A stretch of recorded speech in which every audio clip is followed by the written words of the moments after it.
just copped a big bag of that gelato. I'ma go and run these numbers up like no tomorrow. Pull up in that skirt, El Dorado. I be in the wind, baby, I'll hit you tomorrow. AP on my wrist, chill. You ain't gang, you ain't even real. Gotta have a bag, I ain't no cheap thrill. Hopped up on a flight, baby, I ain't in my feels. They know I'm the truth. When I'm pulling up, I'm bulletproof. I don't really care about all the rules. I be Chris Brown with the moves. Got 'em like, damn, baby, how you doing, baby? When I'm stepping in the room, I don't look at nobody paper. I be locked in on what I do. When that pressure hit, tell me, yo, G, is you finna ride? I was made for this. You can see that look up in my eye. VVS is in my teeth, so when you see me, I'm gon' shine. Always something up my sleeve, so when you, I just copped a big bag of that gelato. I'ma go and run these numbers up like no tomorrow. Pull up in that skirt, El Dorado. I be in the wind, baby, I'll hit you tomorrow. Hop in the car, loser, cause we going shopping. I can't fall in love, cause it's way toxic. Got that boom box for every time I'm bopping. I got a couple goons just to get it poppin'. I don't wanna link and I ain't tryna chop it. Tryna go against me and you need to stop it. People listening like I'm a prophet. People listening like I'm a prophet. Look at my clothes, look at the way that I'm rocking the shows. I don't like little, no sir, I be doing the most. I love the party, you kick it with me, then everything goes. I am a Barbie, Mary Kane, and I'm pimping this hoes. When that pressure hit, tell me, yo, G, is you finna ride? I was made for this, you can see that look up in my eye. VVS is in my teeth, so when you see me, I'm gon' shine. Always something up my sleeve, so when you, I just copped a big bag of that gelato. I'ma go and run these numbers up like no tomorrow.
Who do you think that you are? Coming around nose in the air with your fancy car. Ha. You don't think you gotta work hard to see your name on a star on Hollywood Boulevard. You wanna run the world? No, you want the whole wide world to run around you. You. To make your fantasy, you gotta work harder. You gotta work harder. Turn into reality. You gotta work harder. You gotta work harder. You gotta work harder. Yeah. You gotta work harder. You gotta work harder. Ooh, harder. You gotta work harder. Ooh. Life's not always.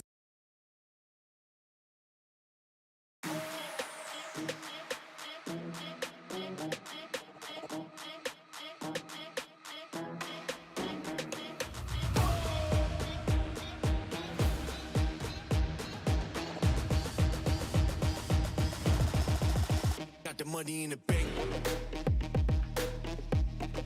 Hit you with the. Hit you with the bank. Hit you with the. Hit you with the 808. Hit you with the. Hit you with the 808. Bang to the break. Bang to the break. Bang to the break. Bang, bang, bang, bang, bang. I'm a boss, and you know that I'm finna shine. Got the money in the bank.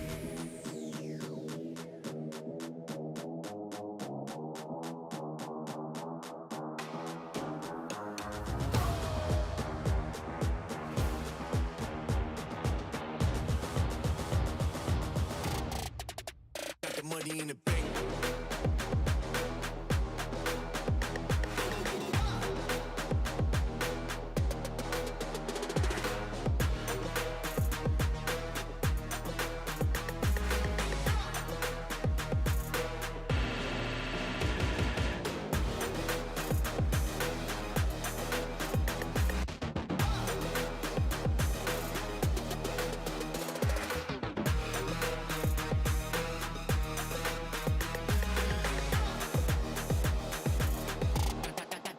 Got the money in the bank.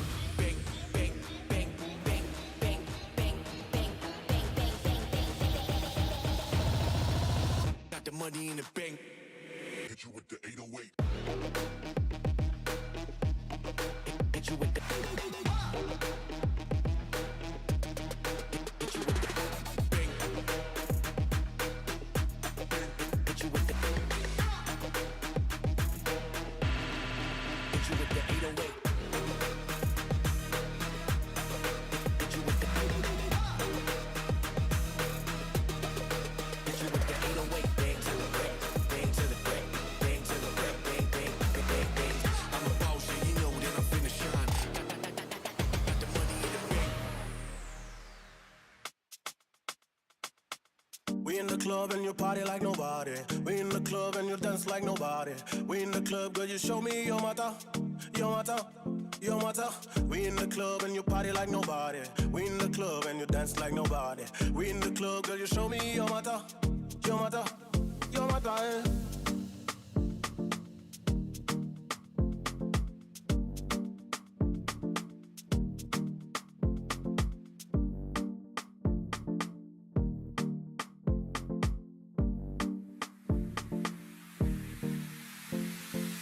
We in the club and you party like nobody.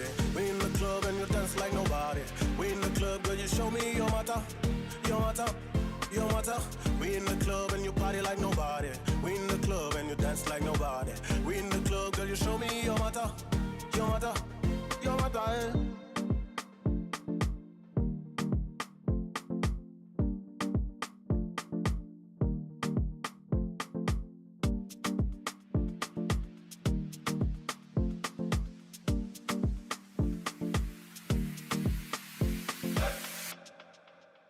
Your mata, We in the club and you party like nobody. We in the club and you dance like nobody. We in the club, girl, you show me your mata, your mata, your mata. We in the club and you party like nobody. We in the club and you dance like nobody. We in the club, girl, you show me your mata, your mata, your mata. We in the club and you party like nobody. We in the club and you dance like nobody. We in the club, girl, you show me your mata, your mata, your mata. We in the club and you party like nobody. We in the club and you dance like nobody. We in the club, girl, you show me your mata, your mata, your mata. Your mata, your mata. Your mata, your mata. Your mata, your mata. Your mata, your mata.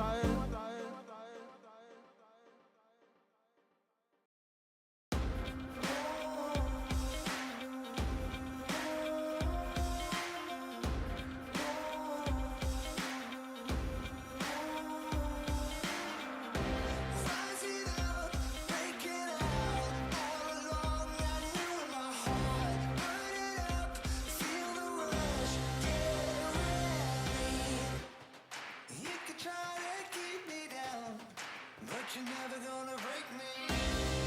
All the years I've known in my heart, all the fears are falling apart. Oh, move over. Gonna fight till the end of the road. Gonna make it on my own. Deep in my soul, my brave wild heart.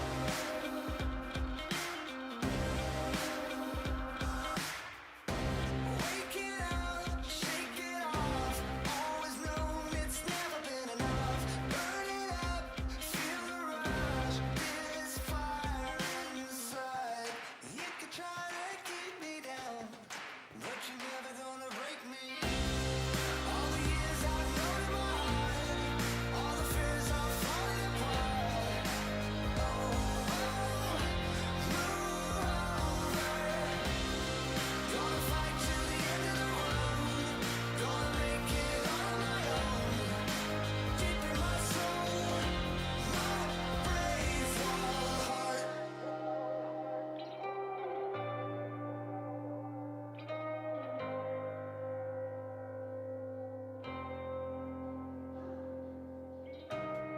Till the end of the road. Fighting on and on. Fighting on and on.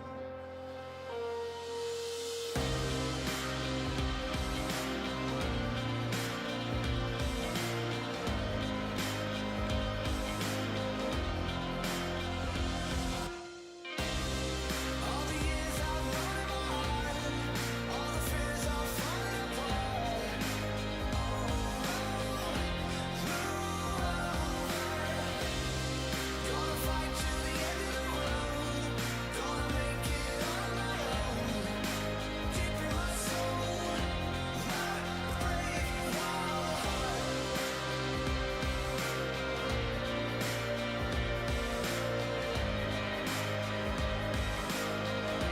My brave wild heart.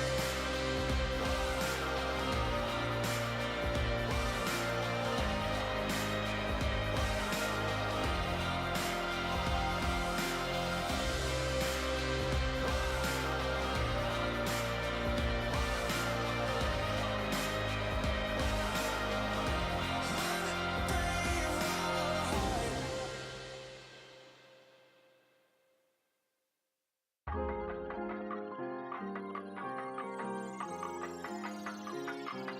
I just tapped a big bag of that gelato. I'ma go and run these numbers up like no tomorrow. Pull up in that skirt, El Dorado. I be in the wind, baby, I'll hit you tomorrow. AP on my wrist, chill. You ain't gang, you ain't even real. Gotta have a bag, I ain't no cheap thrill. Hopped up on a flight, baby, I ain't in my feels. They know I'm the truth. When I'm pulling up, I'm bulletproof. I don't really care about all the rules. I be Chris Brown with the moves. Got 'em like, damn, baby, how you doing, baby? When I'm stepping in the room, I don't look at nobody paper. I be locked in on what I do. When that pressure hit, tell me, OG, is you finna ride? I was made for this. You can see that look up in my eye. VVS is in my teeth, so when you see me, I'm gon' shine. Always something up my sleeve, so when you, I just copped a big bag of that gelato. I'ma go and run these numbers up like no tomorrow. Pull up in that skirt, El Dorado. I be in the wind, baby, I'll hit you tomorrow. Hop in the car, loser, cause we going shopping. I can't fall in love, cause it's way toxic. Got that boom box for every time I'm bopping. I got a couple goons just to get it poppin'. I don't wanna link it, I ain't tryna chop it. Tryna go against me and you need to stop it. People listening like I'm a prophet. People listening like I'm a prophet. Look at my clothes, look at the way that I'm rocking the shows. I don't like little, no sir, I be doing the most. I love the party, you kick it with me, then everything goes. I am a Barbie, Mary Ken, and I'm pimping this hoes. When that pressure hit, tell me, OG, is you finna ride? I was made for this. You can see that look up in my eye. VVS is in my teeth, so when you see me, I'm gon' shine. Always something up my sleeve, so when you, I just copped a big bag of that gelato. I'ma go and run these numbers up like no tomorrow. Pull up in that skirt, El Dorado. I be in the wind, baby, I'll hit you tomorrow. I just copped a big bag of that gelato. I'ma go and run these numbers up like no tomorrow. Pull up in that skirt, El Dorado. I be in the wind, baby, I'll hit you tomorrow.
Who do you think that you are?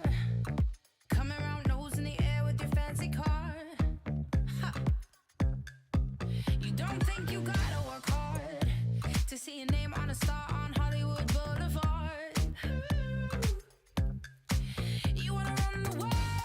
No, you want the whole wide world to run around you. You. To make you fancy, you gotta work harder. You gotta work harder. Turn into reality. You gotta work harder. You gotta work harder. You gotta work harder. Yeah. You gotta work harder. You gotta work harder. Ooh, harder. You gotta work harder. Ooh. Life's not always VIP. Rooftop parties, yachts on the sea. You gotta push further. You wanna run the world? No, you want the whole wide world to run around you. To make you fancy, you gotta work harder. You gotta work harder. Turn into reality. You gotta work harder. You gotta work harder. You gotta work harder.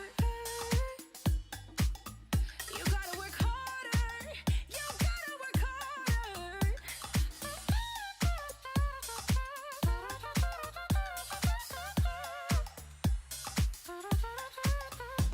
To make you fancy, you gotta work harder. You gotta work harder.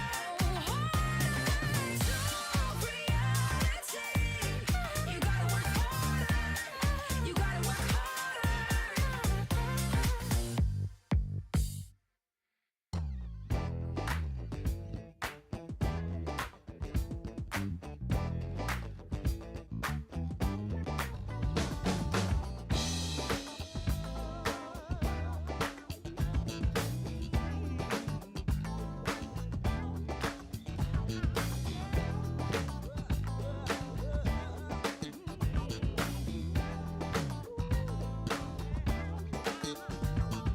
I don't know what you've been told, but it's time to come alive.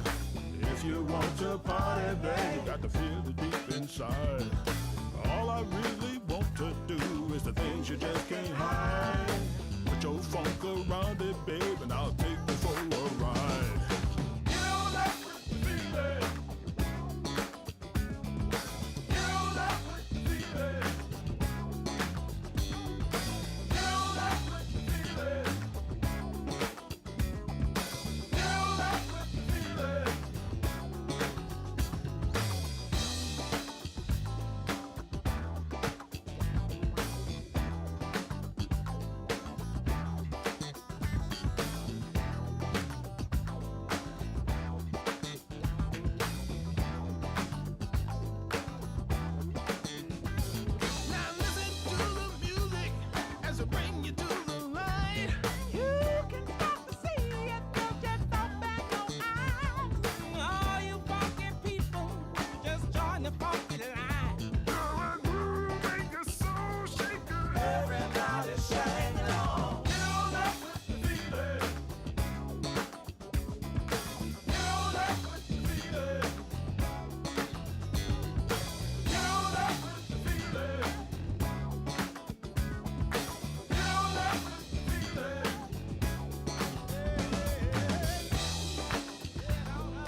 I took a backseat.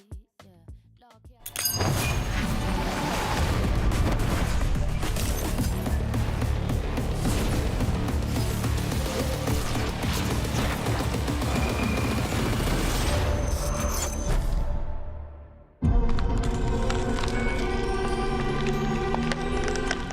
Be delicate,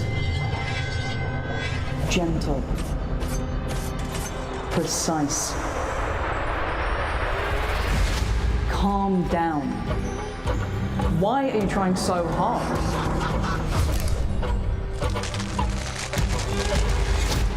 Isn't this too much for you? Aren't you scared? Don't play, don't compete, stop complaining.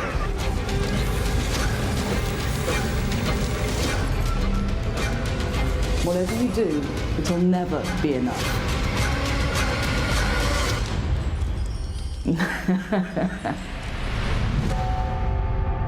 Greatness comes from within. Just wait and see.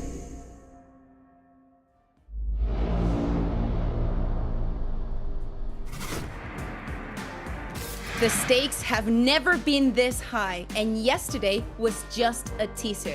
Hello everyone, and welcome back to Game Changers EMEA Stage 3 Playoffs. I am your host for the day, Kakuka, and I will be bringing you the action for Day 2. Luckily, I won't be alone. Joining me on my desk is going to be Mitchman and Naori Mizuki. How are you guys? I'm good, man. I'm good. It's a pleasure to be here on a Kukuka hosted desk. I didn't have that on my bingo card. I'm excited to kick this one off. Yeah, really looking forward to it. I love Game Changers. I love all of the players. I love all of the teams. I love that I get to work with you guys. So really looking forward to the day. Oh, lovely. Well, as I was saying, the stakes have never been this high. Some teams might be even overperforming, something that we saw yesterday with both of the teams coming from contenders winning their first matches. So Mitch, could you care to give us a little recap? Yeah, I mean, I'll run down the Falcons game, which was a really exciting matchup. I mean, this squad came in, and they came in strong. You're seeing a lot of multi-kills on your screen. You're certainly seeing the energy there. The first map, Fracture, it was good for them. They managed to win that out. I think it was 13-7 before we flipped over. Ascend, it was 13-8 in the other direction, so a very close start to it, back and forth on map picks. But Lotus was just devastation. They finished out 13-4. They're dominating, and that was a necessary step for this squad of Falcons. If you think about their position coming in from contenders, you don't just want to see them win games, you want to see them dominate. And having a hiccup of a map, losing out 13-8, these things happen, but when you see them bounce right back and have so many facets online for this squad, I think it's a great sign for what's to come. And mentioning as well, they started out the game with a lot of clutches on map 1, winning out 5 out of 6. That's an individual diff, but then as it moved on, we got towards more conventional Valorant, with rounds being won out more cleanly, and we got to see the true shine of Team Falcons. I think for NASR versus Odd One Out, you know, similar thing of like started off strong and then things started to go a little sideways for Odd One Out, got into their own heads a little bit, definitely struggled to play their own game a little bit, struggled to take the space, struggled to control the space, and of course NASR absolutely going to take advantage of that one, so it was a 2-1 victory on that side. Yeah, okay, so after day 1, this is how the bracket is looking. We finally have opponents for the teams already waiting on that lower bracket. Yes, you're seeing correctly, that is G2 in the lower bracket. Okay, Sam, who do you have as your dark horse, your underdog? Who is going to be the surprise team that if they win, they get that ticket to Brazil? That's a really tough question. We have so much new, exciting, and explosive talent. But I'm going to go ahead and I'm going to give it to Falcons. I think that the improvement that they have shown, if we're talking dark horse, the improvement they've shown over the last few months has been fantastic. Their consistency has been incredible. They've stuck together, they've stuck it out, and well, here they are, still in the upper bracket. I think that's an excellent pick. The squad of Falcons as well, they're really innovative. I love seeing a lot of the maps that they're running. I love seeing the likes of Yoru pulled out by absolutely anyone. But the reality is, I like taking risks, you know. I'll roll the dice. I'll say a team from the lower bracket, one that you know, the lower bracket aren't favored to go all the way, right? They got more games. I'm gonna pick G2. You know, I don't know why, but something is telling me, calling to me, that they're gonna take first place in this event. I don't know why I would think that, but you know, call me crazy. You were rolling two guys there, Mitch. I mean, I'm happy that you're bringing up G2 because I think that there is some explanation that we owe to the viewers right now in regards to the points and how the rest of the year has led up to this point. If you take a look at your screen, you can see that 5 of the teams in this playoffs can only qualify by winning them. Qualify to Brazil, that's what everybody is playing for, and represent the region in the international stage. Now, the top 3 teams, G2 Gosen, Ascent, and BBL, have different stakes. As you can see, this is the minimum that they would get for finishing in different positions.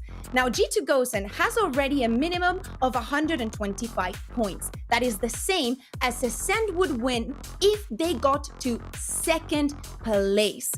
In case G2 want to, just listen to what Mitch said and win the tournament, we would have a situation of dealing with the 2nd place, with the 2nd ticket. Because if BBL ends up 1 position just above Ascent, as you're seeing, there's only 5 points separating both teams. So if they were to end up on top of Ascent, we would have another tie. How is the tiebreaker situation going to work? Well, basically, we will be playing, the girls will be playing another match to decide who will be the 2nd one going to Brazil. I know this is a lot to digest, but especially if people are rooting for their teams, I wanted them to know the chances of their teams making it. Who do they have to root for or root against? With this said, this was a lot. How about we play a game? I don't know how you guys are feeling for a game today. Yeah, okay. This is going to be a very easy game. It's going to get easier, let's say it like that. Have you ever played Who's That Pokemon? Well, this is the same, but with our beloved players from Game Changers. A picture of a player will appear, but since you know a lot, because you're big brains, we decided to blur them out, and we will be unblurring them or making them clear every 10 seconds. I also have some clues to give you as the show goes by. So, just fight against each other. Whomever guessed this correctly first gets a point. And winning this game is the most important thing. You guys ready? Sure. Give it a shot. Okay, then production, please. Can we start with the first player? Cypher. Easy, right? Cypher. Excellent guess. Okay. Okay. I'm gonna need the 10 seconds for this one. Ooh. I'm gonna give you a clue. She's Turkish. Chat, are you playing? I want to see your guesses on the chat. It's Turkish. Smurfette. Correct? Oh, okay. Oh, wow. Nice. First point for Sam. Good job, girl. Okay. I'm happy. Okay, Mitch, you have to come back from this. I'll try my best. Let's go on to our 2nd player. Think about the colors that you've seen. What colors? I'm guessing maybe BBL. I've seen yellow around the edges. Spidoka? She usually plays duelist. Jet Waves. The hair looks too long to be Anya, so it's definitely not Anya. Okay, you should know about this. Claw? No. Palkia? Nope. Maybe. No. Jersey I can give is you that? the one clue. She's Spanish. Oh, it's Rebels. Ay caramba. Well, that is very disrespectful, but we'll take it. I'm sorry. It's okay, no worries. No lag, come on, guys. Felipa? No, that's BBL. Is Felipa Spanish? Yeah, sorry, I was like blonde. I mean, she might as well. This is literally the picture. That's literally not even blurred now. Casi. Names and It's faces don't work. Doki, guys. Okay, Gosh. I am disappointed. Especially by you, Mitch. I thought you would never do it to me. But let's move on to our next player. The colors, guys, the colors. Oh, this is a player that we love here in EMEA. Amy? Spidovka? No. Oh. I know exactly who this is. You said it right. You said it right, Sam. Okay. Let's make a last minute roll. You're gonna just start screaming names, okay? Let's do one thing, okay? Because you have 2 points. If you say a name and it's not correct, then Mitch will have to say another game for you. Okay. Another name for you to guess the next one. Okay. Okay, that's fair. Chat, how many are you getting Gonna say, right? is it like? I'm seeing a bit of red on there. Maybe it's Sheedy. She's an IGL. Okay. Nope. Well, you go ahead then, Sam. Pass the guess to you. If this 10 seconds finishes, this restarts, so you can say another name, Mitch. Oh, I got you. Okay. Yeah, go ahead. What is the jersey? She gave us an interview on her birthday. Oh Interview man, on her I'm blanking birthday. so hard. I'm so bad with faces. She's from the UK. Just like who's it now? Sarah? No, it's not Sarah. Nope. Oh, I know who this is. Damn it, every time. Come on, Sam. I have so much faith put in you right now. You really shouldn't. My brain hurts. I can't go through any UK players. I can think. It's Jade. Like, it's who's it? Jade. Oh, it's from Jade. Oh, the of course it's Previously Jade. on Ascend. Oh, of course, she swapped Okay. over. Yeah. Sudden death. Last player. Whomever wins this wins the entire thing. Also, I will be checking chat to see if the winner is there. It's gotta okay? be. So can we roll the last one, please?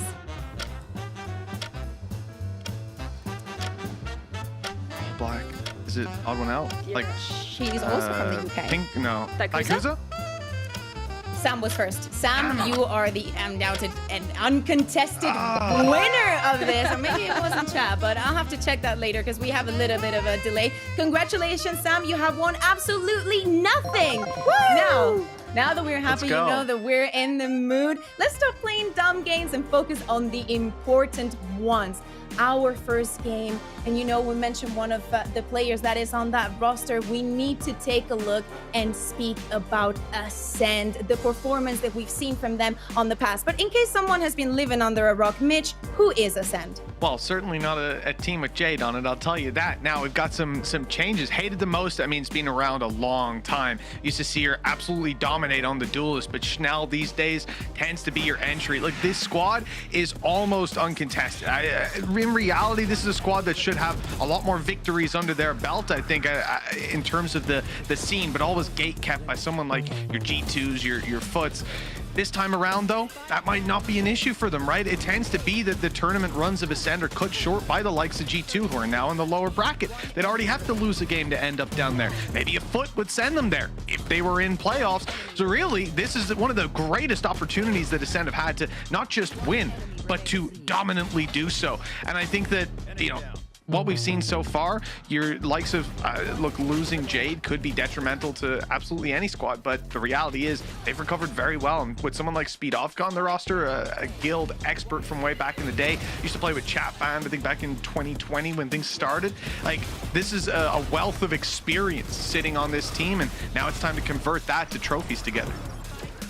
And the thing for Ascend, what makes this so much more impressive is that this is an organization that has struggled to find a team that works, a team that really gels. We've seen them over a long period of time making changes, making swaps, trying to find that recipe for success. And it really started to take root at the beginning of this year in stage 1. Then from stage 1 to stage 2, they made a couple of changes. They brought in Jelena and Speedovka, and they have absolutely accelerated. They've continued this amazing trajectory of getting closer and closer to that finish line. This could be the moment, after making no changes so far, where they actually do reach that finish line. Guys, you did a brilliant job describing Ascend Rising, so thank you very much. But you know, you guys were talking about the changes and everything that this squad has been undergoing. So luckily, I had a chance to chat to Amy about it earlier today. I am now joined by Amy from Ascend Rising. Hi, Amy, how you doing? I'm good. How are you? Oh, I'm great. Thanks for asking. Now, it's been a long year with some changes happening on your team, but you have always been not only a very important part of the team, but also there. Now, knowing that from every stage you've had changes, but this one from stage 2 to stage 3, there hasn't been any changes on your team. What would you say have been your biggest points of improvement? What can we expect from you? During this time, I've just been trying to improve in my role as possible. Like, there's still a lot to learn, and still now I still have a lot to learn. And I'm always trying to improve in my role and always trying to be the best teammate I can be.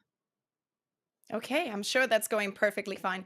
Now, during the groups phase, you did pretty well, but there was only one team you lost to. That was Foot. That was also the team that kicked you out of playoffs on stage 2. Considering that now they didn't make it to playoffs and also that G2 is on the lower bracket already, what are your feelings about this tournament and do you have a new biggest opponent? Right now, I think our biggest opponent is ourselves. Like, I feel like if we don't focus as much, if we don't calm as much, if we don't play our game, that's gonna be a reason why we will lose a map or why we will lose the series, which was what happened to Footballist. And Mhm. like we weren't focused as much in that game because we felt like I think like the game didn't really matter for us. Like we were already seed 1, we were already qualified, and I think going in that game we weren't like as focused. And I think losing that game made us realize how much we don't want to lose and how much we want to win.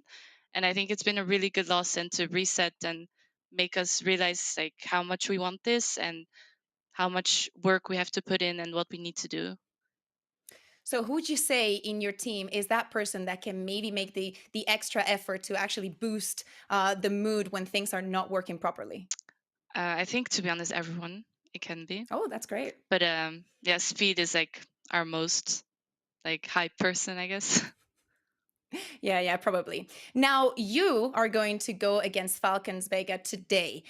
If you want to keep playing, do it in this upper bracket. You haven't played against them for a very long time, but now they have come back stronger, beating through contenders and making it to playoffs. What is going to be the key to winning today's match? I think if we just play our own game, like confident in our own game, calm, focus, then I think it should be fine. Like we just So need to play our own game. So you're not scared about the fact that you just, went from all the way through contenders up to here. Like their mental has to be impeccable at this point. I mean, yeah, but I think like we are confident in ourselves, and I think if we play our game, we can win any team. Okay, I think so too, Amy. Thank you very much for your time. Thank you. It's always lovely to hear from Amy. Mitch, earlier you were talking about, how Ascend has been doing the entire year, especially on stage 2. It really looks like it's only the heavy hitters that can against them. What has to be different this time around? Yeah, I mean, well, what has to be different already is the teams that are in it, your G2 and your Foot, not going to be an issue if you're making that upper bracket run all the way. So reality is for this squad right now, as I said, a lot of the challenges that they would have imagined they would face in the playoffs coming into stage 3 maybe won't be an issue for them. Now they just need to approach it like it's a group stage game. A lot of these teams that they're going to face along the way are teams that they should beat. There could be a couple of challenges, but a lot of the ones that will arise are in teams they've already beat as well. And sure, it's harder to beat teams the second time around, but for Ascend, they only fall to the big guns within these tournaments. And right now, it looks like they are the big guns. Maybe they have to defeat themselves. And honestly, one of the players that I'm really going to be looking forward to seeing here is going to be Amy. You just interviewed her. She is exceptional. She is arguably the best Sentinel player in VCT GC EMEA at the moment. She is phenomenal. Last stage, she had a 242 ACS, which put her at a top 6 player amongst all of the duelists and, okay, Vanya on controller, but she's up there and she's always performing incredibly well. So we're looking forward to seeing her do that again today. Okay, another 2 players that you definitely have mentioned, but I think that we need to dive deeper into are Jolina and Speedovka. Now, Sam, why do you think these 2 are such important pieces of this roster? So this was a roster that needed to sort out some of its puzzle pieces. We said it a few times. They struggled a little bit and they needed to find the right recipe. So they bring in Jelena, a controller, and look at that ACS. She has been absolutely killing it from day one. They also drop Jade and they bring on Speedovka, and that raised a lot of eyebrows. But Speedovka has really proven on that initiator role how impactful she can be, making so much space for the team, but also being such a fragging powerhouse in her own right. And as Amy mentioned, you know, she's the hype one. She's keeping them in the game. She's keeping them excited. She's keeping them having fun. And that's such an important factor to have as well. These two players have definitely raised the level for Ascend. Yeah, I think if you look at some of the stats as well, Jolene is very close to what you'd see out of a duelist whenever she's picking up that Omen. An incredibly strong position to be in when you've got a player who not only can perform extremely well while providing a lot of supportive utility, but also has that paranoia to either execute off herself or to set her teammates up. I mean, the depth being brought onto this roster with those two is immense. Okay, that is a lot for Ascend. Of course, we need to look at the other side of the ring where Falcons Vega is sitting. Now, as we said, this is the team that fought all the way back to Game Changers. They were relegated on stage 1 and they had to fight, as I said, through contenders to make it here. Sam, how would you describe this team? Honestly, I would describe them as the comeback kids, right? Like you said, they do pretty well in stage 1, but not well enough. They get knocked down, but they get up again, working all their way through contenders, winning it out. And, you know, we were talking a little earlier about Ascend and how, you know, they've only lost to some of the big teams. Well, it's exactly the same for Falcons. In the last 3 months, the only teams they've lost to are BBL, G2, and Vengeance, which admittedly was a mixed team with Anya and Jade in it. So a very, very strong team to be coming up against in contenders, and they did it. They made it through. They won. They had a great run in the group stage, and now here they are in playoffs. They've already won their first game. They're continuing this upper bracket run. When I said they were my dark horse, I had a reason for that. Yeah, I've really enjoyed watching this squad innovate as well. Maps that maybe don't get played as much as their Fracture or their Ascent, but their Bind and Split, they've been really fun to watch. On Split, you've got your Astra alongside Viper with a Killjoy play. And I think it's really interesting watching them utilize that. But on Bind, the Yoru is something else. A supportive Yoru with faster rotations, with flashes that are often going to be used in the same way as that Breach flash. And of course, let's not forget Mad V on a Breach might as well be a duelist. I mean, unbelievable to watch this team week on week improve, month on month improve, and now it's time to put all that on the table. Completely agree with you there, Mitch. Now, luckily enough, I had a few minutes to share with Sandra earlier today, so she could give us some insight on what this means to them. I am now joined by Sandra from Falcons Vega. Hey, Sandra, how you doing? I'm good. How are you? I'm great. Thanks for asking. So first of all, congratulations on your win yesterday against Tiger Anonymous. It was a long match, but you managed to close that one out. Now, being one of the teams that have to win the entire playoffs to get that spot at Brazil, what do you think are the biggest takeaways that you got from your first win in playoffs? So we threw hard on Ascent, and even Fracture, we had a rough start, you know. We picked up our mistakes. Like, we just immediately took a timeout, and then we had plans for the next round and the round after. If they do this, do that, you know. So we managed to lose only one round after the other half, and then on Ascent we threw and we lost both plans, and then we just knew we had to win Lotus, like actually do what we usually do, you know, in scrims. And okay, so yeah. One more thing, like I feel like this is something that I'm feeling even in groups. Like I feel like people weren't expecting us to be this good. And yeah, exactly. I was going to ask you about that, because do you think your team has kind of an edge, you know, another kind of a force, knowing that you battled all the way through contenders into this? Yeah, I mean, I'm happy because in contenders, the level wasn't really good, you know, but like that was for me, that's a win for me, because like people are underestimating, you know, and that's something for us to learn. Like we shouldn't ever underestimate players and teams, you know, but other people are doing it, so it's good for us.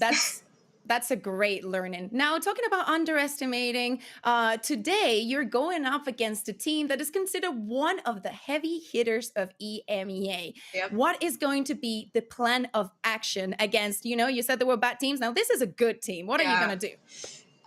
We're not going to look at names. We're not going to look at the team or the players. We're just going to look at the agents. And we're going to, like, of course, there's anti-strats for everyone, even us. And this is not the big part, but what matters is just keeping our own playstyle and managing to like get the read and just go smoothly. Everything should go smoothly. So everybody's feeling confident? Inshallah, yes. Okay, Sandra. Now, before I let you go, there's one more thing I wanted to ask you. You told us in a written interview that before every match, you called your grandma to get what you called the blessing buff. Yes. Have you called her Of already? course, yes, I did. Every time, every important game, I have to call her.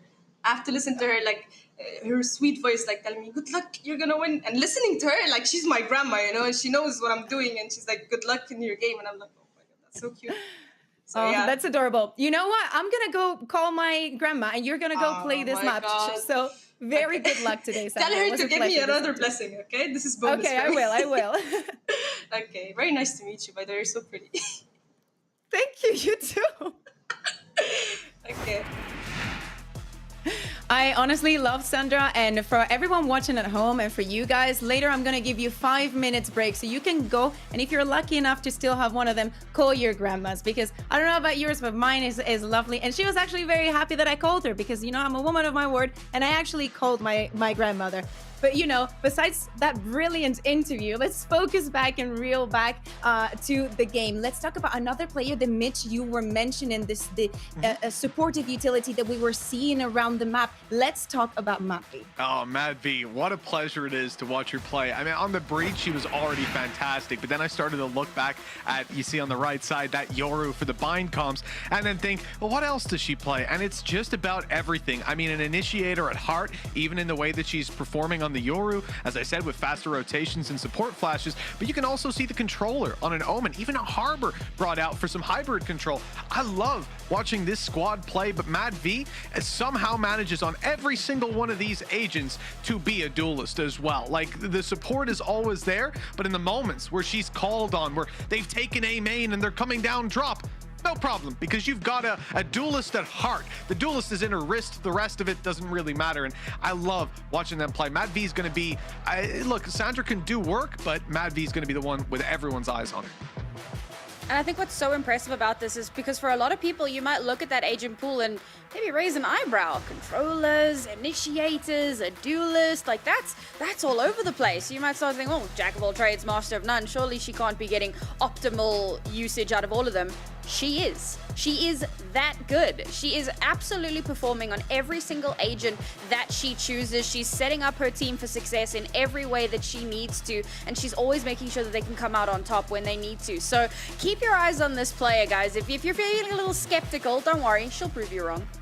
Oh, it sounds like we're in for a treat, guys. So obviously, before we jump into the match itself, we need to know where we're going to be playing the map, Vito. So from you, Mitch, starting, do you have any guesses on what could happen besides that ban that we already see coming in from Falcons? Haven and Pearl, right? They have to go out. They're perma bans. Ascend don't play Pearl, and Falcons don't play Haven. So that's pretty much expected. But when it comes to map picks, I really think Ascend get to command where they take things. So for Falcons, maybe even going first is not ideal. They like the map like Split, for example, but that's a very strong one for Ascend.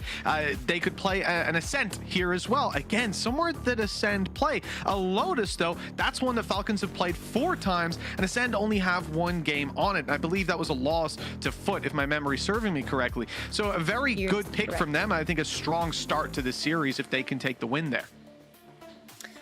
And then there's that Ascent that we were talking about, so I suppose that could even feed into Falcons a little bit here, but it is, of course, one of Ascend's best maps, having played it 9 times in the last 3 months with a massive success rate, far greater, in fact, than Falcons, so could still be a little bit difficult for them. For these last 2 bans, well, there's that Split off the board, a little bit surprising. Mitch loves Split. The option for Bind is still in there, though, surely. Please. Give me the Yoru. Some Reyna? Oh, come on. How could you do that? Come on. See, that's actually really interesting, because when I came into this series, they were scared. I literally had Split and Bind as the middle maps. I thought those would be the ones they take it to. Bind being a super interesting comp for Falcons would be amazing, and obviously Split being the other super interesting comp that Falcons run. Instead, we end up on Fracture, a much more chaotic scenario, and one where I think someone like Schnell will thrive.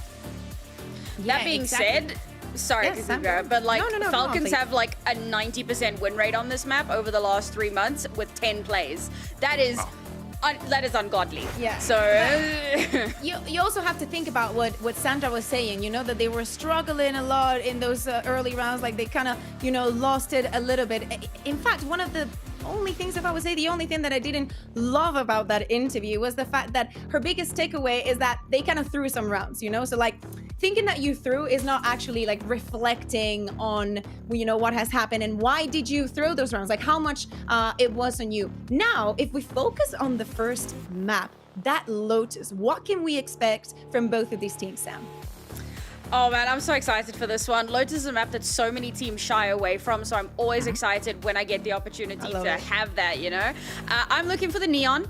Ascend really enjoy playing the Neon, and I think that that brings a lot of chaos and a lot of fun to the composition. And I think that's kind of the only really big exciting thing to come from it. The rest is going to be fairly standard. We'll likely have our killjoys across the board. Yeah, I'm very curious because if I'm not mistaken, and I'm going to double check this one, yeah, Ascend decided to start on attacking. So they're going to be looking, I'm thinking they're going to get a really aggressive composition like with that Neon, so something to bolster that and really run away with the first few rounds. Yeah. Okay, so Mitch, before you give me what you want and what you think we're going to be seeing, let's jump into Agent Select so we can live react and see, you know, if Sam is going to get what she wants. Okay, realistically, yeah, Viper on both plays. It's just Chanel actually taking it a different direction. That is kind of strange. I really like her Neon. I talked about how opening duels are something that Chanel thrives on. One of the players, if you look at most teams, I think it tends to be a fairly even distribution, but for Chanel, attack or defense, she is the one initiating combat. She is the one taking those opening fights.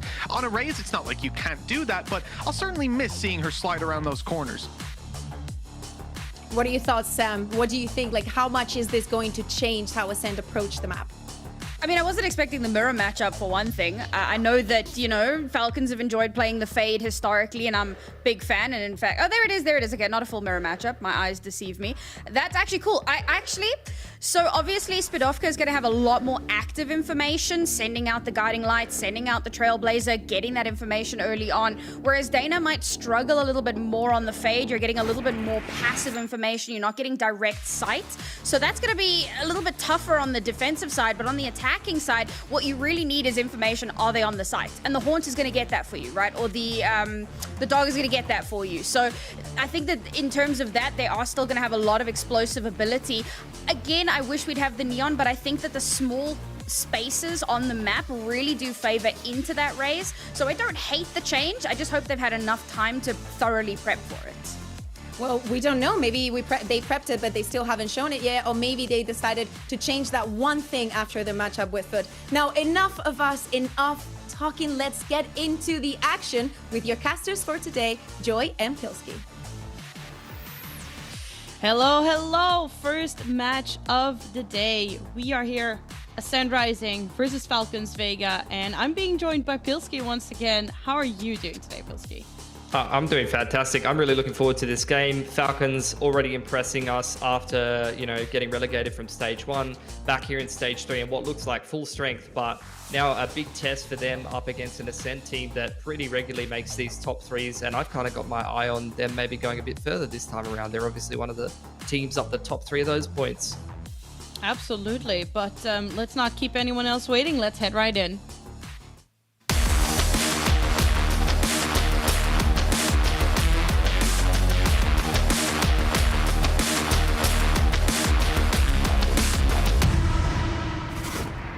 All right, as we find ourselves on Lotus, Ascent will start off on the attacking side here, Pilski.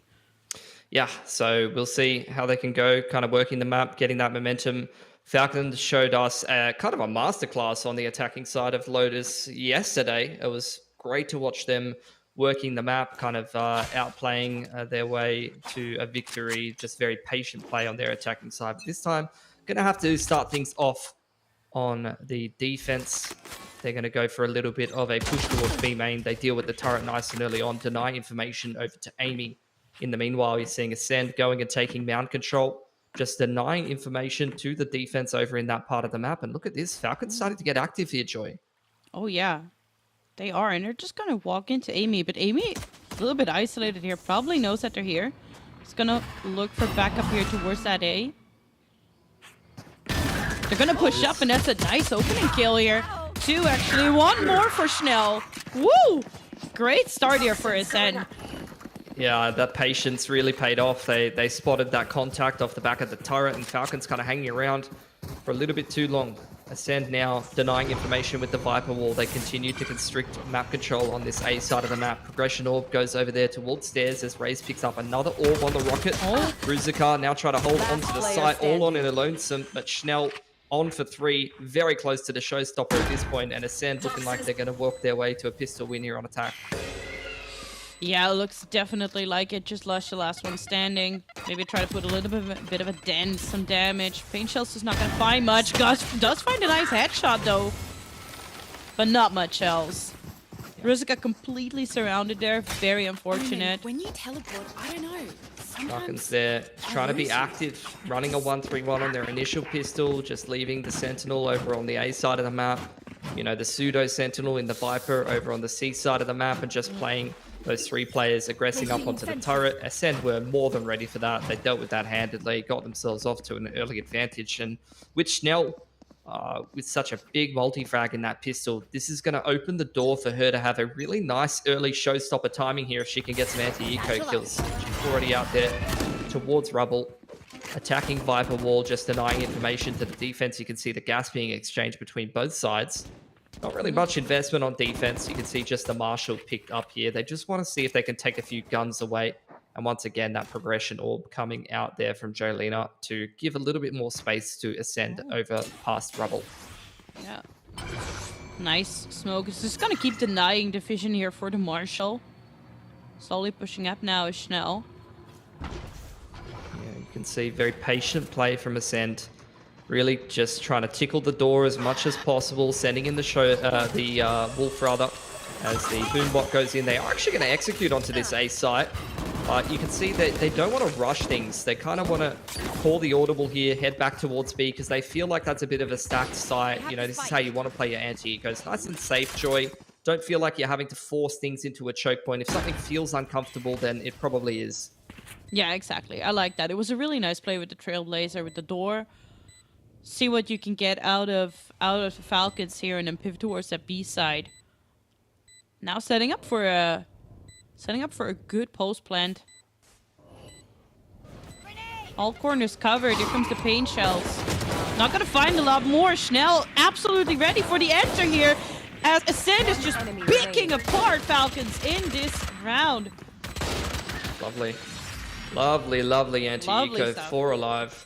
Only lost that 1 gun, but picked up by Jolena, who had the ghost. So they really don't take any economic damage there at all, Joy. And like I said, look at this. Schnell already on the showstopper. Was able to farm that orb over on the A main control. So I'm keen to see how Ascend do construct this bonus round, because things like a showstopper on a Raze on an early timing on your bonus can be absolute gold to try to convert that first gun round and break the defense side economy early on. Gonna have a little bit more time to think about it here as we head into a technical pause. So both teams definitely gonna have a lot of space and a lot of time to consider all of the options, consider how this showstopper can kind of be utilized, and either, you know, play into the strengths of it if you're Ascend, or try to play around it if you're Falcons. Yeah, absolutely. We have seen it do a lot of work on the C side yesterday when we were casting this team. Sandra just satcheling herself onto that side so fearlessly. Oh, yeah. Yeah, she was fantastic to watch on the Raze. I think Schnell today is probably going to give her a run for her money, though, especially, you know, when your duelist is off to a hot start like this, and multi-fragging up in the pistol and getting involved on the anti-eco. It's really going to give you a lot of confidence early on to just keep kind of rolling through the game and taking it as it comes. But like I said, the showstopper going to be very, very good to kind of smooth out a lot of the issues that you might find in the bonus. You know, the bonus is obviously this round where, I mean, you know, less so in this round because they actually have a lot of bulldogs and things like that. But, you know, you usually won't have the punching power to get into the site. You can't go blow for blow with the Vandal Armor, obviously. So really the bonus round is often the round where you're looking for economic damage. You're looking to try to cut down the defense side economy before you go for your investment into that next round. But when you have something like an early showstopper timing, it can definitely give you that potential to pick up a round like this. And if you're clever and you use it correctly, you know, not only are we talking about, you know, winning the first gun round with your bonus round, but you're talking about controlling the momentum of the whole half, right? You know, you win this round, you force them on an eco, all of a sudden you're up 3-4-5-0. You've got great money behind you, and that's where you can start to kind of play out your gun rounds against whatever the defense is throwing at you, and you'll have more chances to adapt over time because you have that economic safety net, so to speak, to just be able to throw more gun rounds and different strats in there.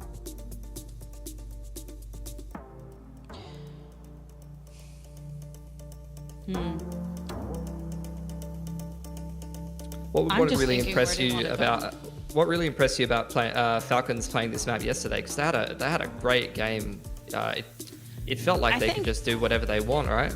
Yeah, exactly. And I think it was just them playing off of each other. And that's exactly what I was just looking at. Now we do see that setup that we saw yesterday on the C side. Lush and Ruzika both setting up together.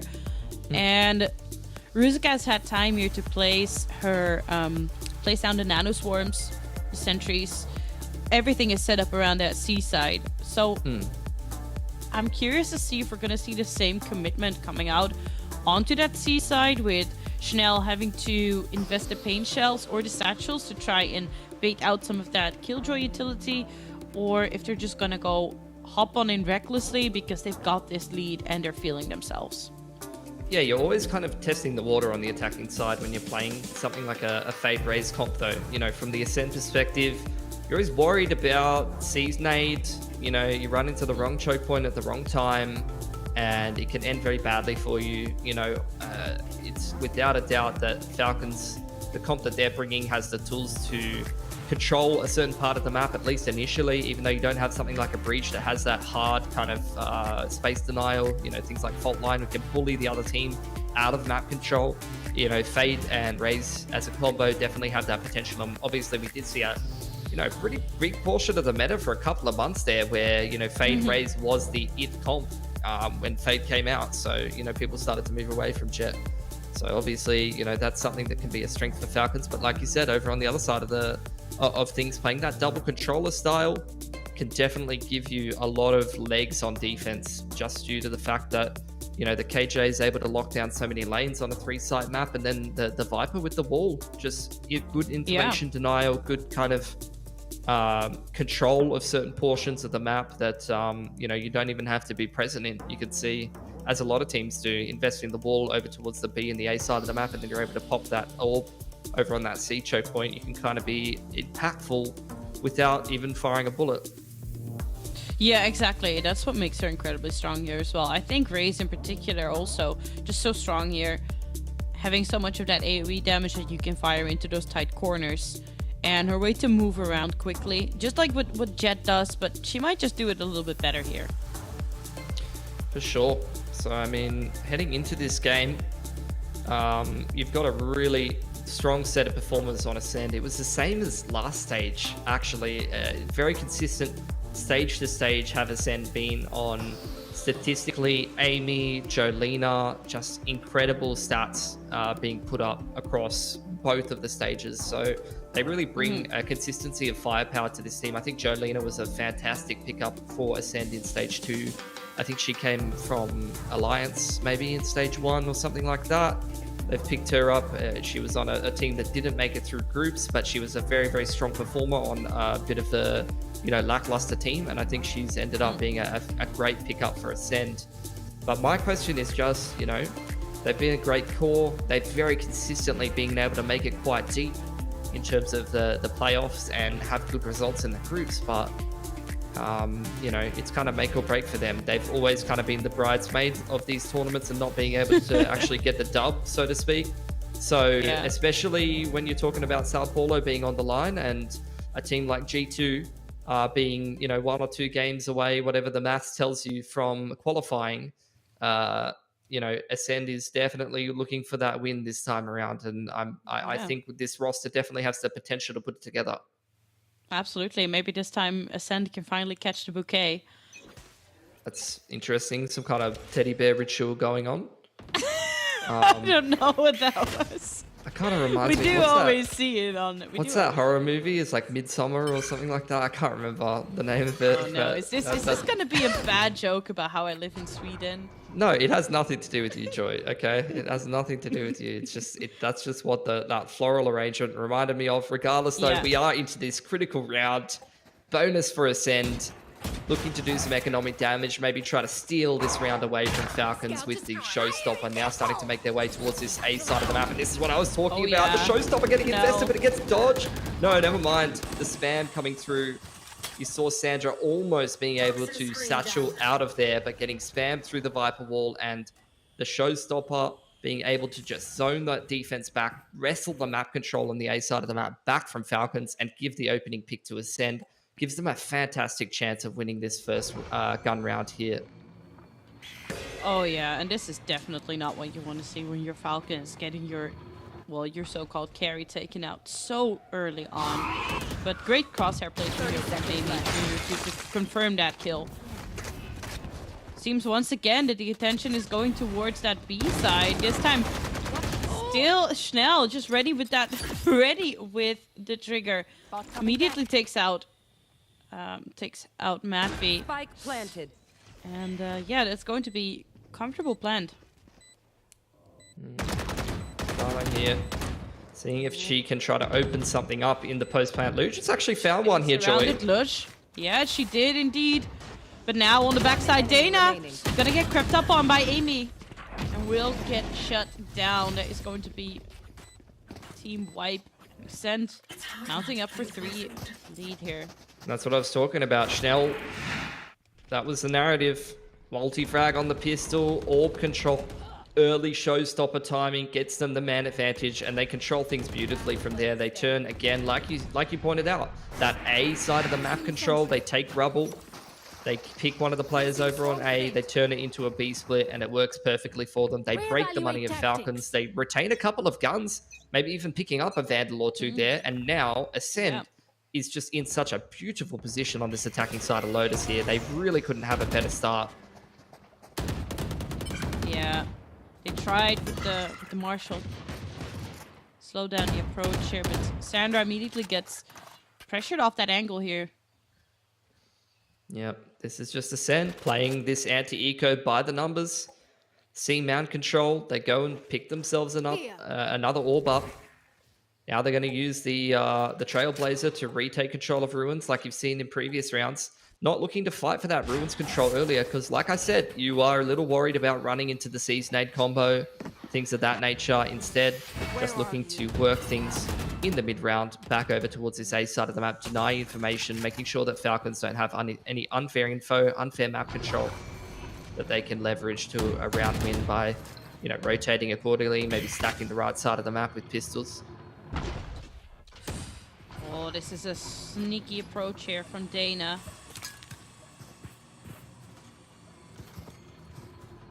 Still there, trying to push 30 forward. seconds left. Rachel doesn't find much. Schnell wants to enter. Again, it's gonna be B side. They're gonna try to take, but Dana actually crept up on them, takes out Jolina. Spidovka going for the plant here on that B side. We'll get that through.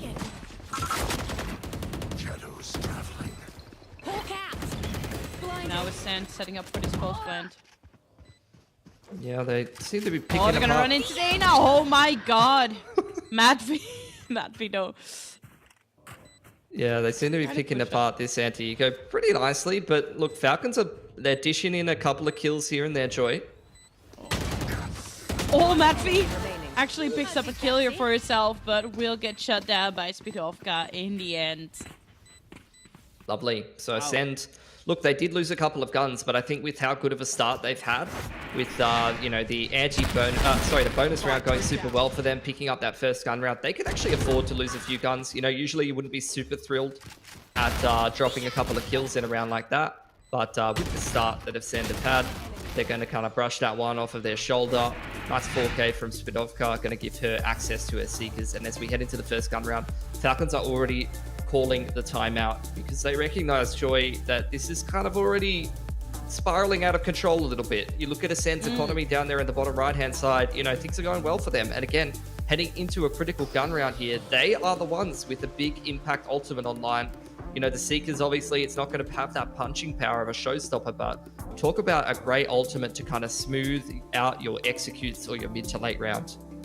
Yeah, absolutely.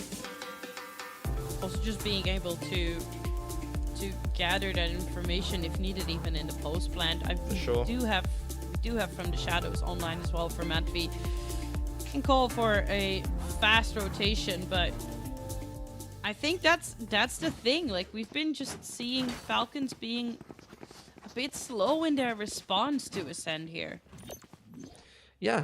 I mean, partially that is due to the start that they've had, which is why this timeout's very important, why they have to get going on this first gun round. Again, Falcon's going to run a 1-3-1. This reminds me of the pistol. Controlling this B choke point, it's kind of a contact play up here. They deal with the turret yet again. And Ascend, they are going to take mound control. Will they crunch here into B? They will. Going to tickle the door, have a little bit of a look. They're going to go and re-clear B. So look, Falcons, the map control that they did kind of initially take, they did a little bit of a poke on mid, has just been retaken by Ascend. But it's wasted, some valuable seconds. Yeah, but they've completely drawn Falcons towards that C side now. Yeah. With that poking and prodding around the door. Yeah, I think Ascend, they're feeling like this is a bit fishy. Like you said, Falcons have got a pretty good rotation here. Talk about holding a choke point well. But this is why you see exactly this. Ascend, they recognize that trying to force into the C choke point without any information might not be the best of plays.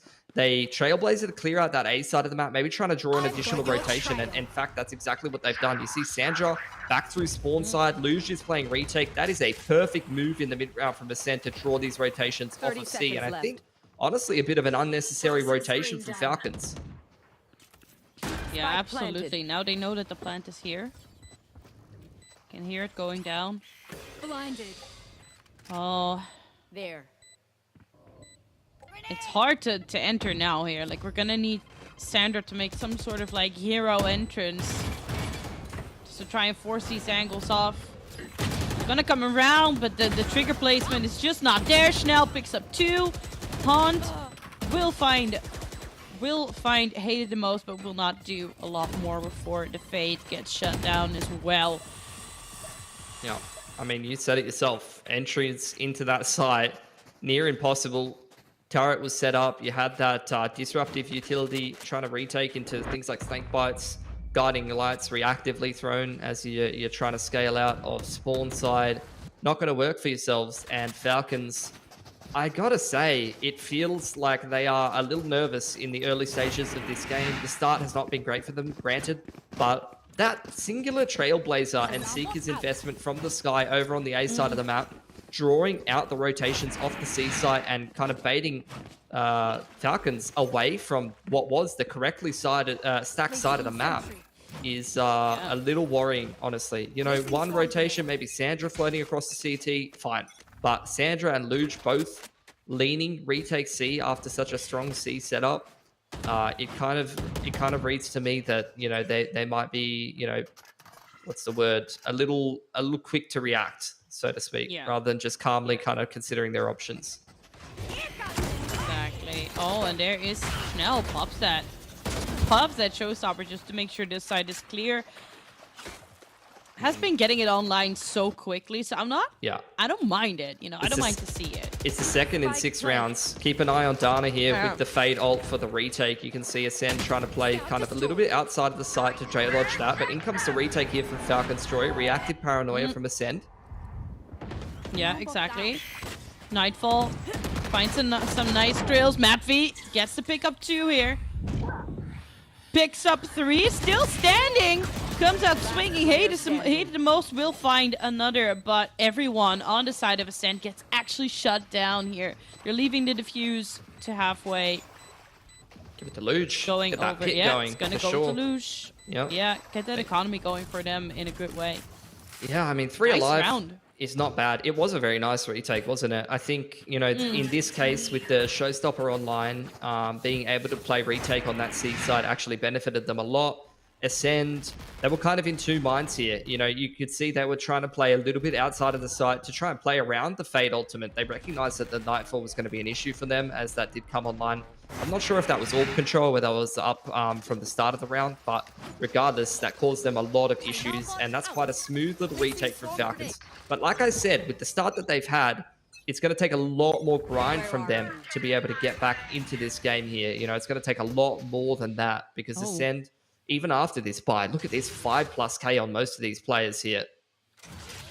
Look at the Viper Pit. Already being committed. Sandra, ooh, trying to hold that angle. Wasn't quite ready for the push-up. This is not looking good for Falcons. Svidovka picking up another. Amy gets a setup here. Setting up shop around that A side.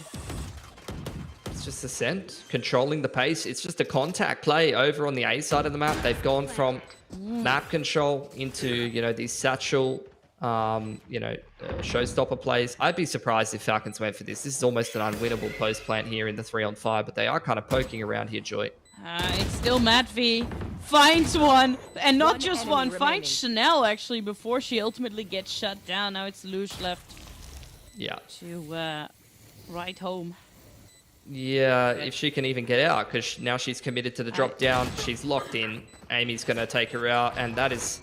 Oh, I'm getting worried for Falcons already, Joy. This is looking like an indecisive game. That last round, just a contact play onto one player at Rubble. It's essentially, you know, 2 players on defense taking 1v duels without really any util support. Yes, they're looking for kind of timings, and this is the strength of this Viper comp from Ascend. You have that orb over on the root side, and what that does is you throw that every round. You make every round look similar. You make every round look the same. Some rounds you're going and taking C mount controls. Some rounds you're going for a contact play out A. Some rounds you're going for a B execute. It all looks the same to the defense. That's why they get caught off guard so hard by a play like that. But at the same time, a team of Falcons caliber, they know that. They know these plays. It's not like they haven't screamed Lotus a million times against a comp just like this. So, you know, they are definitely making some pretty big errors here on the defense, and it's not looking like the same Falcons side that took on Anonymo yesterday on this map, that's for sure. No, absolutely. Couldn't agree more. It's just, you know, Ascend playing these mind games so incredibly well, and now they're just going to pick up Ruzica for free as well. Onto that C side is going to be an uncontested land. Yeah, this is, I mean, just an anti-eco again. God. Played super well here. By, not even. Swing out. That's going to be a flawless round. Flawless anti-eco. They're up, what is this, 7-1? Yeah. They have, Pit and Lockdown available. One off another Seekers. Whereas only the Showstopper and a Lockdown, and might be the first Lockdown even for Ruzica.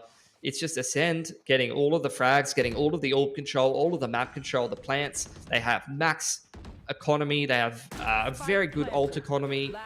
You know, it's just going all well for Ascend. Their different pacing, their defaults across the map are working perfectly right now, and Falcons just does not seem to have an answer. Is what feels like their 4th gun round here. One of them was with light armor.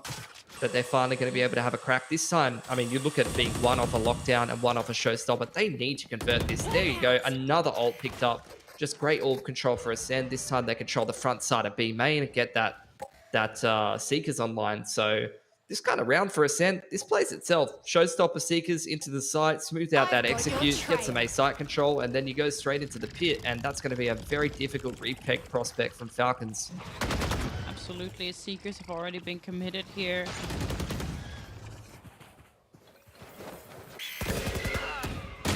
Pushing up. Ooh, nice turn here from Schnell.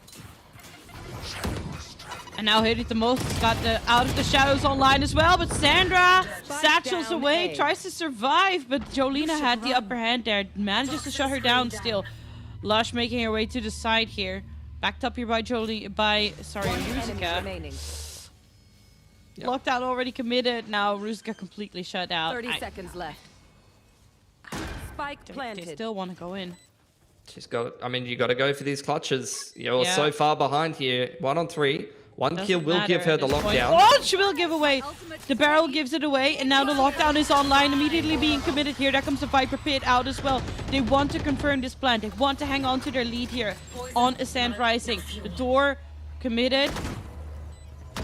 Swinging out back and forth. Ruzica picks up another one.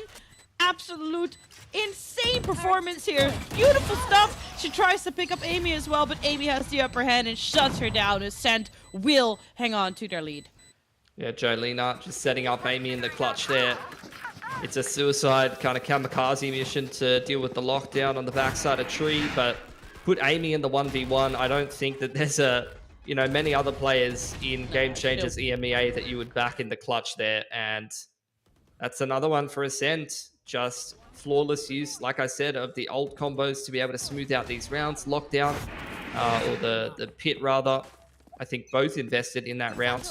Seekers into pit lockdown, very difficult for Falcons to hold. And once again, one of their gun rounds dealt with by Ascend, who combo ults and break their cache. Falcons back on the Sheriffs here. Again, it's a B contact. They might... never mind, they haven't checked hated the most. That is super unfortunate. Easy spray down. Yeah, that is very, very unfortunate. Sloppy almost, you would say. Just did not expect her to be there. Lush pushing forward here through the smoke, but what more can you do? She comes out and Amy will shut her down. Schnell with the last kill, and that is going to be 5 kills on deck. Falcons Vega dominated. Yeah, I mean, it is domination. There's no other way to put it. This is a flawless attacking side here for Ascend. Yes, they had the perfect start. You know, I feel like it's just been a game of momentum right from the start. You know, we had the bonus round, the pistol round win, the early showstopper timing gives them the bonus round win that gives them so much cash. And they just continue putting the herd on in these gun rounds. There hasn't been a single gun round where they haven't had one of these big impact ultimates online. And again, showstoppers here for Schnell. You've got one for Sandra as well. They're just going to control the front side of B main. Information denial again on that A side of the map. Straight on in with the showstopper. They're just using these ultimates to be able to smooth out these site takes time and time again. Find Matfi or? No, I didn't check it. No, they didn't check it. Maybe now Matfi actually has a chance. Dodges the hawk. Plant has gone through. Everyone coming in now from the side of Falcons.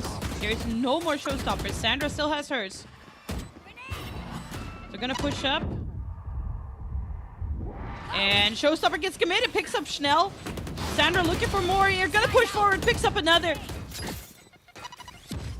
Jolina arriving here to back up the remainder of Ascent as Amy and Jolina managed to just completely clean up here. But now Rusica standing still, tries for the defuse, doesn't check the angle, gets taken down by Jolina. Where did Falcons go, Joy? That was like a 5v3. The showstopper went in, like you said, on the retake from Sandra. They seem to be making ground back into B. And then within, what, like half a second, 4 players all dead in that crossfire between B main and door. Like, that retake, it was looking promising. And then they just get absolutely destroyed running into that crossfire. That's so sad. And Falcons, I mean, they're trying to double up their rounds, but at the end of this half, this buy is looking subpar at best. Yeah. You know, Vandal light armor down to a Bulldog and a Guardian, having to skip key pieces of utility. Oh dear. Oh yeah, it's not looking good. Being able to only pick up one of these Prowlers on Dana is just checking these corners so hard as well. Yep. Again, great map control protocols from Ascend. Mound control, tickling the door, a little bit of a paranoia on through to just apply pressure. And you can see the pressure that's caused in the rotations of Falcons. Ascend is just continually running them around the map. Get that toxic screen coming up with the guiding light. That clears out all of the A side of the map. It's just great default protocols here from Ascend, clearing the map so efficiently. Out comes from the shadows, so you do get at least 2 or 3 players on this A side of the map as the execute comes in. And it's a good opening here. Lush picking up Schnell, picks up another. Back to B shortly. Towards that door. Yeah. Right now they're just pivoting towards that B. But look, Dana and Lush, look at their rotation. They're already aware. Matvi picks up another kill for herself. Lush knows this is gonna be B side. Spidovka still has a spike, picks up another kill. Oh, look at Lush. Look at Lush popping off this game, actually. Spike carrier down. It's actually Falcons putting a round for Switching themselves in. sides. This time being much faster in deciding where they want to go, where they want to respond. Yeah, a little bit better on the rotation timing. I think from the shadows definitely smoothed a little bit of that out. Usually a bit more of a lower impact ult, but this time doing a lot better for them. Oh, that was not a close half at all, Joy. There's no nice way of saying that. No. But look, what I will say is that just yesterday, Falcons 10-2 Anonymo on the attacking side of Lotus. So look, it's going to be a bridge further against Ascend. They are not in the same category of team. Anonymo definitely not making it as deep in the playoffs as Ascend has historically, and Ascend probably considered to be a cut above, but at least the precedent has been set there for some kind of a Falcons comeback. It all starts with the pistol, though. Yes, and that's exactly where we find ourselves now. Look at Ascend pushing up. But now Lush gonna pick up 2 before she ultimately gets shut down. The immediate response will send the rest of Ascend scattered. Prowler will connect, but Ruzica falls before she gets to use more for utility. But still, this is looking great so far for Falcons. They are both incredibly low, though. We have to keep that in mind. They got to convert this pistol. Absolutely must win. And Amy in the 1v3, very dangerous prospect, Joy. Oh, this is very dangerous indeed. They know she's low. She picks up her first. Plant will go through. But so Sandra low. is so low. Sandra Both is of so them low. are. Shadow Step getting committed here. Matt V knows. Oh, trying to come around here. Amy. They don't know. She's gonna drop down.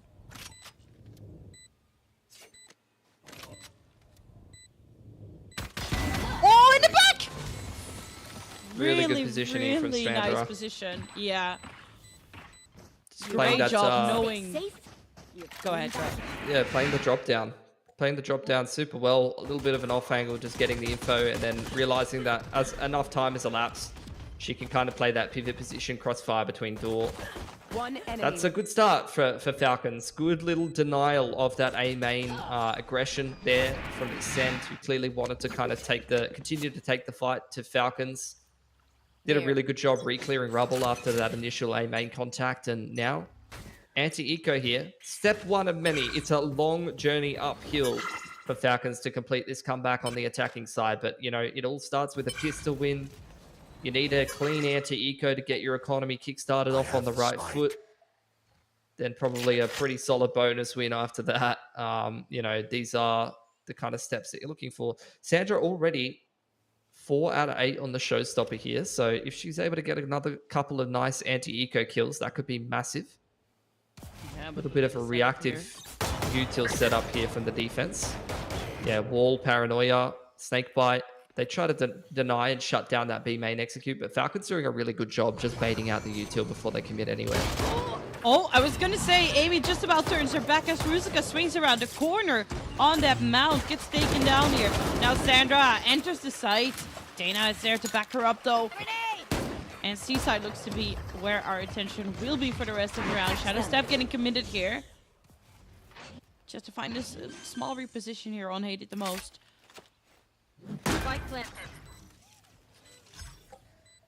Looking good though for Falcons. Seems like they've got everything covered. Haven't lost any guns yet. Schnell just trying to play exits. The turret's asleep on the job right now. Facing the wrong bloody way. And look, we've had to employ another little robot. Got the alarm bot actually covering the angle this time.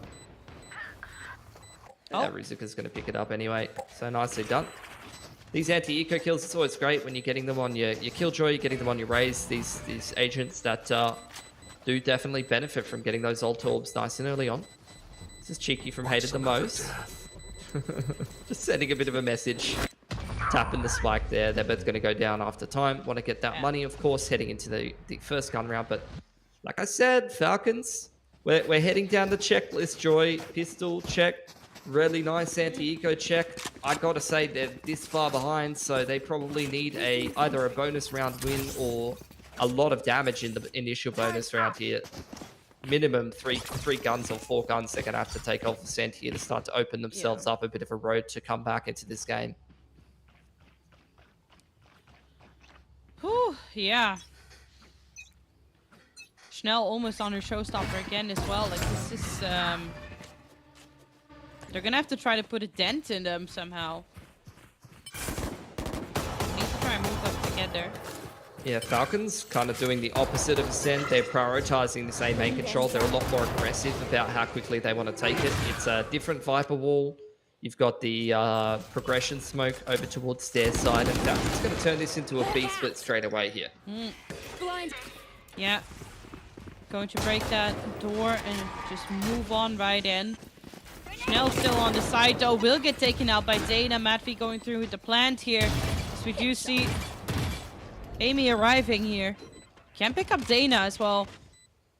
But what more can she do? Not a lot of options left to check any corners. Jolina managing to find Matvi. Lush will swing out and clean up here, but oh my god, kills just being traded back and forth. Looks like the defuse gonna go through pretty much uncontested. Everyone off of that B side right now. Dovka changing her mind. Ruzica will swing out and not prepared, and that's going to be a clean swipe once again. Ascend. Whew. In normal, it was a very patient retake. You know, that's what they did super well there. You know, taking their time, not rushing things too much. I think Ascent, if I was going to criticize anything about them, it's that sometimes in the games against, you know, some of the top tier teams, some of the playoff games, they look a little bit rushed. They look not as composed as you're seeing in this game, but against an opponent like Falcons, they're cool, calm, collected. They're playing these retakes super, super patient. They're recognizing their anti-bonus here. For Falcons, look, Joy, in ordinary circumstances, I'd say you took 2 guns away, you got the plant down. That's a pretty decent bonus, but when you're this far behind, you probably needed more than that. Either way, we head into the first gun round here. Ascend controlling C mount. They have set up Schnell as well as Hated the most. Pretty deep on that C info line, using the one way to control that angle. Falcons kind of in no man's land right now. They haven't taken any space anywhere on the map, so they're going to start making some moves towards the B site. Yeah, they have the Nightfall available as well to them. That could definitely help in one of these executes for sure, or maybe even you know, sprinkled in the post plant to try to make that retake a little harder for Ascent.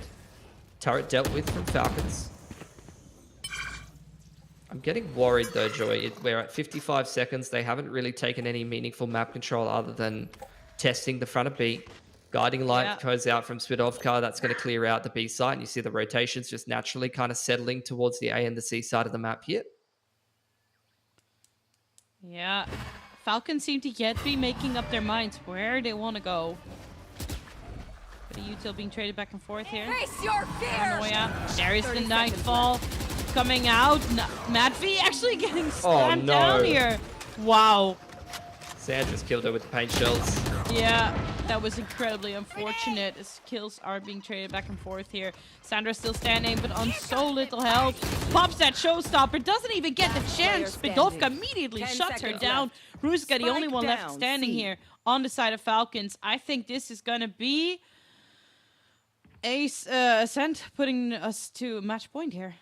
Yeah, and this is just Falcons' indecisiveness. Like, it was the same issue on defense, honestly, Joy. Like, with indecisiveness with the rotations, you know, not quite able to, you know, make the right decisions at the right times. And here on the attacking side, just taking way too long. They didn't get any meaningful map control for a good, you know, 45 seconds to a minute. They took some of that B main control, but not having any presence on the extremities towards A or the C side of the map, like Ascent have been working so well on their attacking side, didn't really give them a whole lot of options, and they end up running into what is, you know, a well-defended C site. Great reactive Paranoia coming in. Schnell in position to use her own paint shells to try to break up that execute. And you can see Ascent, if I was to say the difference between these two teams, it's Ascent just much more switched on, making much better decisions and playing much more decisively, and the individuals playing a whole lot better as well. We're not seeing that same individual brilliance and flair that we've seen from Falcons against some of these other teams. So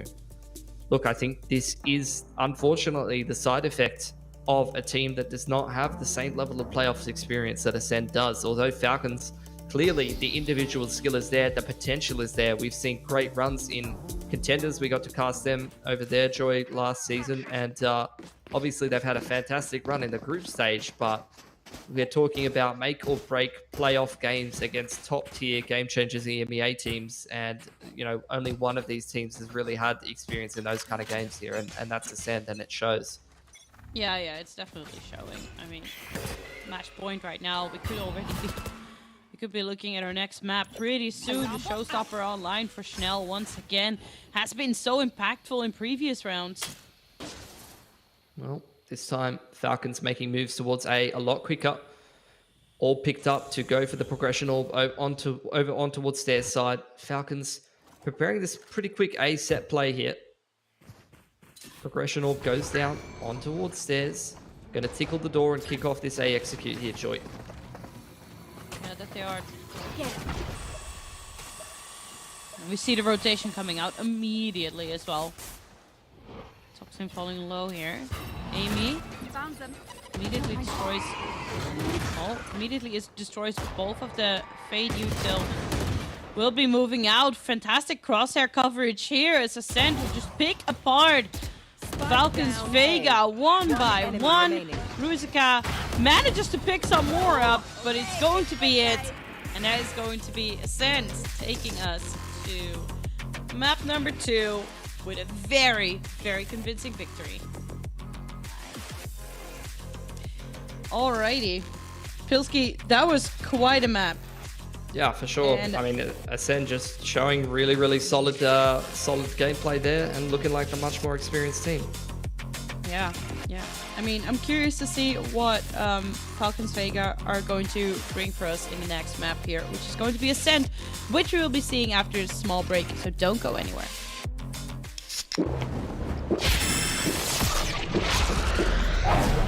Red Bull gives you wings.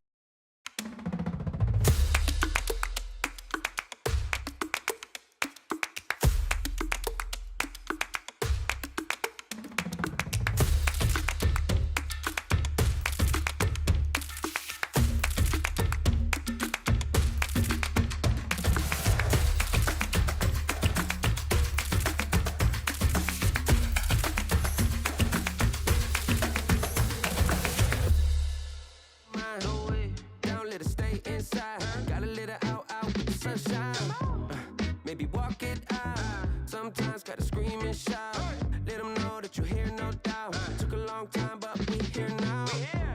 I know you're ready for the hardships. Know you're ready for the progress. I know you living your truth, but don't forget to always stay honest.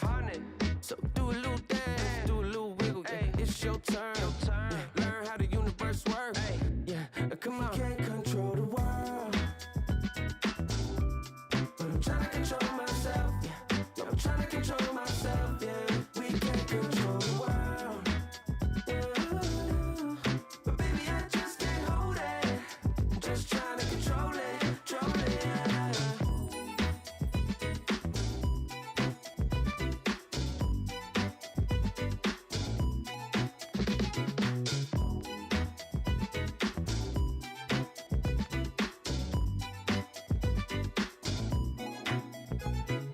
We gon' celebrate like we never have. Slow wine with your better half. Never hesitate to get the bag. Money talks and we always chat. That's why hard work and dedication can get you to a better place, better space. You ain't got time to be wasting, but don't chase it. You can't control the world, but I'm trying to control myself. Yeah, I'm trying to control myself. Yeah. We can't control the world. No. What we doing? But baby, I just can't hold it. I'm just trying to control it. Yeah. Just trying to control it. Hey, just trying to control it. Yeah. Let it out. Let it out. La, la, la, la, la, la.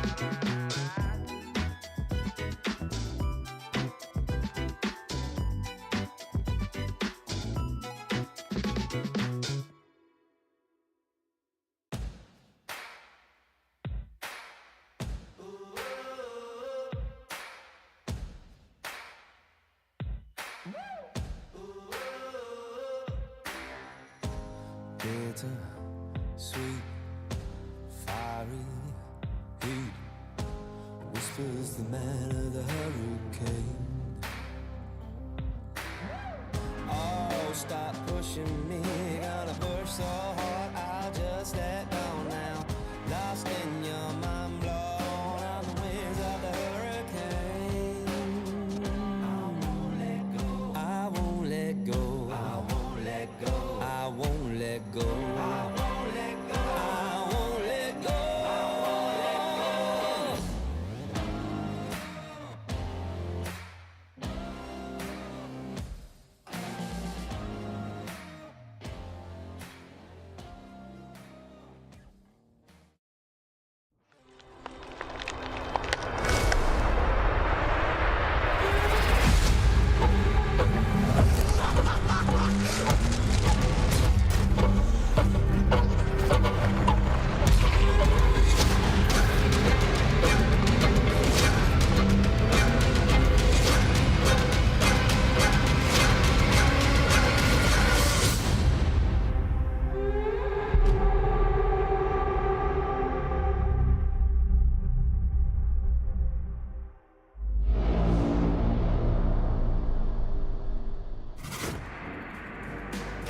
What a debut from Ascend on this playoffs, 13-4 on their opponent's map pick. And that is considering the Falcons ended up with a 2-10 half and they managed to get those pistols, but that was all they could get, Mitch. How did that happen? Well, look, I think there's a lot of things that we can look to in this matchup. I think the fact that you had Ascend being so clear-cut in their opening rounds, they were just diving on sites, taking space, and forcing this squad back. And once it got into post plans, they simply just won those fights. This very much came off as a game of out-aiming your opponent. Ascend looked like the better team on the server here, and that's concerning for the rest of the series now for Falcons. That's their map pick, and they barely had a heartbeat on it.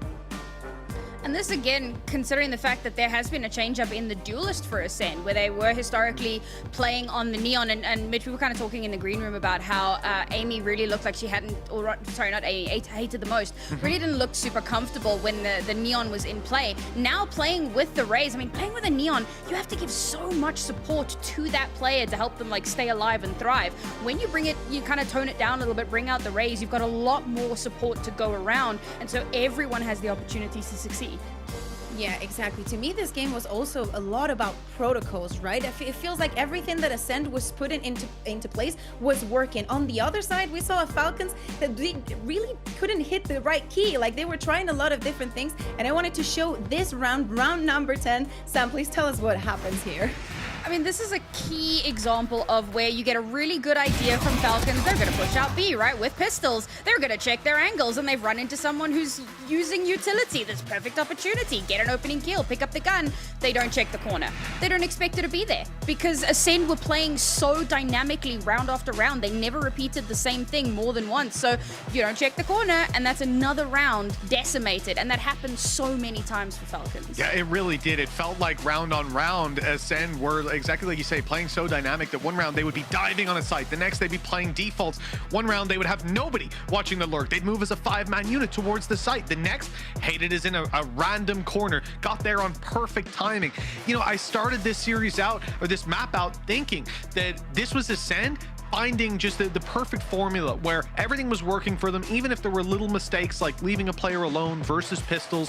They still managed to find the result. But as the map progressed, we see that it was also when it came down to head-on-head aim duels that they were coming ahead the majority of the time. A couple of successful retakes, a pistol round here, but it doesn't really have any effect. A 13-4 is as good as a 13-0 at the end of the day.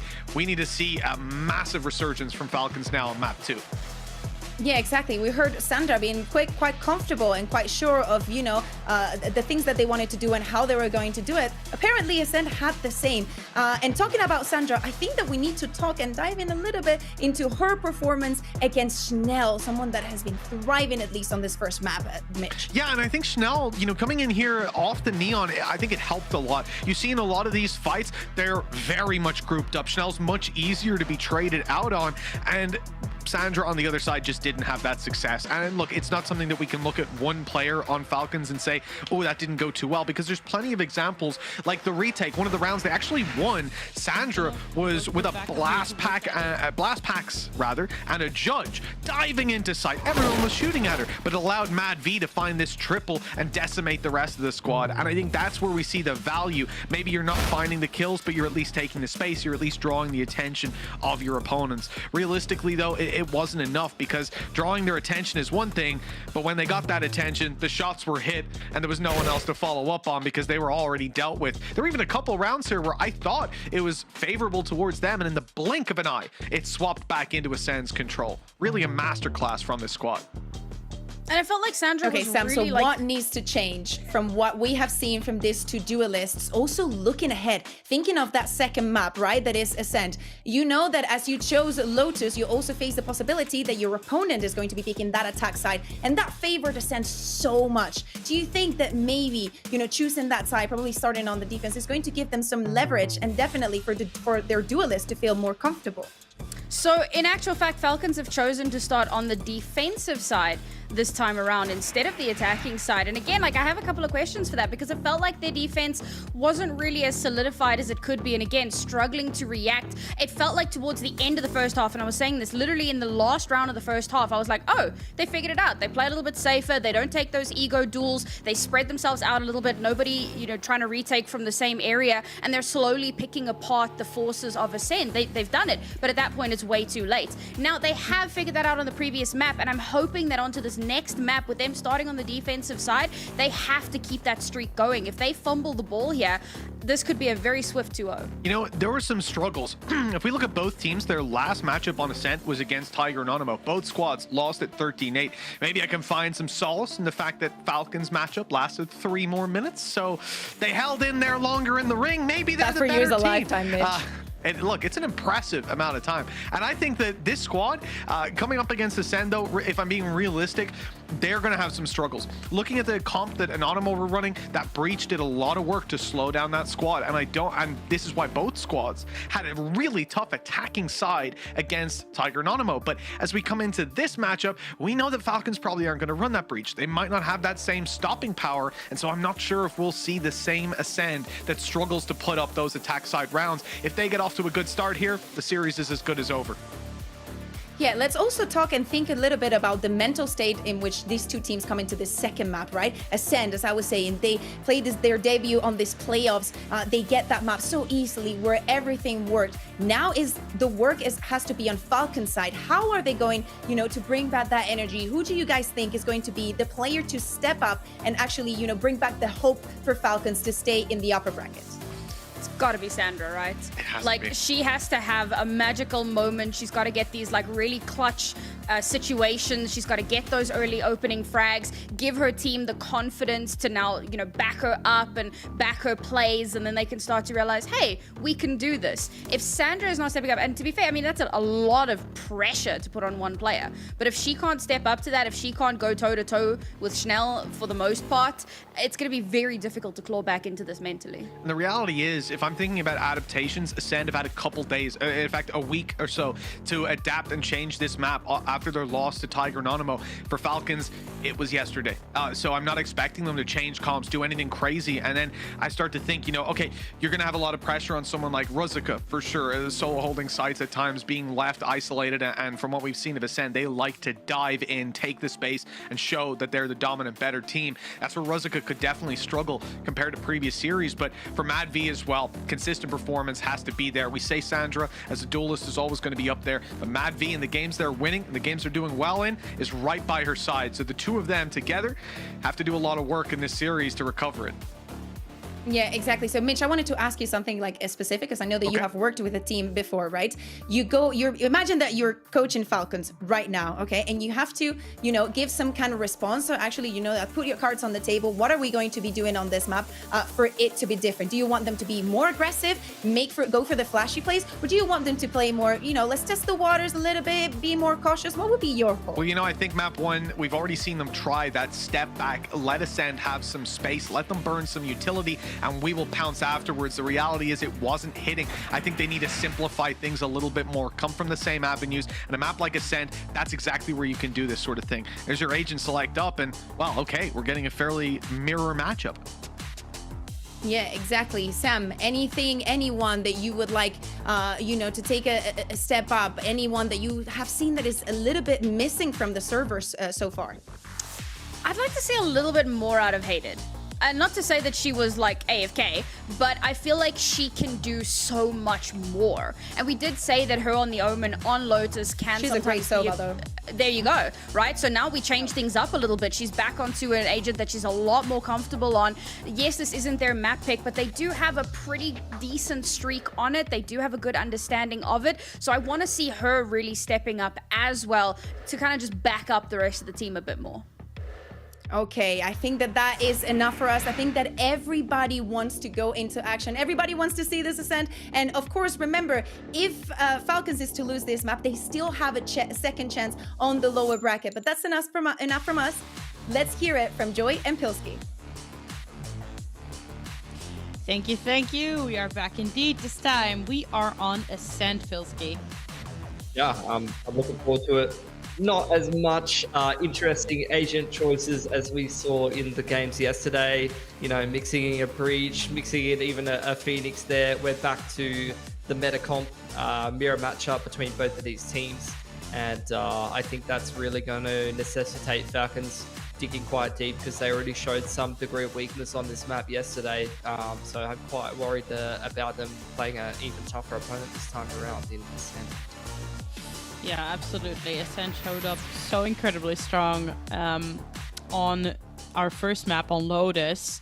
Yeah. Really putting a dent, I think, also in just the mentality here for Falcons. But we can't count them out just yet. But as you mentioned before, it's just Ascent who has made it so far every run they've done in the Game Changers. They've made it very far. Not been able to quite get to finals, but we're going to see. They're benefiting from all that experience now, right? You know, all of those hard games that they've played throughout all of these playoff brackets. You know, when you get to these playoff games, it is just super, smooth sailing for them. Whereas Falcons, this might be some uncharted territory for these girls. You know, they haven't been in as many of these playoff game situations. And I think it really showed in that first map. I was watching that Lotus game that they played yesterday up against Anonymo. What a thing of beauty that was. It was decisive gameplay. It was all of them playing together, showing us that beautiful individual skill and brilliance that we like to see from them. Decisive gameplay.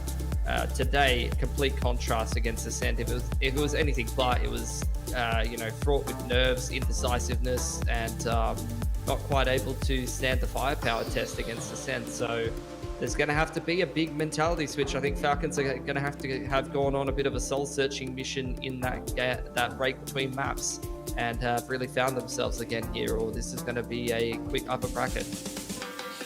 Yeah, exactly. You hit it. You hit the needle on its head there. Yeah. What would be your go-to soul-searching moment? Like staring at the sea. What I don't know. What other kind of things are there? I mean, if you're competing, right, you can't just. Unless you live in a really nice place, you can go and look at the sea. But grab a little bit of fresh air, take a walk around your room, and just also talk to each other. I think main communication between games is incredibly important. Communication in a game like this is just key. For sure. And I think, look, something interesting that we learned about Falcons along the journey is obviously they get a lot of chances to play these events. They get able to play on LAN, on bootcamp quite regularly. So, you know, they do have the benefit of being close with one another, being able to have that layer of abstraction that playing online removes from you. You know, they have the benefit of being able to be in person and just, discuss things. But you know, I would say, even though they have played on LAN, even though they have played these events and they have been able to play at the boot camp, there is just another level of pressure when you have the biggest event of the year in the region, and the pressure of qualification to Sao Paulo on the line, and you're playing against a team of the caliber of Ascend. You know, nothing can really prepare you from that for that other than actually doing it. And I think, unfortunately, in that first map, they kind of learned the hard way what happens. Yeah, what happens is they got incredibly punished also for their indecisiveness that you pointed out earlier. I hope that this time Falcons can work their head around the moves of Ascend a little bit faster and just try to play also a little bit more off of each other. Now they've got a lot of utility to play for in these compositions here with both the Omen and the KO. Yeah. Not to mention we've also got a Sova. Yeah, it's going to be the super standard Ascent stuff that we're used to seeing. Got a bit of a team bonding exercise here from Ascent, doing a bit of spike juggling. Everyone just keeping themselves nice and warmed. You know, keeping the spirits nice and high. It's very important. That it is. I mean, they must be feeling very happy and comfortable the way that this last map panned out for them. Oh, for sure. I think over on the other side of Falcons, you know, long tech pause, you're trying to get yourself, how would I say it? You're trying to get yourself pumped up. And I've been in these situations as well. You know, we're going to some of these VCT events and stuff. I had the pleasure of going to VCT APAC in Thailand and coaching. And these tech pauses can be massive momentum killers. And I think from the perspective of Falcons, you know, you get stomped first map. In the break, you need to have some kind of, you know, come to Jesus kind of moment, you know, wake yourself up and really get everyone pumped up and fired up to get into this game. And then you get ready to play the game, and then you go into this tech pause and, you know, you wind down again a little bit. And I think that could maybe be a bit detrimental. Hopefully they're going to be able to get themselves back in the right mindset again. Look, we did get the benefit of watching Falcons play Ascent just yesterday against Anonymo. It didn't go fantastically. They did lose it to Anonymo. Although they had a pretty decent attacking side for themselves, they went up 7-5 if I remember correctly. On defense, they just couldn't win a post plant, Joy. It was really quite a nightmare to watch. It was, and trust me, it was also hard to cast, because it's just hard to figure out as well what is it that Falcons is missing. But still, they pushed it to overtime twice in that map, and it was a bit of a heartbreak. But we're gonna see how they're gonna work everything out here. I think over on the other side of things, I mean, we'll have a little bit of a look. I already know from watching the previous stages that Ascent are great on this map. You know, Ascent has been a big comfort map for them. But just to go back to the group stage, I mean, they played it 8 times. It might make you feel a little bit better about Falcons' defeat to Tiger and Anonymo that Ascent also lost Ascent to them in the group stage. And then over there, before that, heading into the last stage, you only really saw Ascent losing to Foot Female, who were on a bit of a tear that last stage, if everyone remembers. But seeing Ascent having beaten teams like G2 on this map and also kind of smashing NASR Ignite, you know that they play quite a good Ascent for themselves, and they have done so over multiple stages here of Game Changers. So I'm expecting nothing less heading into this upper bracket game. Yes, just to inform you all in the audience that the game will resume shortly. We've had a player with a little bit of a ping issue, and we will be back ASAP. Yep, should be getting done here pretty quickly. I think what we're seeing here from Ascend early on, just to kind of get everybody back and on the right page, heading into the pistol here, is you see Ascend already running the 1-4. KJ is going to be left on the lurk towards middle, but you're going to get early contact there from Falcons. And Ascend, on the other hand, heading towards this A main already. KO Knife and Sova Dart invested over there. They're just taking some control, and now Ascend working back towards middle. Flashbang. Oh, and they are going to come out swinging, pick up 2 for themselves here. Make that 3. Spike getting dropped down here on mid. That is a bit of an unfortunate one. So Hated the Most going to come around to try and retrieve it. Right here. Yeah, round's going to slow down a little bit. Falcons quite happy. They had a very hard read there. You can see they went for that KO flash timing straight through the smoke to stop Ascend after that A main control from recontesting Catwalk. So with the smoke coming out from Jolina, hated the most, able to pick up the spike at least. But Falcons, look, 2-man advantage here for Falcons. They're in a very good position, but playing quite split up around the map. Ascend still could convert this 2-on-4. It's very doable. Yeah, it is very doable, definitely, if you are Ascend in this situation. And Matvey is holding that entrance here, but has the knife ready, gonna toss that out. Picks up. Picks up one, then Dana on the other side picks up another. Will pick up 2 for themselves here to close out the round. Falcons Vega. Huge. 4K from Dana as well, so she's going to get herself off to a good start in terms of getting that Hunter's Fury online. But that's exactly what they needed. You know, I talked about the momentum killer that a long tech pause like that could bring, but already Falcons Vega, you could see they had a hard read. That pistol round, you know, from a coach's perspective or from an RGL's perspective, going back through the VODs, pistol rounds, first gun rounds, these are the kind of rounds that are the easiest kind of rounds to counter strat. A lot of teams do often fall into the same tendencies, and I think Falcons there done a great job of extracting that pistol. Dana just continuing good work with the recon bolt and the spam through the wall, recognizing that you know, the orb control is something that Ascend wants to go for. And like I said, continuing to farm up her Hunter's Fury early on here. So already here on defense, I'm getting the feeling that Falcons Vega do have a kind of pretty good read on what Ascend likes to do. Oh dear, haven't checked Amy in that corner. That could be dangerous. Yeah, that could be dangerous. Amy slowly pushing up here. Oh man. Oh dear. If they She's find got her. great timing. Yeah. Oh, picks up Matvey. Fantastic timing even. Not gonna get spotted here as well. But Dana will shut her down. Just a little bit of a difference there in the gun, obviously. But here comes the rotation in from the rest of Ascend. Yeah, you can see Falcons just kind of moving into retake setup on most parts of the map. Just Dana to contest here from spawn side. Gonna let them have the B site and just play retake. They've got better guns, they've got better utility. Unfortunately, they will concede a spike plant to hate it the most, but outside of that, they're hoping to just try to complete this retake without really losing too much more.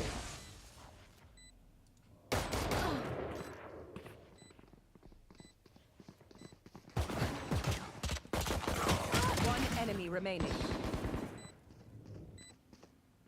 Still Jolina picking one up. Will pick up one more here. Ascend actually. Oh no. It's just gonna be them coming around, and there's it's just the difference in guns. Yeah, I mean they did a lot of damage though with Zen. Great lurk timing from Amy. Dana doesn't check her in the corner of B main, and that's where, you know, they kind of unfortunately spread the players a little thinner and do a lot of damage with pistols there. This bonus is going to look a little bit more woeful here, Joy. I was going to say bonus with the early Hunter's Fury timing that Dana had built up could have been something to, you know, get excited about potentially. Yeah, definitely something to potentially steamroll some more wins for them. I don't think, I mean, I think now that they've lost so much, I'm not even sure that they will invest it in this round. You can see them going down to the Sheriffs. They actually have to kind of save around these 2 guns. Yeah. Oh, the dart timing. The dart timing might have been good for Dana to rip the ult there, but you saw the KO knife has unfortunately robbed her of that timing. Falcons here with the 2-man setup on Cat side, and now starting to shift into a retake setup here on B. Not really wanted to contest over there, instead just leaving the Killjoy utility Ascend. They've taken that B main control once again and worked the orb over there. Mad V over on this A side of the map, caught by Jolina nicely. This is exactly how you want to see Ascend running a default.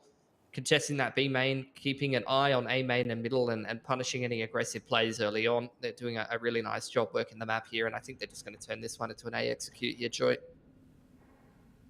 Yes, it should. I mean, grossly outnumbered are the Falcons here, so they're still making their way. Is Dana and Ruska now already on the scene, gonna find Lush. Not much else to do here. Plant will go down. Dovka gonna push that one through. Now, Ruzica making her way up from heaven here. A little bit alone. Alarm bot gonna get taken out.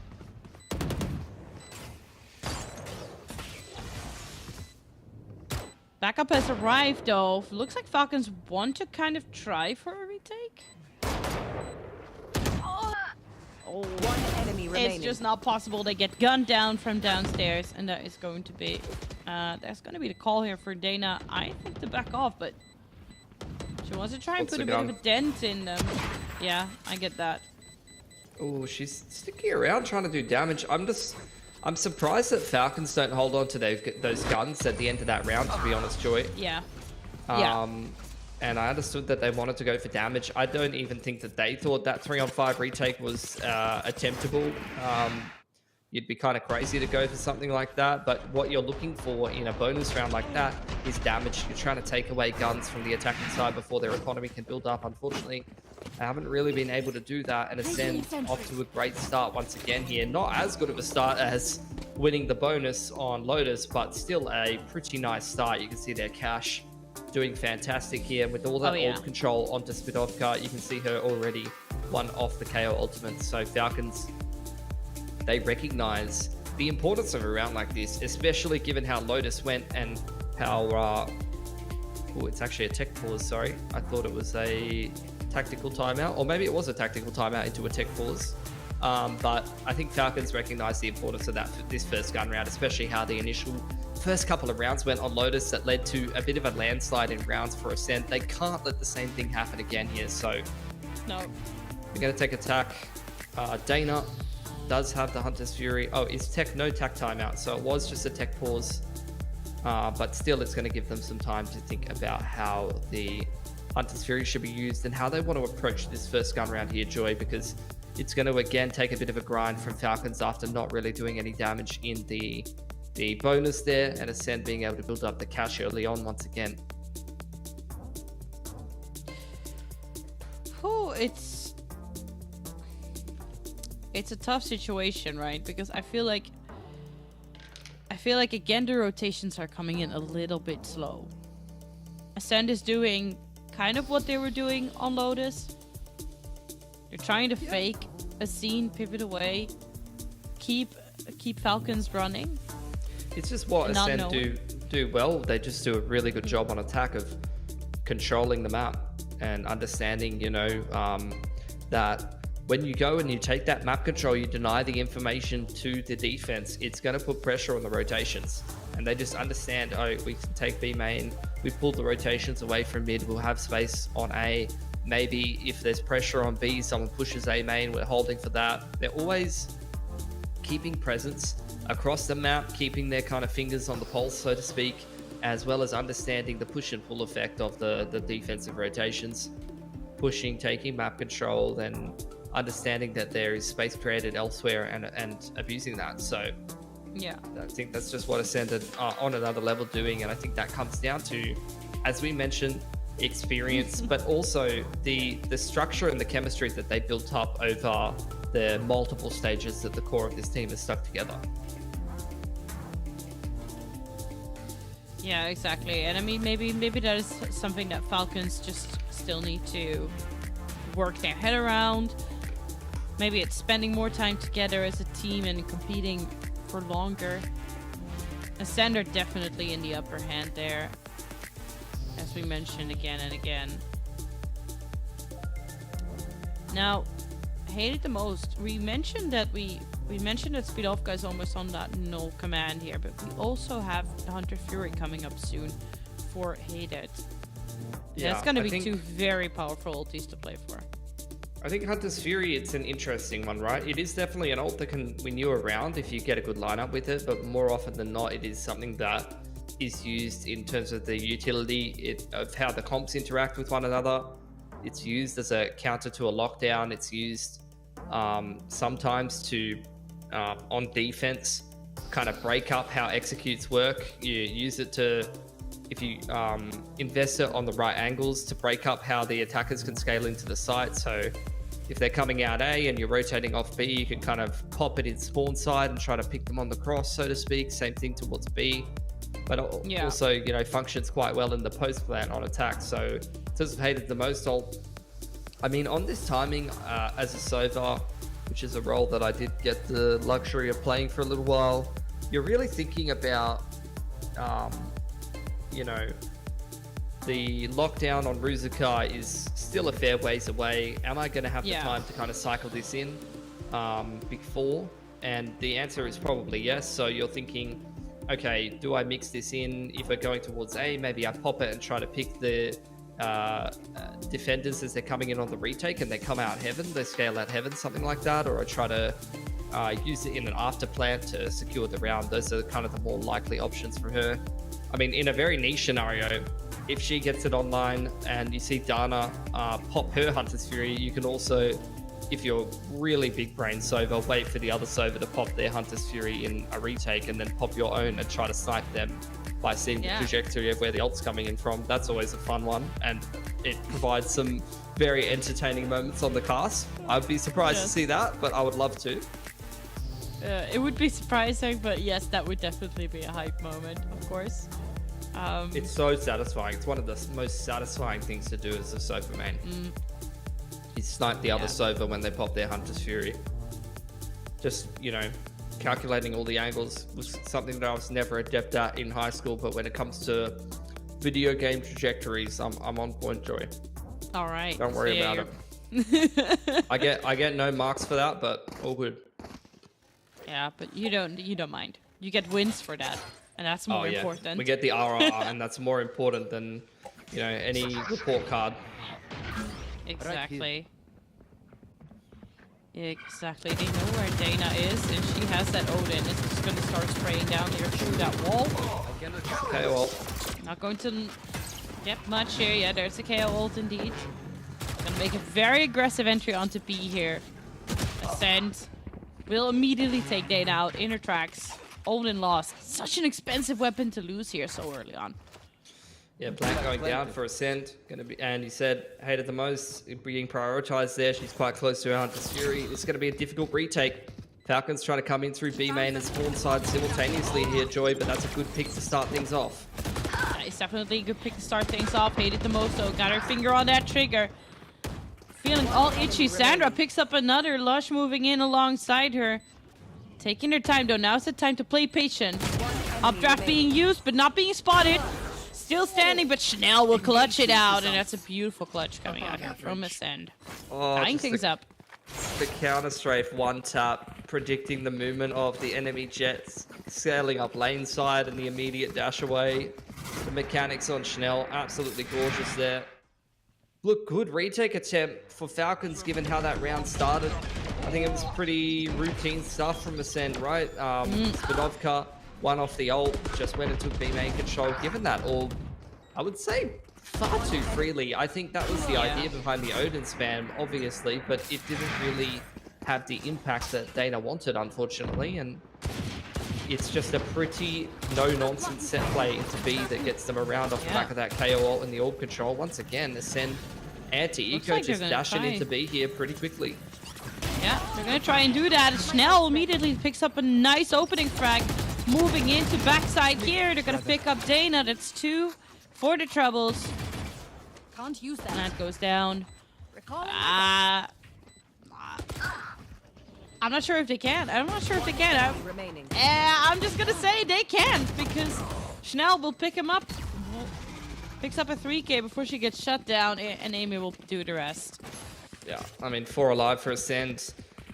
And this is where the issues start to present themselves. Falcons, they're getting bullied on the B side of the map. There's no two ways about it. And that is an issue for them because this is where Ascend can start to play on the minds of Falcons a little bit. That, you know, you're already seeing Ascend being able to steamroll B. They can start to condition Falcons to fear that a little bit. And I think you're already seeing the lean towards B here. Operator over there for Sandra.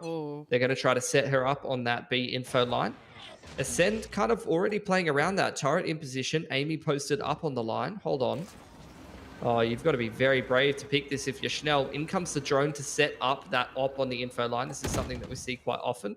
They've only seen the Killjoy here. So Sandra That's something you're expecting to see. You understand that this is a Killjoy defaulting towards the B side of the map. It's what you expect on the defense. But as they post it up, Sandra over on B, you start to see the rotations back to the other side of the map from Falcons. This is where Ascend, they recognize, okay, we have to push that jet off the info line, and they might even have a little set play to punish that here. We'll see how they deal with pushing this jet off. Yeah, I mean, they're gonna start pushing up here. Oh, shot doesn't connect. Immediately forced off that angle. Repositions herself here. There's the Hunter's Fury, and that will take her out before she takes out Spidovka, though. Hunter's Fury being committed here now by Dana as well. Flash coming down. Matt B comes out swinging, doesn't find anything.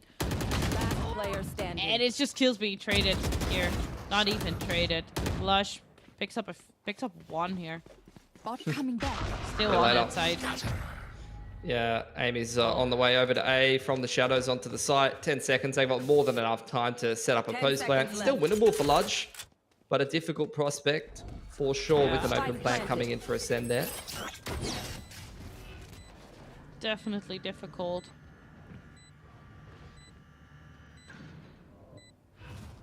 Have to be careful here.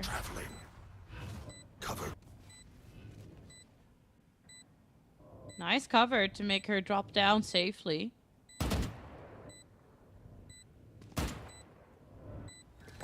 Alright, they know she's here now. The moment she's gonna try for that defuse. Yeah, they're gonna start shooting. She swings out, but doesn't quite get the second one before she gets shut down. And that is gonna be Ascend to pick up another round.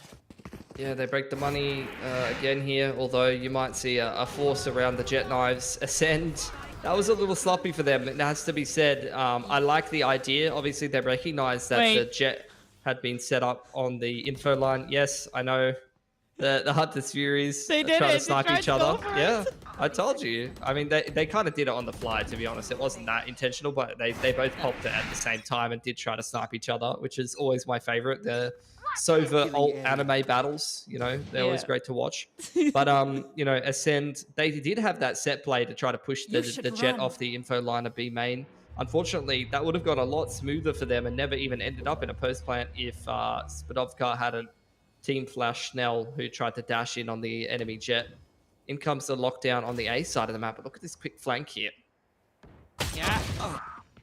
Angle being held, though. Hated the most gets taken out. Now Trolina looking for backup. Lush actually so ready for that. Chanel coming around the corner. Amy comes out swinging. Blade Storm still in hand here for Sandra. So trying to make their way here onto this A side. Oh, but the spraying from heaven is just too oppressive. Everyone gets taken out before they can even make their entry. Ascend looking absolutely on fire. Yeah, in these mid to late round engagements, like Ascend have just kind of been wiping the floor with Falcons. Even if Falcons, you know, they come in on these retakes and they sometimes get a pick, like they picked-hated the most there. They look like they were able to put together a good flank, but Ascend are just playing these mid rounds so well. They're swinging together, they're taking fights together, they're not afraid to take these duels, and they're looking way, way sharper than Falcons right now, who, as I mentioned before, they didn't take their tack timeout before. That was a tech. This will be their tack timeout taken. I believe their second one. So, gonna have a bit of a discussion here. And look, it's really not going too well today for Falcons. That goes without saying. Ascend, they're looking like they're on another level. It's the overall structure in combination with the individuals really shining here on Ascend. They're looking like they're playing a top tier game today. Respect where respect's due. I'm just really not sure what Falcons can really change up, because I feel like some of these rounds they're setting themselves up well for success. But, you know, that last round being a prime example, they get the pick on hated the most, they deal with the flank, and then they end up in a 5v4. And it's a winnable round, but even in the rounds where they're finding themselves in an advantage or some kind of space, Ascend seems to be able to just destroy them in the mid to late round with just superior firepower in his multi-frags. So the going never really gets easier. Again, this B main control comes in. Spidovka has farmed so many orbs this game and really not been punished for it at all.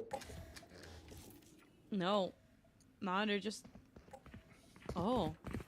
They're gonna farm up that orb, rotate away. Yeah, gotta go get the other A main orb. Got 100% the orb farming. Because you understand, Joy, they've already completed Valorant. This is now like a orb farm speed run. Exactly. Valorant complete there, and now we just want shiny orbs. That's it. Who's gonna Yes, get and it? I think Falcon's reading this one a little bit better. Ruzica playing this retake setup from Tree though, but she doesn't actually have her ultimate online. So she will need to get a kill to be able to actually pop that lockdown for the retake. Yeah, seems to be rotating around now. Ooh, in the waiting arms of Hated the most. We'll trade away. Drone will spot them out. They're gonna look to shut them down here. Still not much trading. It actually finds the target here through the upstairs. One enemy remaining. Oh, actually, Jolina, the only one left standing.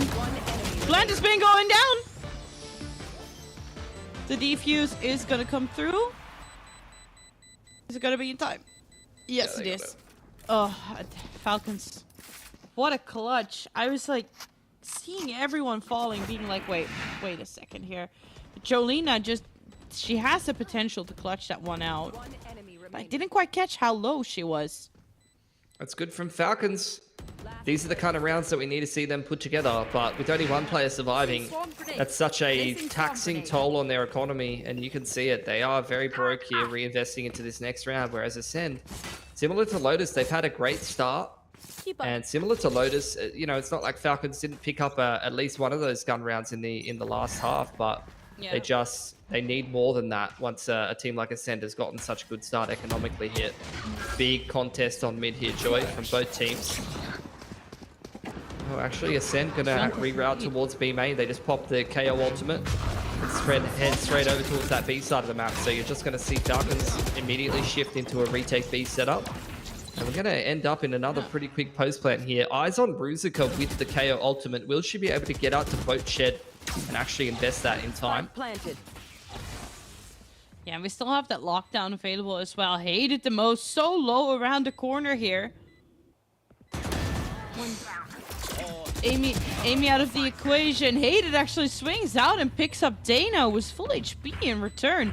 Really well played here by her.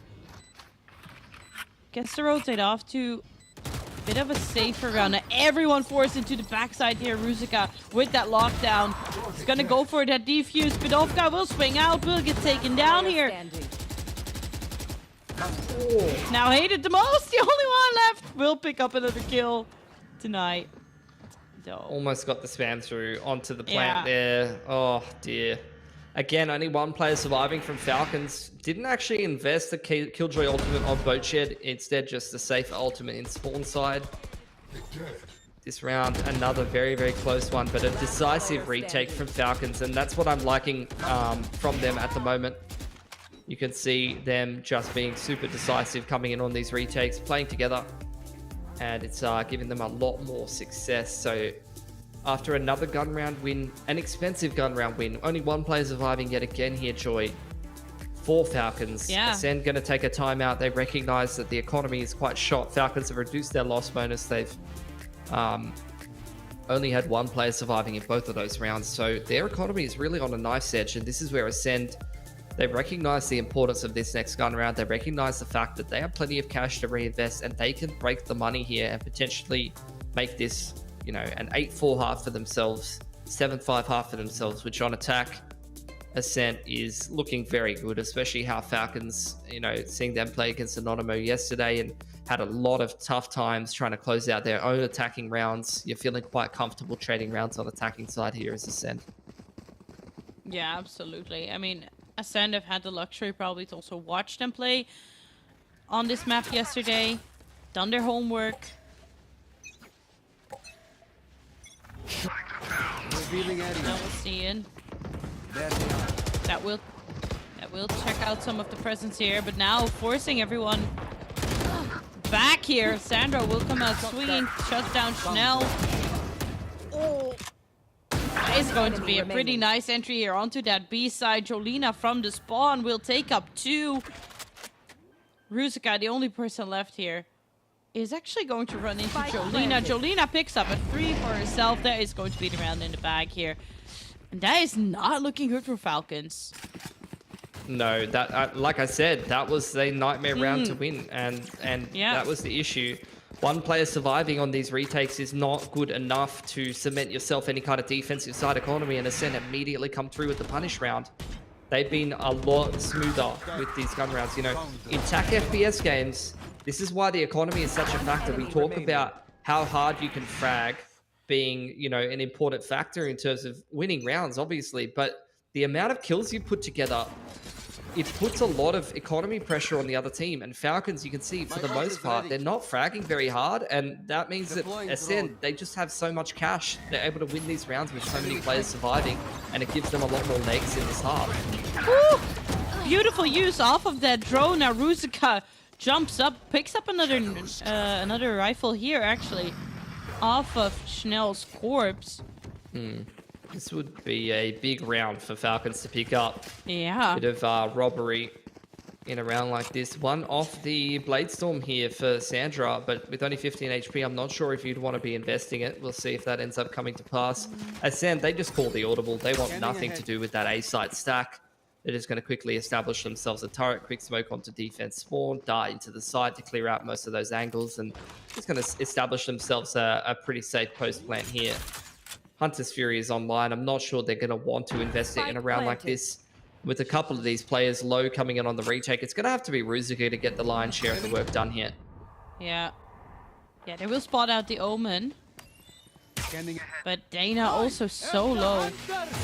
Oh, hated the most. Gonna pop that Hunter's Fury to just try and deny them entering this. And that is going to be them absolutely being cleaned up here. Amy from the garage will take care of that for you. Last round in the half. Crisis averted.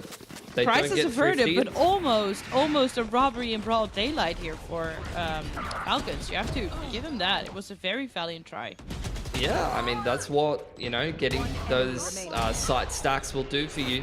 You know, it is a bit of roulette in action, and you know, you just throw all your chips in on the right color, so to speak, and you get yourself some pretty nice wins sometimes.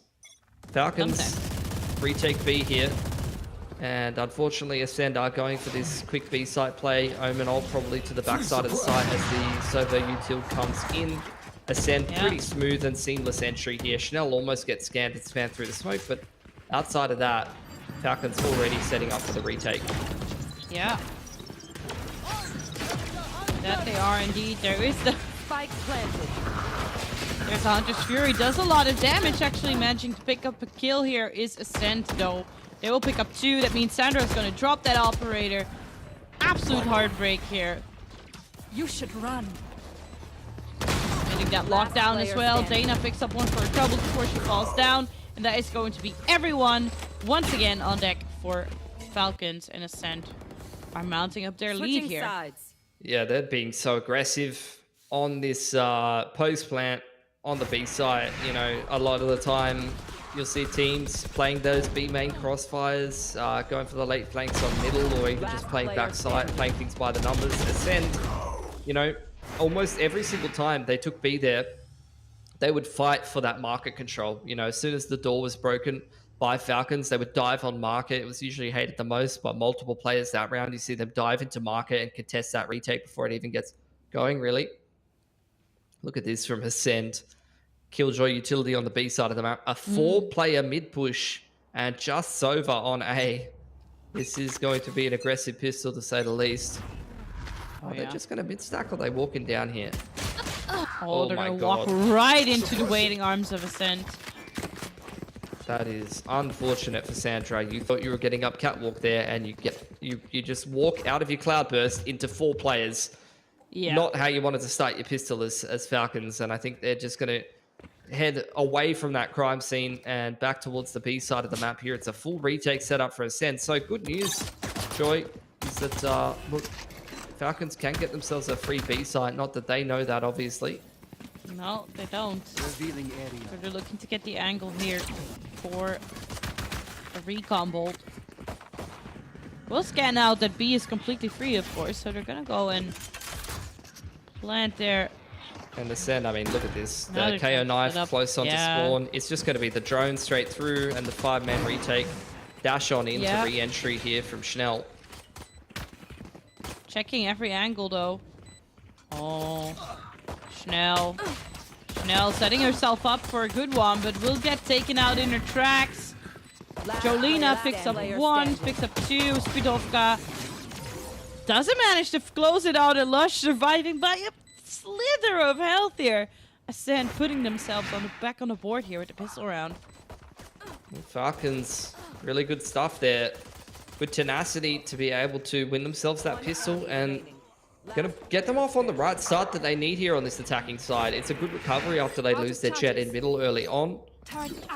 And look, Ascend, I liked what they were doing there. They clearly had a hard read on the jet going up cat. They got that opening pick for free, and I like their retake protocol there. The drone on through spawn side, jet dash onto switch.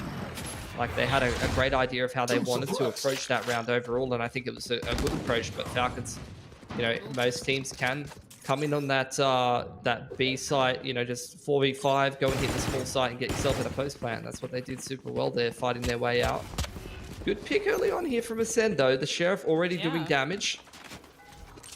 Yeah, Jolina taking a chunk of her health as well here. Good scan from Hated.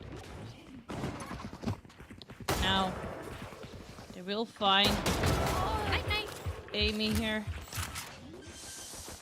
Amy will get taken out as well in her tracks. It's gonna be the Falcons actually finding their swing here, but now Schnell just a little bit faster on that trigger. Takes Dana out where she stands. Checks every angle as well.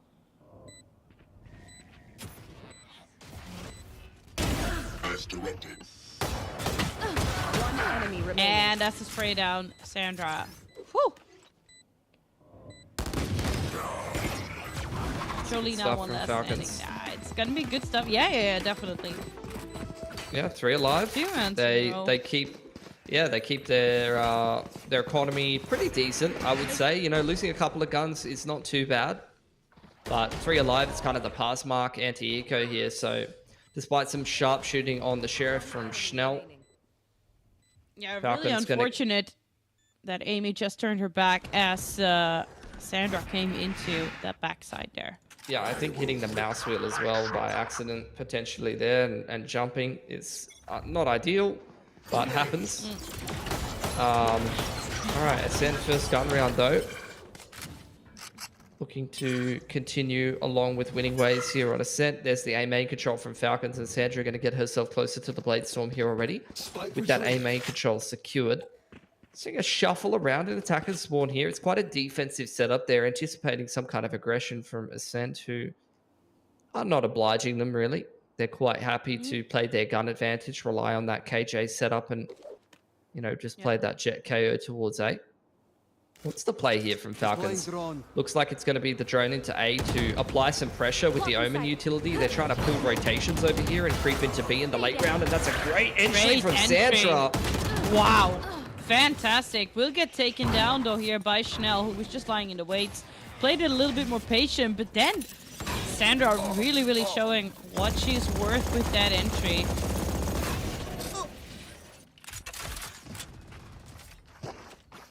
Hated being forced off that angle. Now they've had time to regroup though.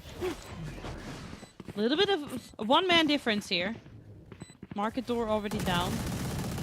Can use that to their advantage.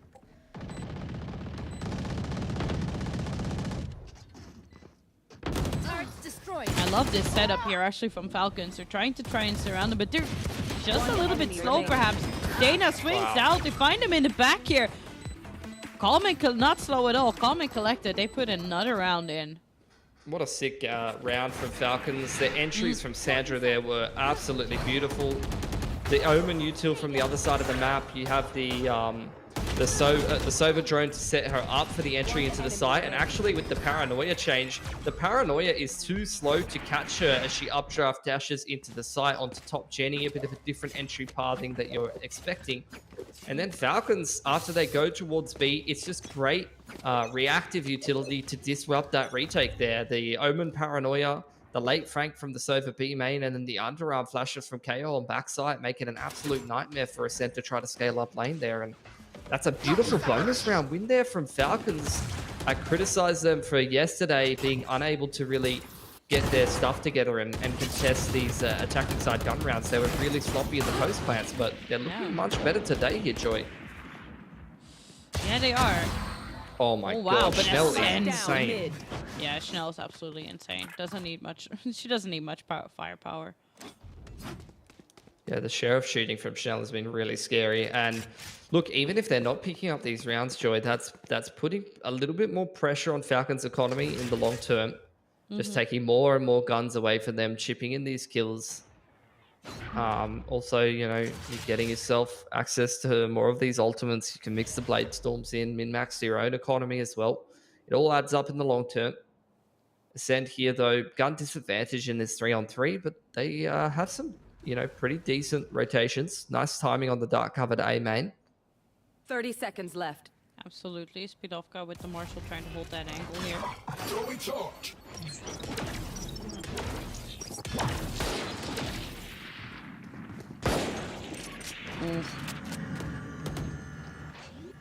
Door being toggled. We'll secure A for them for a while. Ooh, reflank on middle, maybe? No, she's lining up the nanos for Jen. Yeah.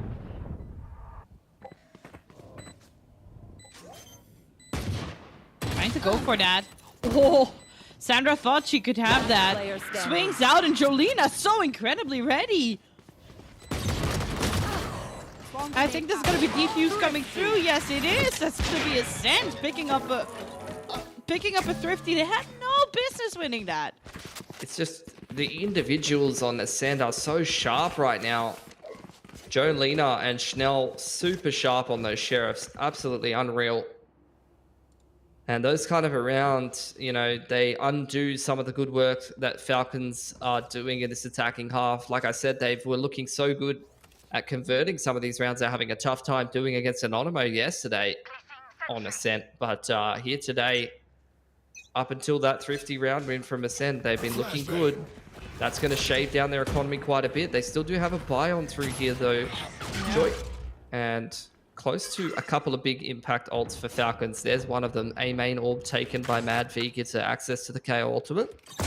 If Ruzika can get this B main orb, that could be the lockdown as well. But you can see already Ascend active in B main after A main controller is taken by Falcons. They cleared the turret and set up Schnell on this info line. And already look at these rotations from Ascend.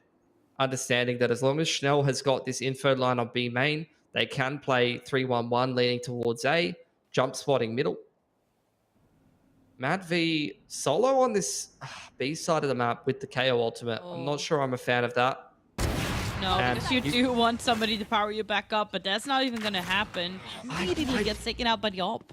I don't understand that from Mad V at all, to be honest. They know that the turret was cleared. That's a very common play to set up an op. Either way, in comes the A execute from Falcons. Yeah, they're going to try and go for this entry, but then Amy just so incredibly clean, swings out, picks up a 3, and makes it a flawless round for Ascend. Oh, Falcons, that was... That's like I rough. said, they just lost the Thrifty. They just lost against the Thrifty. That's put a lot of pressure on their economy, and then they have a gun round like that.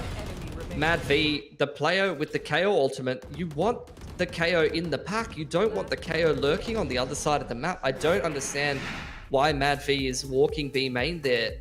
And after they've cleared the turret, like I said, that is a very common play for the Sova to set up the jet on that B main info line with the operator. That is, you know, textbook defense Ascent. Oh, many teams play like that. So I'm just very surprised that Falcons have gotten caught by a play like that, and in such a critical gun round where their money is going to get broken, where you'd want to see them, you know, pop the KO in the pack and kick off and execute and maybe try to secure themselves around with the lockdown in the post plant.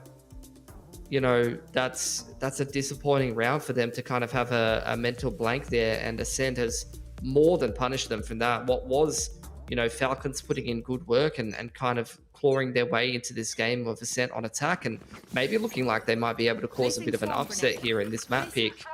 Now you see a big economy swing. Falcons are back down to a half buy with a hero Vandal, and Ascent has got great money now. They are well and truly in the driver's seat of potentially picking themselves up a 2-0 here. It's certainly starting to look like that. Get out of my way! So do you see the Blade Storm? Schnell holding that angle for now. Not taking any chances of getting caught here, though. Gonna set herself up on that A side heaven.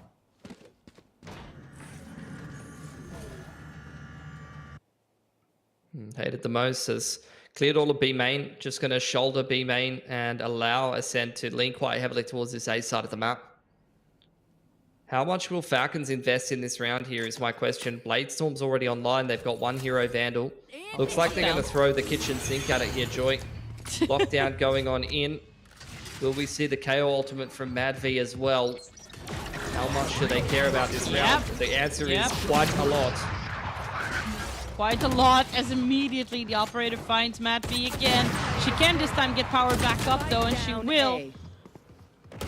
Blade Storm from Sandra doesn't quite find anything. She does find a pick here. Finds 2 actually. Make it 3, make it 4.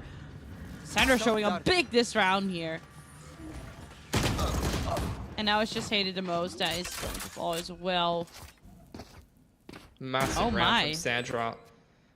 Lockdown invested, KO Ultimate invested. You know, they were only on a half buy, but they really tried for that round. And Sandra, I was getting really worried, Joy. I saw the Bladestorm dash into the site. She missed every knife, and then she walks out of her own Cloudburst, right-clicks the KO, picks up the Vandal, and then gets a 3K in the blink of an eye. So that is the classic, I feel like, you know, Jet experience, really. You know, with every Bladestorm, with absolutely every knife, and then kill the entire enemy team. And what a round for it as well. You know, they were down and out, but I think a half buy win like that with the ultimates invested has definitely kind of picked them up out of the dumps. Ascent, though, like I said, a lot of good economy for them. They've been able to reinvest in this round, and once again, they have gotten this B main info line. The Jet is locked that down on the operator, supported by the Sova, who clears the backside of B main with that dart. It's a deep turret this time, as Falcons looking to hold the backside of B main, now clearing some mid control with the dart cover on Catwalk. The drone clears close middle, sees that the door is out, comes the counter drone from Hated the most, who's looking for a bit of a spam through the wall on middle here. Falcons, after pressuring middle, they're still at a 1-3-1. My question really is, where does this round end? You've got a big setup in tree here. Looks like they're heading back towards B, which means contesting Chanel off of this operator line. Yeah. And I'm not sure how good of an idea that is, but do they have the knowledge that she is there? They know she has the operator. First shot will not connect, forces her off that angle. And in the back, she falls here. Yeah, Hated the most trying to spam away. TP is coming to backside from Jolena, but she's all on her own. Tries to swing out, falls down as well here. Dana will find a plant. The rest is arriving still. 3v5 situation. Lush a little bit isolated here. Doesn't get a lot done. Amy will find her. Oh, but Rusika steps out. Spidovka is it ready? No, Spidovka.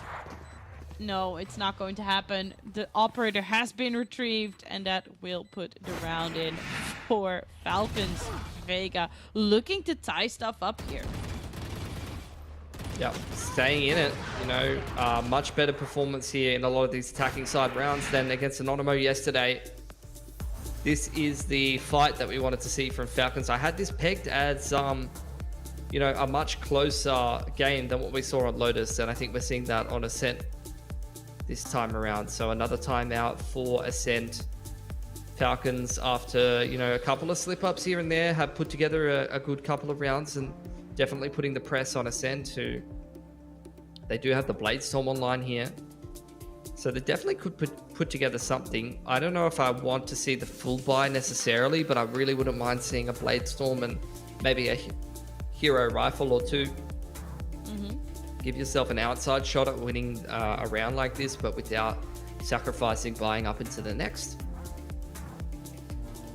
Falcons, you know, in the position that they're in, really starting to get a bit of a roll on. I think they're, like I said, it really comes down to, I don't know if you agree with this, Joy, but the mid to late rounds are looking a little bit better than yesterday. Like yesterday, I felt like in the earlier parts of the rounds, they had a good idea of what they wanted to do. They were taking mid control and clearing turret and then trying to, you know, work their way into the sites after that.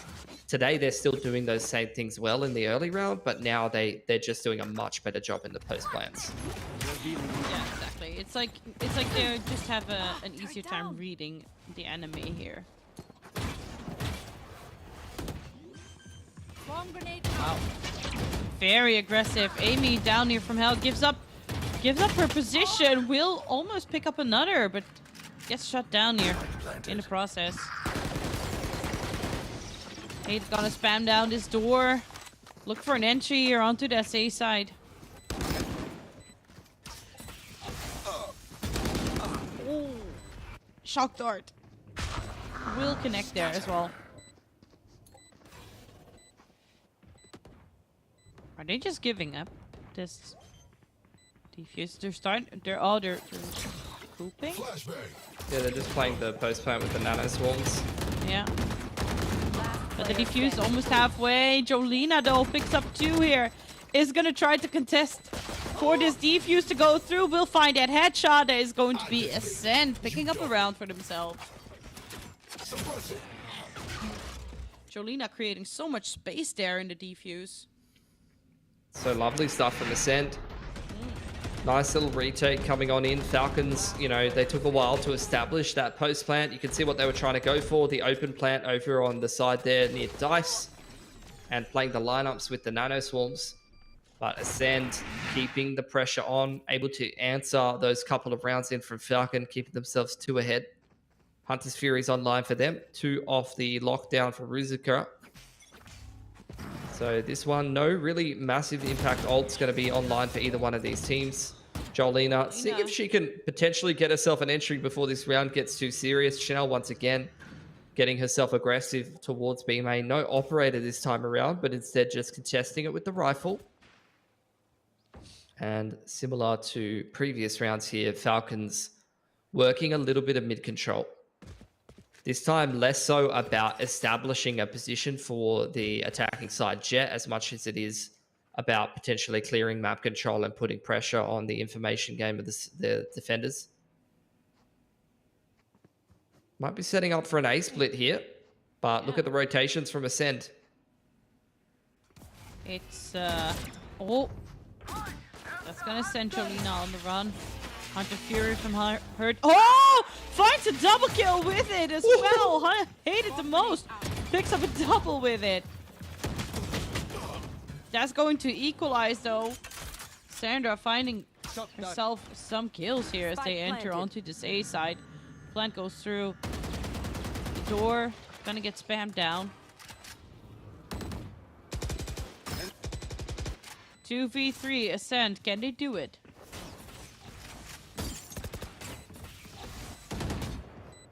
Gonna come up from above. Sandra on that angle here. One enemy remaining. Oh, it's Hated. Just so clean on the trigger. Will pick up a 3K, but will fall One enemy to remaining. Sandra. Hated picks up another. Tries to look for that defuse. Lush has to swing out here.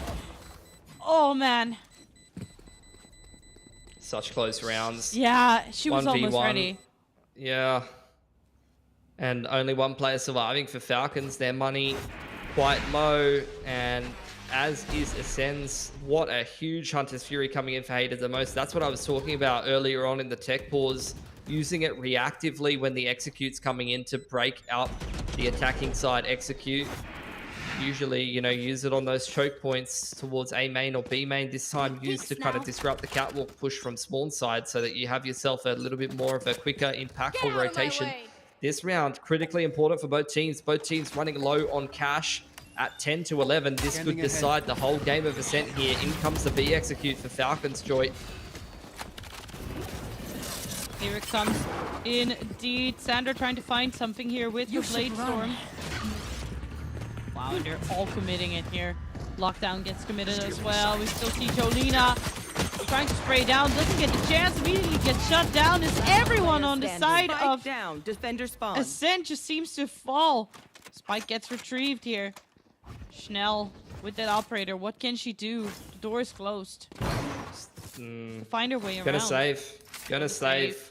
What a play from Falcons. We saw them do a similar thing on the pistols yesterday against Anonymous, and it was one of the rounds that I highlighted on the desk and praised them for, which is, you know, they disregard the backside site, invest the lockdown on B main, so there is like a bit of a hole to play boat shed, but they're able to go into their own spawn side smoke and Under Armour KO flash and fight spawn, and in that round that worked an absolute treat. Caught Ascend completely off guard, and that's going to win them a critically important gun round here, Joy. Like I said, both teams low on cash. Falcons going to be able to reset Ascend here, and outside of Schnell saving the operator, they are not going to be able to have much to fight for this next round. Falcons well and truly in the driver's seat to win Ascent here after kind of getting slapped around on their own map pick. That is some very impressive resilience coming through. Yeah, absolutely. That's just chaos in spawn there, but yeah, exactly. As is the chaos that you create when you run into your own spawn smoke and Under Armour KO flash, you know, especially with a lockdown coming in on the site. The defense just weren't ready for that at all. This is going to be Sheriffs around the operator here. Ascend, they've been shot with the Sheriffs already. Op is out here for Schnell, who makes it across to Wine. Dash activated, but immediate trade from Luge. That is such an important kill there. Absolutely. I have the spike. They've given up Wine, though. So the defense, in theory, going to be allowed to take that operator back if they can get into Wine. You can see Jolene is sticking around. She's thinking about it. Okay, she has Shrouded Step. I'm surprised that after clearing A main there. Okay, yeah, there we go. She was waiting for the dark cover to come off cooldown, I'm assuming. So she's going to walk into Wine. Operator picked back up. It's not necessarily going to help them put this round together, but I'm getting a little bit concerned that it might actually have some impact here, Joy, because Falcons are taking a long time. They're once again throwing a B fake here. KO ult thrown out by Mad V in combination with the smokes thrown from the other side of the map has actually pulled all the rotations once again.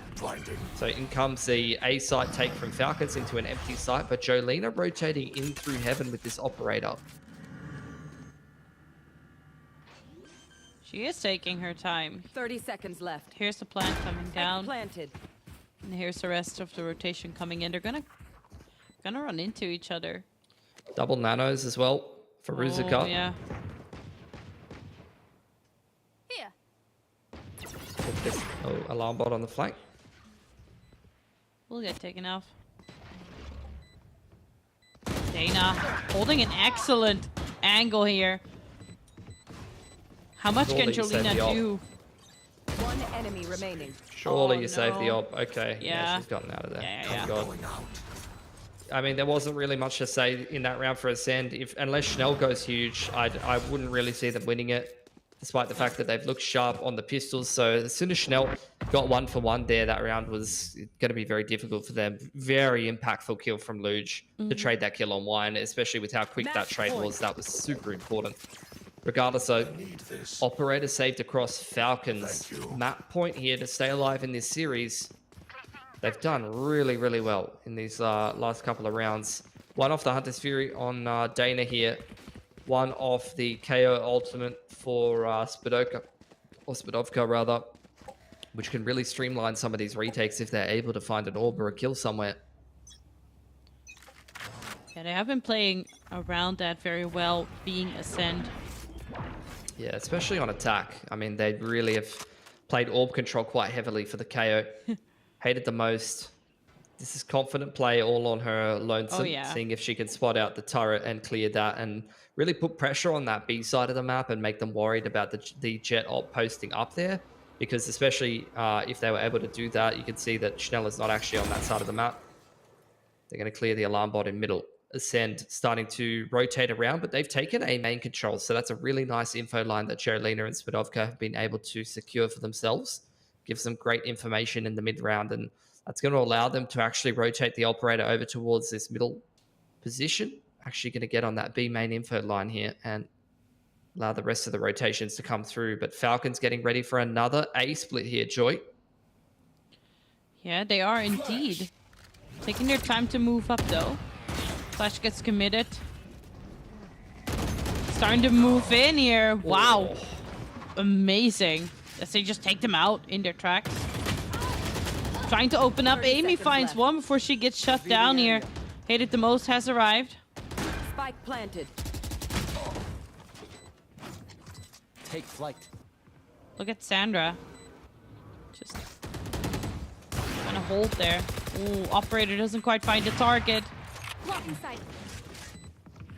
Picks up the rifle. Gets dropped down. Hated the most. A clean drop down. Picks off Sandra here. Ruska looking for that lineup here.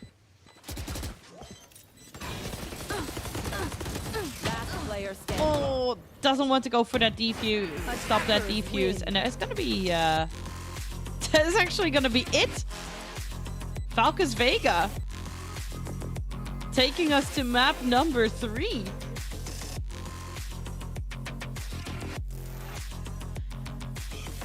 Wow. Woo. All right. That is one hell of a way to close it out here for Falcons Vega. They will take us to Fracture after this small break, so don't go anywhere.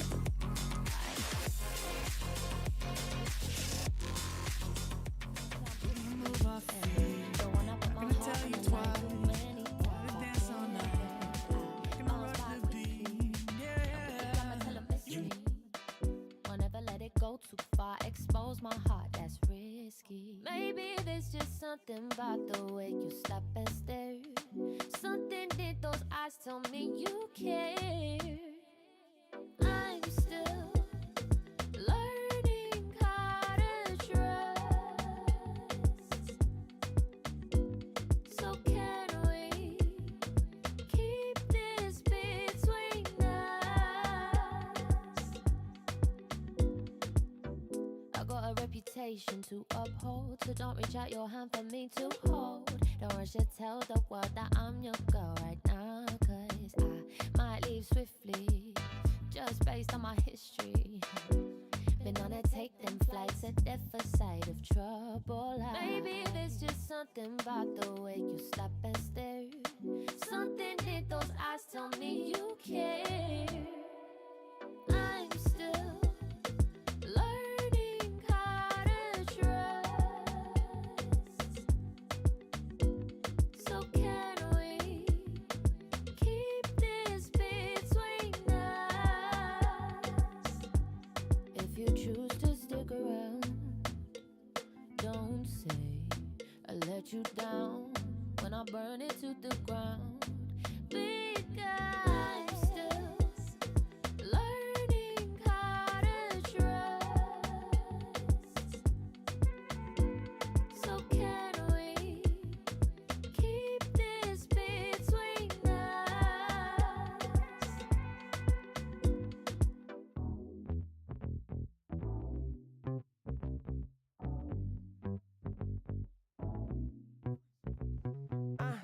Learn to let it go sometimes. Don't let it stay on your mind. Don't let it stay inside. Gotta let it out with the sunshine. Maybe walk it out. Sometimes gotta scream and shout. Let them know that you're here, no doubt. Took a long time, but we here now. I know you're ready for the hardships. Know you're ready for the progress. I know you living your truth, but don't forget to always stay honest. So do a little dance, do a little wiggle. Yeah, it's your turn. Yeah, learn how the universe works. Yeah, come on. Can't control the world, but I'm trying to control myself. Yeah, I'm trying to control myself. Yeah, we can't control.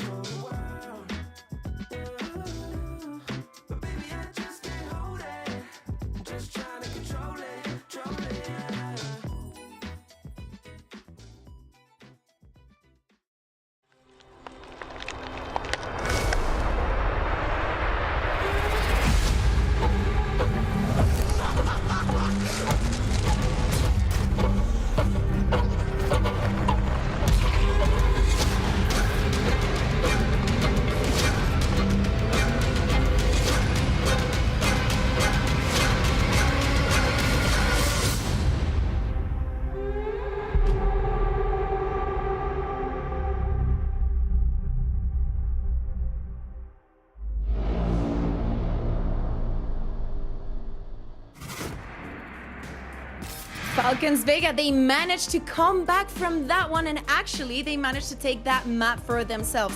You know what they said? Ascent, you want to take our map pick? We're going to take yours. So Mitch, tell me, what did you think about what we just witnessed on the server? I mean, I was shocked, to say the least. After that first half, when we see Ascend pick up all those attacking rounds, sure, you end up with 4 for Falcons, but the reality is 2 of their defensive rounds came off the back of the pistol.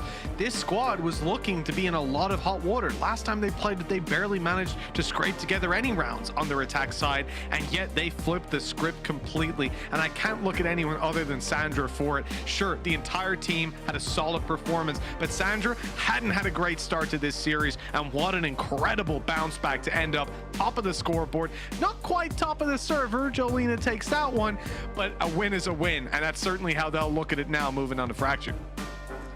Yeah, we saw some great improvement from Falcons, but we also saw like leaning more into that kind of ingenuity that we really love from them. We saw it a little bit in the first map where they were trying to read into what Ascend were doing and they were really kind of struggling to get it right.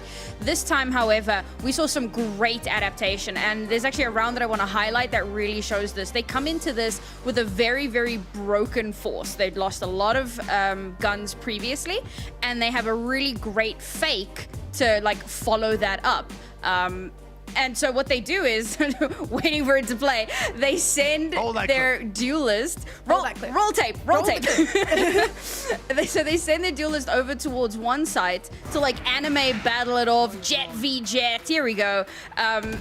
So they send out, right, the drone, and it's like, oh, a little bit of a fake here, and here you go, Sandra gets in onto the site, takes the space, gets 2 kills, right? She's making like this huge kerfuffle all the way on the other side of the site, but look where the spike is. Spike's on B. And once Ascend clear it out, sure, they realize fairly quickly that this isn't where it's going, but then they have to re-rotate in. There's some beautiful Molotovs being thrown here to deny some of that space. And Falcons, despite the fact that they have such a low buy, Sandra creates so much space for them while she's anime battling it out that they're able to get into sight, get the plant down, have numbers advantage, and take advantage of that. So that's one of those like really cool plays that we saw from Falcons, and we need to see more of that. Yes, they won this map, but there's still another one to go. Yeah, exactly. If they want to stay in this upper bracket, we need that. You know what we also needed? For Sandra to, you know, show up and actually be winning in those duels against Chanel. And definitely, but what we are going to see in the stats, she was able to perform this time around. Now, Mitch, also thinking about Fracture, do you think that this is not only positive for their mental health, but do you think this is going to be a point of inflection?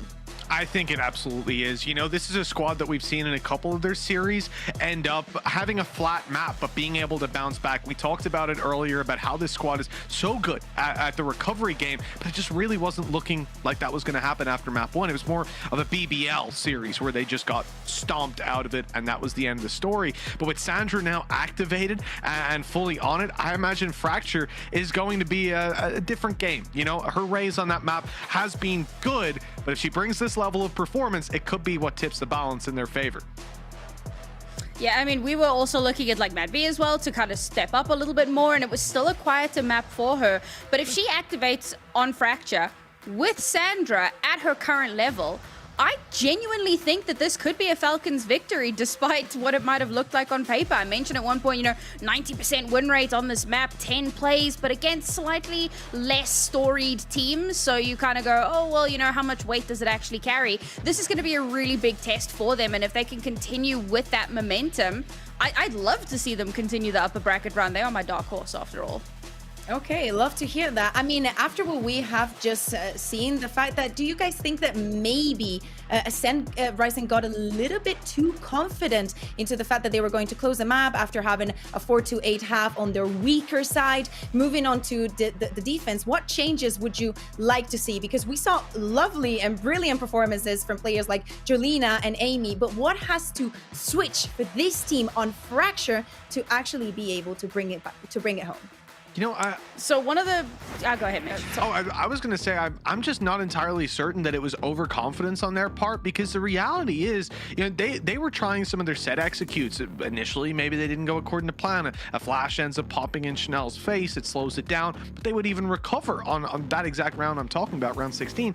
They ended up on top in. But it's sort of a complicated one for me, because Falcons took it to another level. I mean, even the round where they push into Ascend's spawn rather than the site itself, they battle in a way that catches Ascend completely off guard. And that's not something I think they were ready for coming into the series today. I think they expected Falcons to put up a fight, but to find that confidence and find their stride in the round, it's a different game then.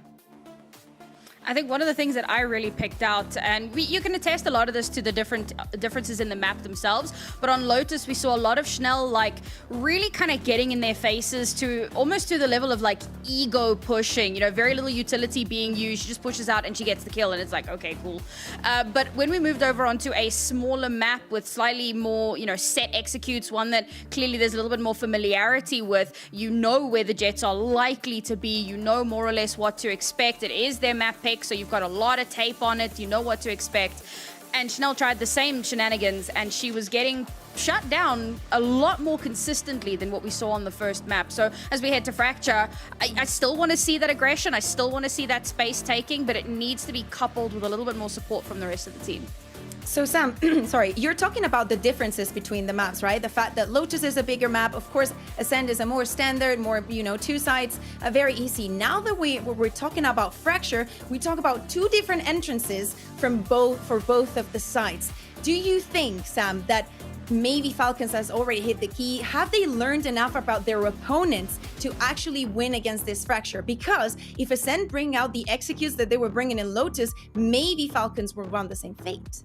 Yeah, this is difficult. I feel like Fracture really plays into their play styles really well for both teams. There's a lot of like controlled chaos. There's a lot of that like hyper aggression, getting into site quickly, getting kills quickly, taking control, and then denying space. And so I find it kind of difficult to call which way it's gonna go. I could see it favoring Falcons. I just want to see. Yeah, they're starting on the attacking side.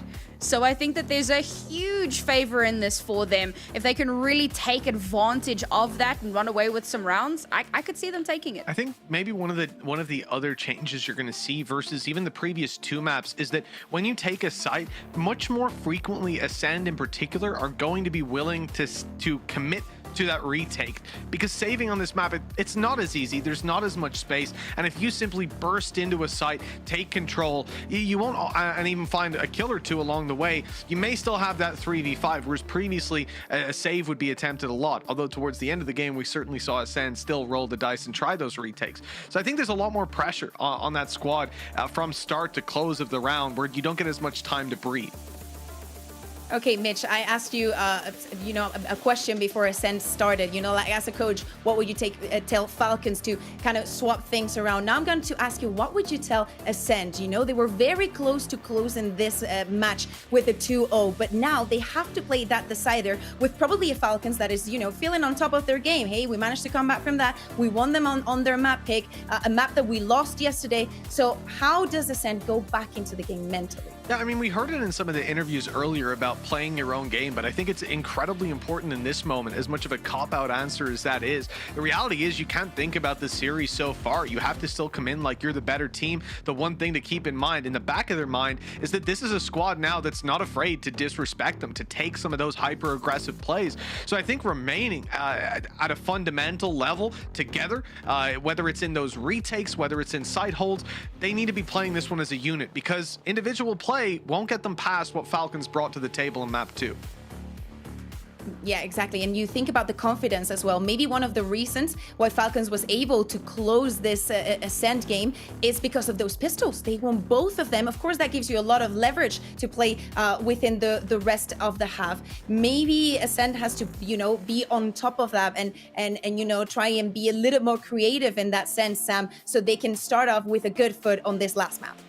Yeah, I mean, pistols tend to be kind of chaotic, a little bit 50-50. You're never 100% sure how it's going to go. So I find that pistols actually need to be some of your more controlled rounds. You really need to, like, keep pace decently, understand, you know, where the enemy is coming from and what angles you're holding and what space you're holding onto, because it can very, very quickly go completely out of hand. And again, with pistols, because you're always in such close quarters, that's one of the reasons that everything just becomes an absolute mess on the site, and you find, like, you know, everybody's just falling like bowling pins. So try and keep it tight, keep it clean, cover those angles, and as you say, right, winning those pistols, it's really important.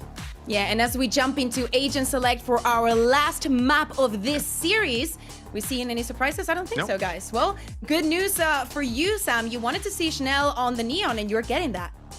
I'm so excited for this. I was wondering if they were gonna, like, you know, scam me out of it again like they did on the first map, but no, we are actually gonna see that Neon, and I like this. As much as on the Lotus, I feel like you get a lot more value with the Raze, I can see it working so well on Fracture because it's so open, because there are so many rotations, because there's so much space that you can take advantage of. I think that they have a real advantage here, just in terms of their duelists. For the rest, I mean, it's a near mirror matchup. Obviously, the KJ for the Cypher, and then obviously the duelists. And I must admit, I like the Cypher. You know what? People might call me crazy, but I love really the Cypher like. here. I know you do. Best ult in the game. Oh my god, I can't believe that you actually remember that. I'm never gonna forget it.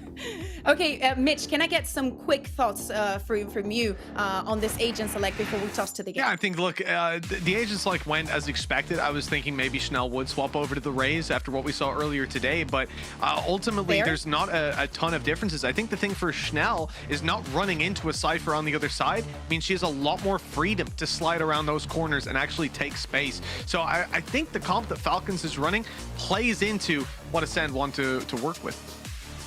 Okay, guys, we made it to the last map of this series. Whomever wins this gets to stay on that upper bracket. Remember, Brazil is so close to one of these teams. Now the G2, congratulations, have qualified for the event. But you know, that's a tale we'll tell some other time. Now let's jump into the game with your casters, Joy and Pilski.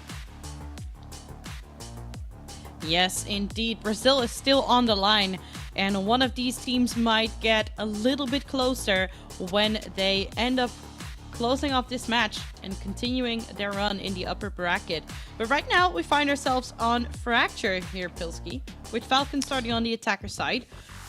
For me, it just seems that Falcons are a little bit more comfortable on that attacker side, so I'm hoping they can get a little bit of a swing going. But what is your take here? Yeah, I'm interested to see how this one goes. Ascend have shown a little weakness on Fracture in the groups, losing to KPI. Falcons yesterday looked pretty good against Tiger Anonymous. They did opt to pick Fracture, and it is a map that they have opted to pick from time to time. So I think they're going to be somewhat comfortable. They had a good run on their attacking side of Fracture to close out that game, which was the second half of themselves. But if I remember that game correctly, a lot of that game was predicated off some big clutches coming out from Falcons. They won clutch after clutch after clutch on this map, and I don't know if you're going to be getting away with as much of that against Ascend. Right there. Big fight for A main here in the initial part of this round. Oh yeah. Gonna jump right into the action with Chanel picking up that first blood. Right there. Off the bat. Need for Speed picks up another one here. Does get dropped here. 3-3 with the door Spike covered. down A. Spidovka is gonna get taken down before she takes out Madvi as well. Here. Last player standing. Swinging out that corner together. That is going to be Falcons. Gonna cover that very nicely. Pick up first pistol round here for themselves. Yeah, good start to Fracture. That's what you want to be seeing. Settle some of those nerves on Falcons, and you know, this is what you want to be seeing from them after an underwhelming first map for themselves. I was worried that the pressure was kind of getting to this squad, but I think they're going to be very happy with the fact that they were able to scrape through Ascent, just get that one over the line, and then a nice attacking side pistol is going to start to spur some belief in themselves. That they can potentially pick up this upset in the upper bracket here. Yeah, Oh, and rightfully so. Ascend. It's very doable for Falcons. They just need to make sure they keep themselves in this mindset, in you know, with the right momentum in this game. Oh. That is an opening shot, Amy. That was absolutely disgusting. They would look to pick up some more here, but they do take out both Jelena and Amy. Just a little advantage in that firepower as the plant will go down onto that B side. Oh.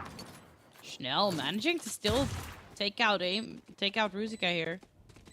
A little low.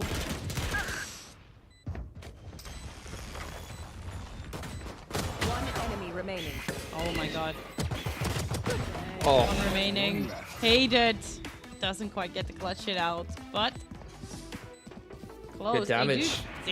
I mean, they take a lot of rifles there, or yeah, a lot of guns off of them. Again. They do. I mean, Ascent very consistently continue to invest in these pistols. So you can see they very clearly on these ecos want to try to do some damage, want to try to take some guns away. And they've been able to do that. Credit to them. Falcons, not quite the clean round that they were looking for after a great pistol win. Couple of pistols being invested in for the bonus here. So trying to even up the money are Falcons. Ascend on their first gun round here. You see early dish control from Falcons. Wanting to farm that orb on the breach and sending Sandra straight into top side. Oh, I think trying to use this as a fake. They're trying to make it look like they're going for this A site play that they were going for yesterday up against Anonymo and then creep into B. And they have been able to actually pull the rotations away from the set, but they've lost that man advantage. And Schnell being in underpass is applying so much pressure. Loses her life to Mad V though. Falcons in a good position now, establishing this post plant in a 4-on-4 with tower control and control of Arcade here. Yeah. Skidovka. For that lineup, Lush. Gonna shoot out that Molly. Finds that Trailblazer. Doesn't quite get a lot done here. Hated the most. A little bit isolated from the rest. In that corner. Got the defuse halfway though. They're gonna come swinging out here. Ascend comes out swinging, and this defuse was already halfway, so it's gonna get picked up here. Oh, Falcons. I could see what they were trying to go for there. You know, they were trying to play some mind games with the prep of Ascend, throwing an execute that they threw in yesterday against Anonymo in the bonus, and they actually did a really good job to pull those rotations away. Just in this post plant, that's worrisome. Not able to really get many of those kills on Ascent coming in on the retake, which was a big issue they had yesterday in that Ascent game against Anonymo. Falcons cannot afford to let those post plants go that way today. They will definitely be punished for that. Either way, though, that's a decent bonus round for Falcons. Here comes this B main control you're seeing from a lot of teams just taking tree. And that's, you can see Sandra was one step ahead right from the beginning of the round. She had already satcheled up onto that double stack box. There's the fault line to try and react, but Dana already ready for that. Now they're just continuing to roll through. Falcons, so many picks in this early round. This round's already over. What a first gun round from Falcons, Joy. Yeah, the blink of an eye. Absolutely. Confidence. Tip top here from Dana. Swings out, picks up one, picks up another. And that's it, done and dusted. There's not much else that Hate the Most can do is to just carry this rifle over to the next round. Yeah, I mean, she would do really well to get an exit kill as well here. As if she does she so. might just get granted that, but... She can get her Seekers online for next round. Falcons, though, it's very clear that they have done some good prep here on Fracture. I really like that approach in the bonus with the fake, and then obviously Sandra being already ready for that B main take in that first gun round. Yeah, absolutely. Oh, Hated the Most. There's the Seekers. Nice. So, okay, that's kind of big for this next gun round. She's trying to keep herself alive. Guiding light, gonna keep the attackers at arm's length. They are hunting for this last gun hard. Another guiding light catches the raise, but she can't hold on to the rifle. Sandra puts her down, and that's gonna be a reset on Ascend's economy. If they had held onto that gun, maybe they'll be able to buy here. Actually, they are gonna force buy. I'm quite surprised about that. They buy up 3 rifles. The Neon, I would really like to see the Neon dropping the Vandal over to Jolena maybe, and then rolling in with the Neon ultimate. A lot of big ults here for Ascend. One off the Rolling Thunder as well. Falcons, one off the Lockdown and the Rolling Thunder, as well as a Showstopper. Yeah, so a couple of critical kills or orb control this round could be massive for either one of these teams here, Joy. Yeah. There's the tree control again for Ascend. They see nothing. They're going to give up that part of the map. Hated the Most. Trailblazer through the top side of the map as well. They've taken all the info on B here. And Falcons, they want to go and retake that. They want to go back through... I was going to say go back through Arcade, but instead they're going for dish control. I think this might be picking up the orb here and getting maybe the fault line... getting the Rolling Thunder or the Showstopper online, and then just going for this ace set play they've been going for. Yeah, there's a showstopper. Yeah. Taking out the cameras here. And that's a showstopper on in. Oh, finds Spidovka, but immediately Amy, clean and ready, takes out Sandra in her tracks. She'll get taken down in the end, though. A 2v... Well, we can call it a 2v2. Matvey is so low here. But Schnell, slowly approaching, still has that overdrive available. 30 seconds left. Spike planted. Hate it. Gonna drop down here. Slowly approach. Gonna get spotted, but Hate it so clean. There's the Rolling Thunder to try and just stall out this spike. Hate it. Dancing for life. There's the overdrive that finds Matvey already so low. The nano swarm. Gonna swing out. And Hate it's just gonna put it in the bag. Oh, Falcons, it was sloppy. Way too sloppy in that round. They had a nice opener. Able to put themselves in a good position, but unfortunately, not quite able to make it work. So another post plant kind of slipping through their fingers. You know, they invested a lot in terms of the ult economy into that round as well. Showstopper invested, Rolling Thunder invested. They really wanted to try and pick up that round. That's an important swing round for them. But Ascend completing another lovely retake. So as we head into round 6, this round critically important for both teams. Lockdowns online here for Falcons. Rolling Thunder there for Spidovka. And look at this, it's going to be a top side crunch from Ascend. This is good protocol here from Ruzika, not even wanting anything to do with that. Just taking the rope and leaving. And look at this, Falcons being given a free A side. But in comes the Rolling Thunder, they crunch through the dish here. Oh, they're gonna run in. Amy's gonna find one here on Sandra. It's a very nice early pick. Spidovka gonna get healed up here by the Sky. Amy gets taken out here. Dana. Trailblazer won't find a lot of info, sadly. Oh, wow, Schnell. Just outside of that lockdown, gets to pick up another kill. Now taking her time. Swinging out together, but Hate It will get taken out immediately. Trades back and forth. Schnell against Matvey. Who's got the upper hand here? She jumps forward. The slide, and that is going to be it. Oh, just such close gun rounds here. These retakes coming down to XVXs and Ascend winning the majority of them. But another close round with the spike plant might tempt Falcons. See how much cash they've got heading into this next round. They just can't. I don't think they can afford to buy that Rolling Thunder. I was not ready for that at all.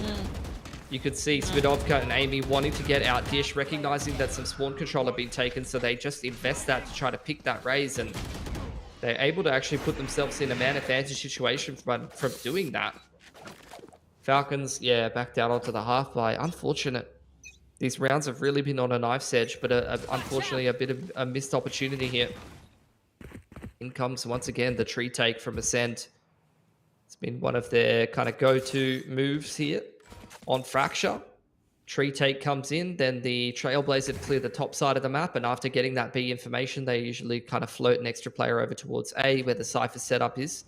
This time, it's a bit of a setup for Sand. Maybe anticipating some kind of a Sand wrap into the A site here, but actually Falcons just going straight through A main.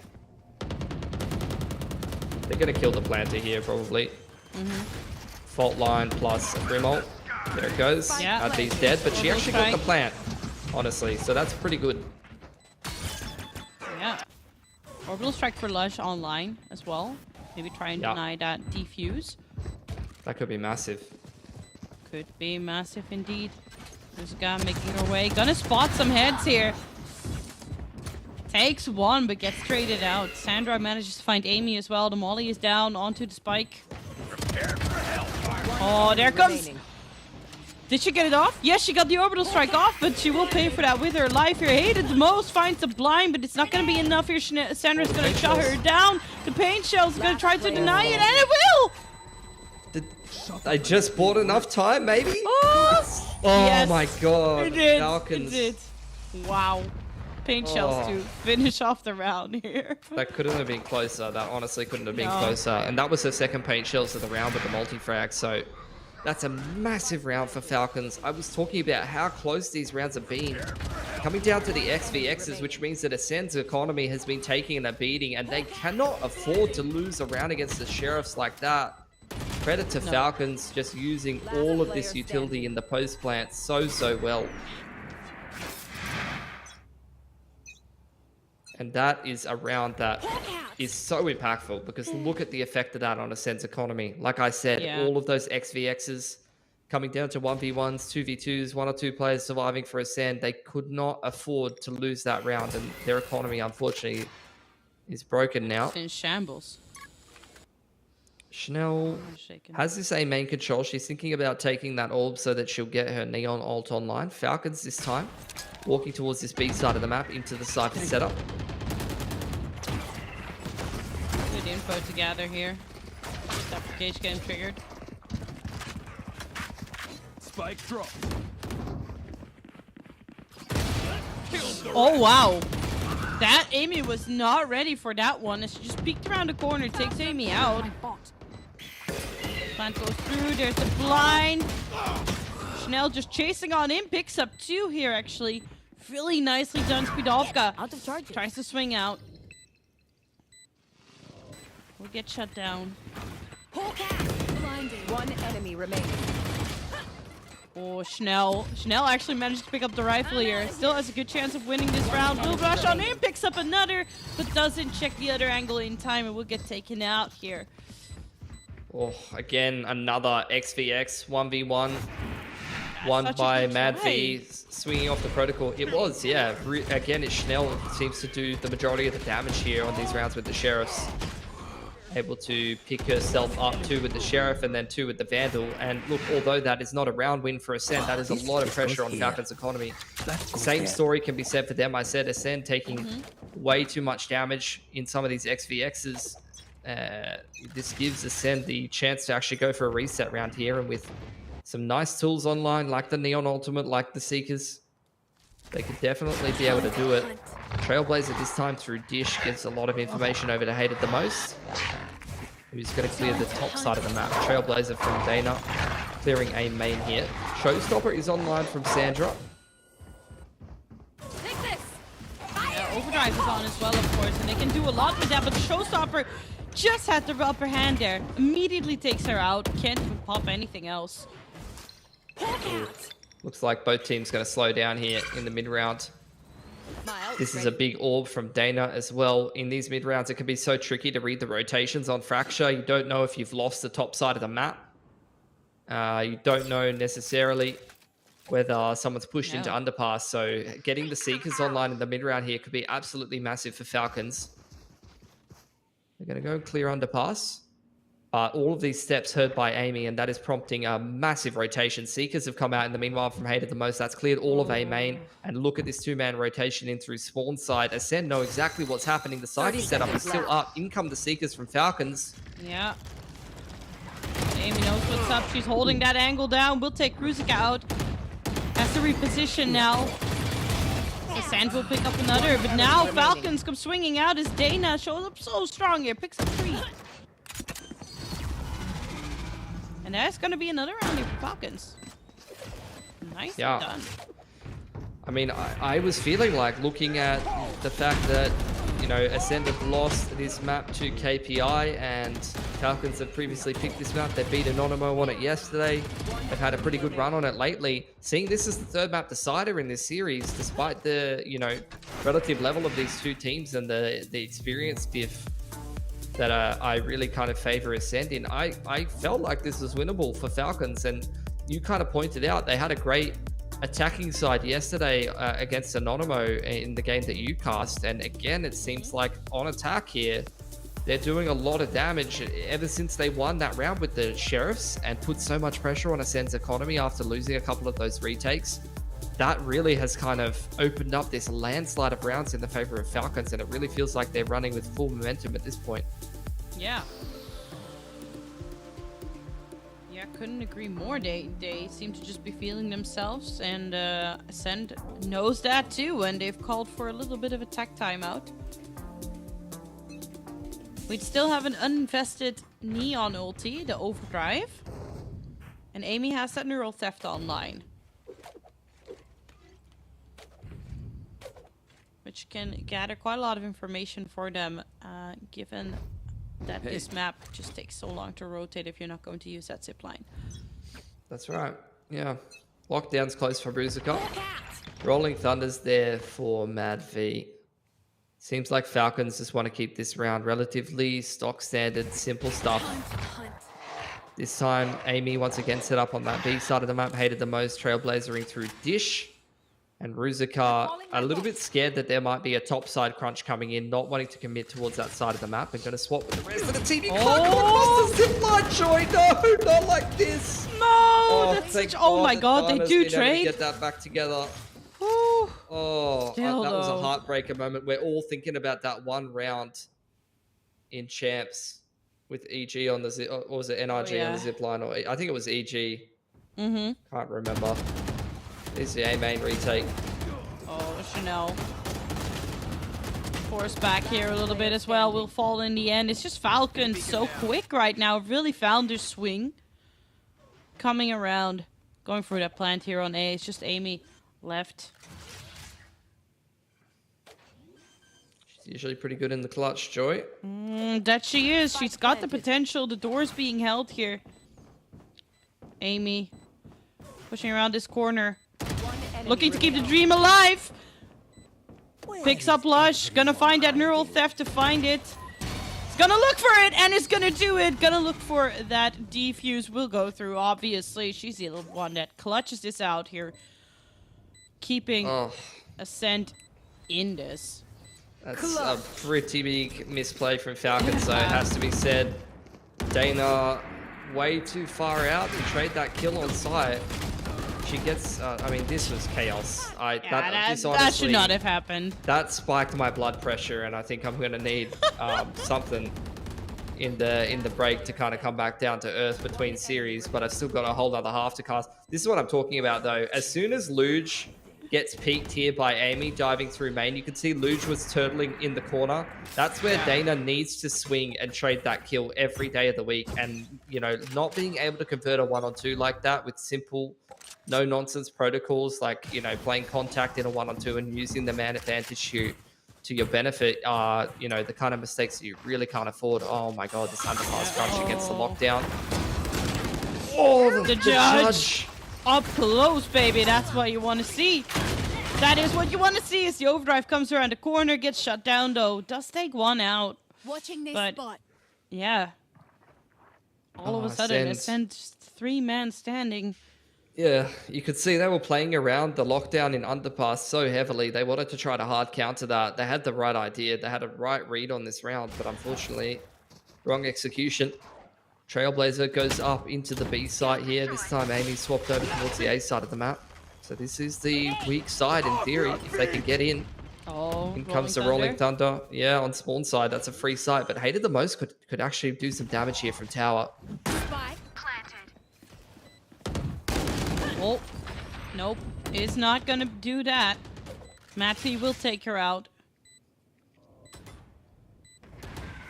Speed off gun Amy. One enemy remaining. Nope, we'll get taken out as well. My ult's ready. Picks up one. The Rolling Thunder actually online. Immediately gets committed here. Create some space, force people off the angles. Does get shut down in the end though. Falcons, what a great attacking side we're seeing from them. Yeah. They are putting the press on Ascend. You know, I would have pegged it to be the other way around personally, but not being the case. And looking at this last round, round number 12, you have the Seekers, the Orbital, and the Lockdown online for Falcons. That is a beautiful symphony of ultimates that you could use to secure yourselves an 8-4 here. Yeah, that's a perfect way to head into the swap here. Good lead if they can achieve that. Both teams contesting B main. But Falcons not opting to commit through that tree smoke, not feeling safe enough. Going to instead opt on the side of caution.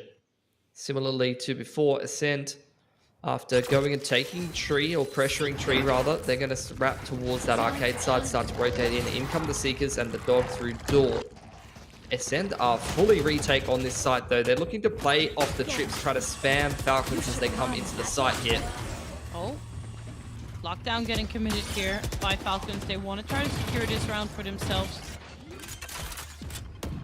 Lead of 4 would be a great way.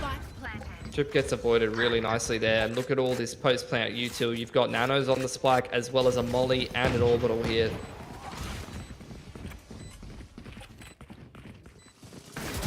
They're looking really locked up here on the side of Ascent. But Ascent do swing out together, pick up 2.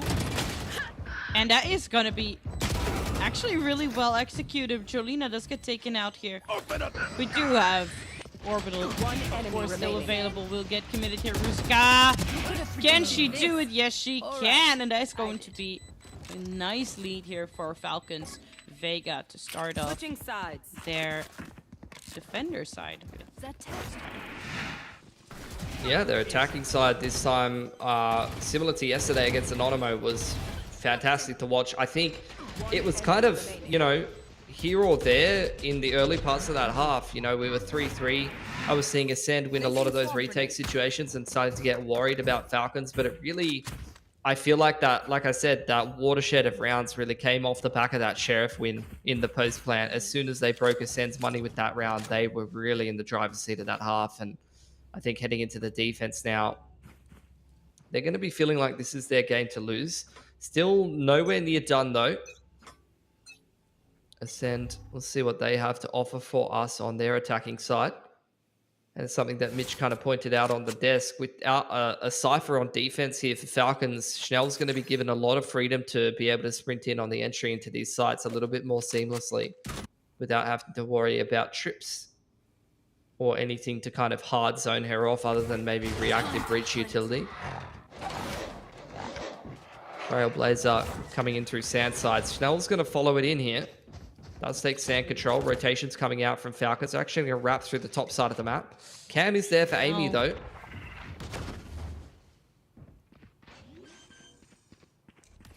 Has her back turned still. Come up into the warm and opening arms of Lush. Beautiful blind here. Connects.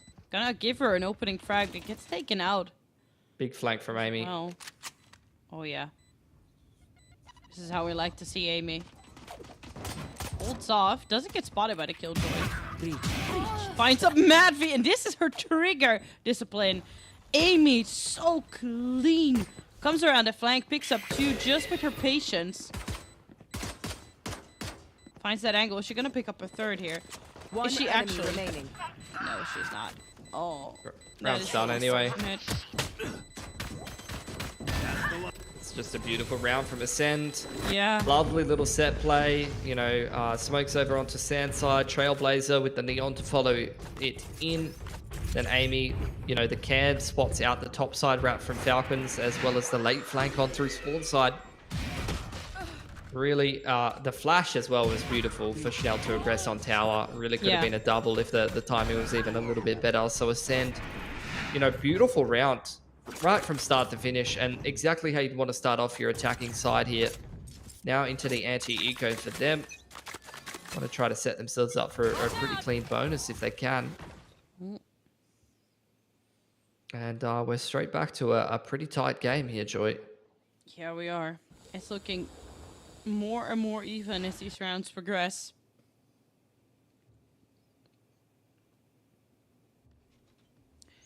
I will say Falcons, we've got to reserve judgment about their defensive side here because the thing is, I felt like Anonymo was doing a really good job on their attacking side in the opening portion of the Fracture rounds in the game yesterday between Falcons and Anonymo.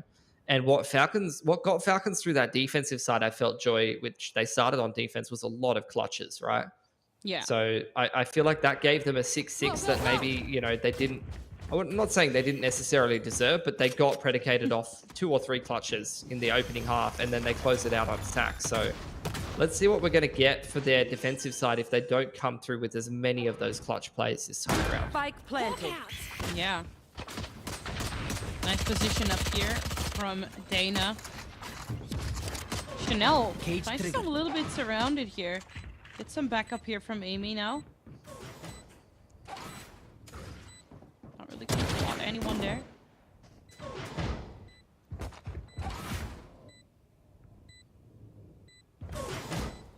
Amy just holding that, having control. They can hear the door going open and close. Falcons are just playing for exits at this point. Sitting up in tower with shotguns. Carolina. Nothing to see here. They're all just going to die to the spike, so no damage done.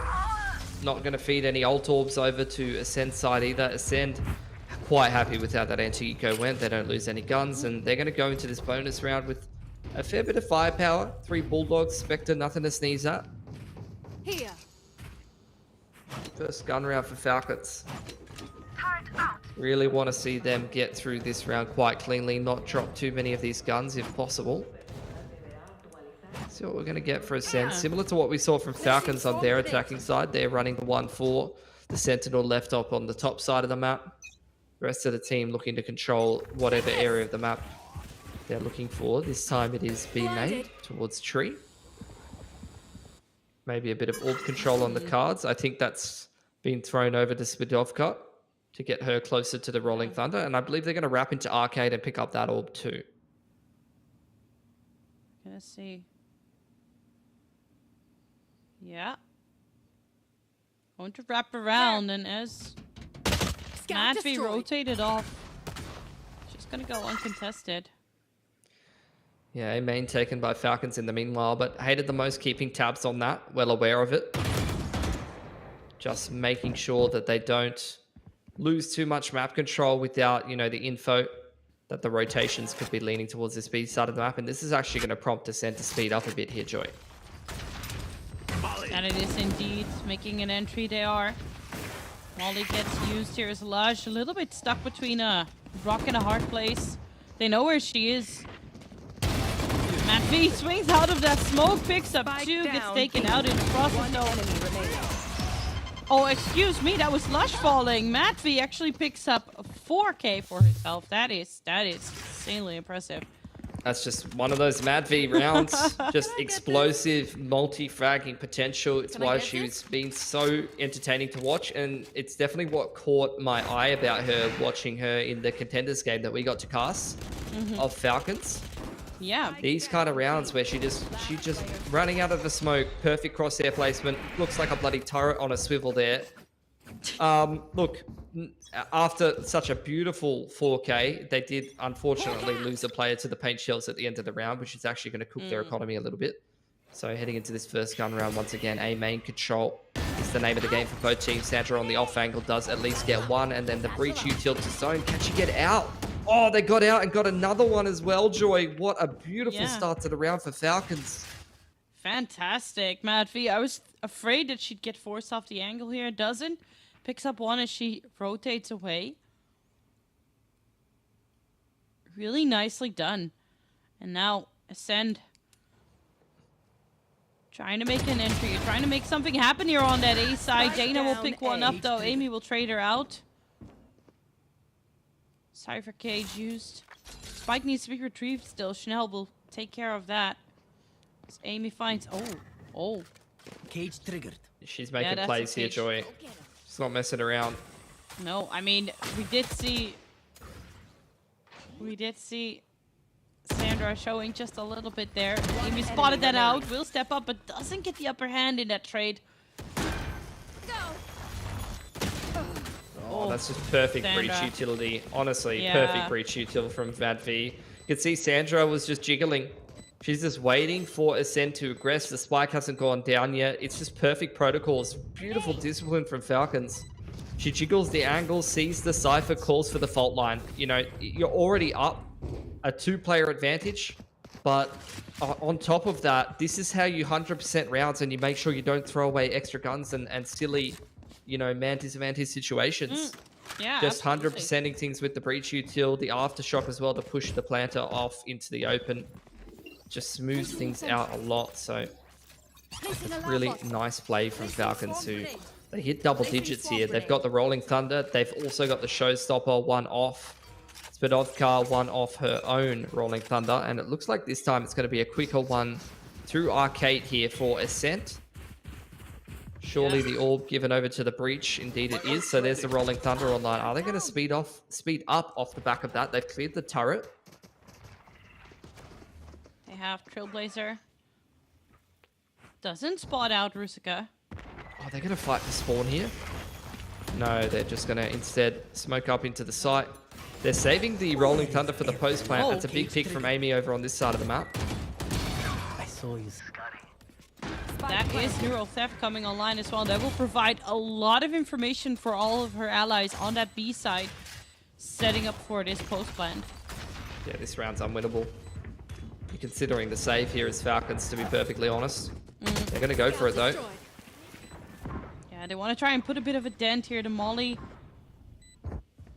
Fuse here. Oh my, Dana swings out. Amy gets taken out though. Lush and Rusica playing off each other so seamlessly here. But now it's Lush falling extremely low, swings out. Jolina will pick that one up. And it's going to be Ascent picking up a round here for themselves. Can block the I enemy's mean, line of sight. Once they're blind, I like the move. quicker approaches here on Ascent because it is what has had Falcons on the run a little bit more earlier on it.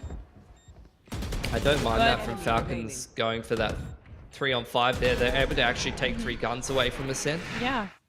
And put a pretty big dent in the economy. Makes Ascent a little bit more resettable. But really that's Amy just doing perfect work on the Sentinel or the Lurk role.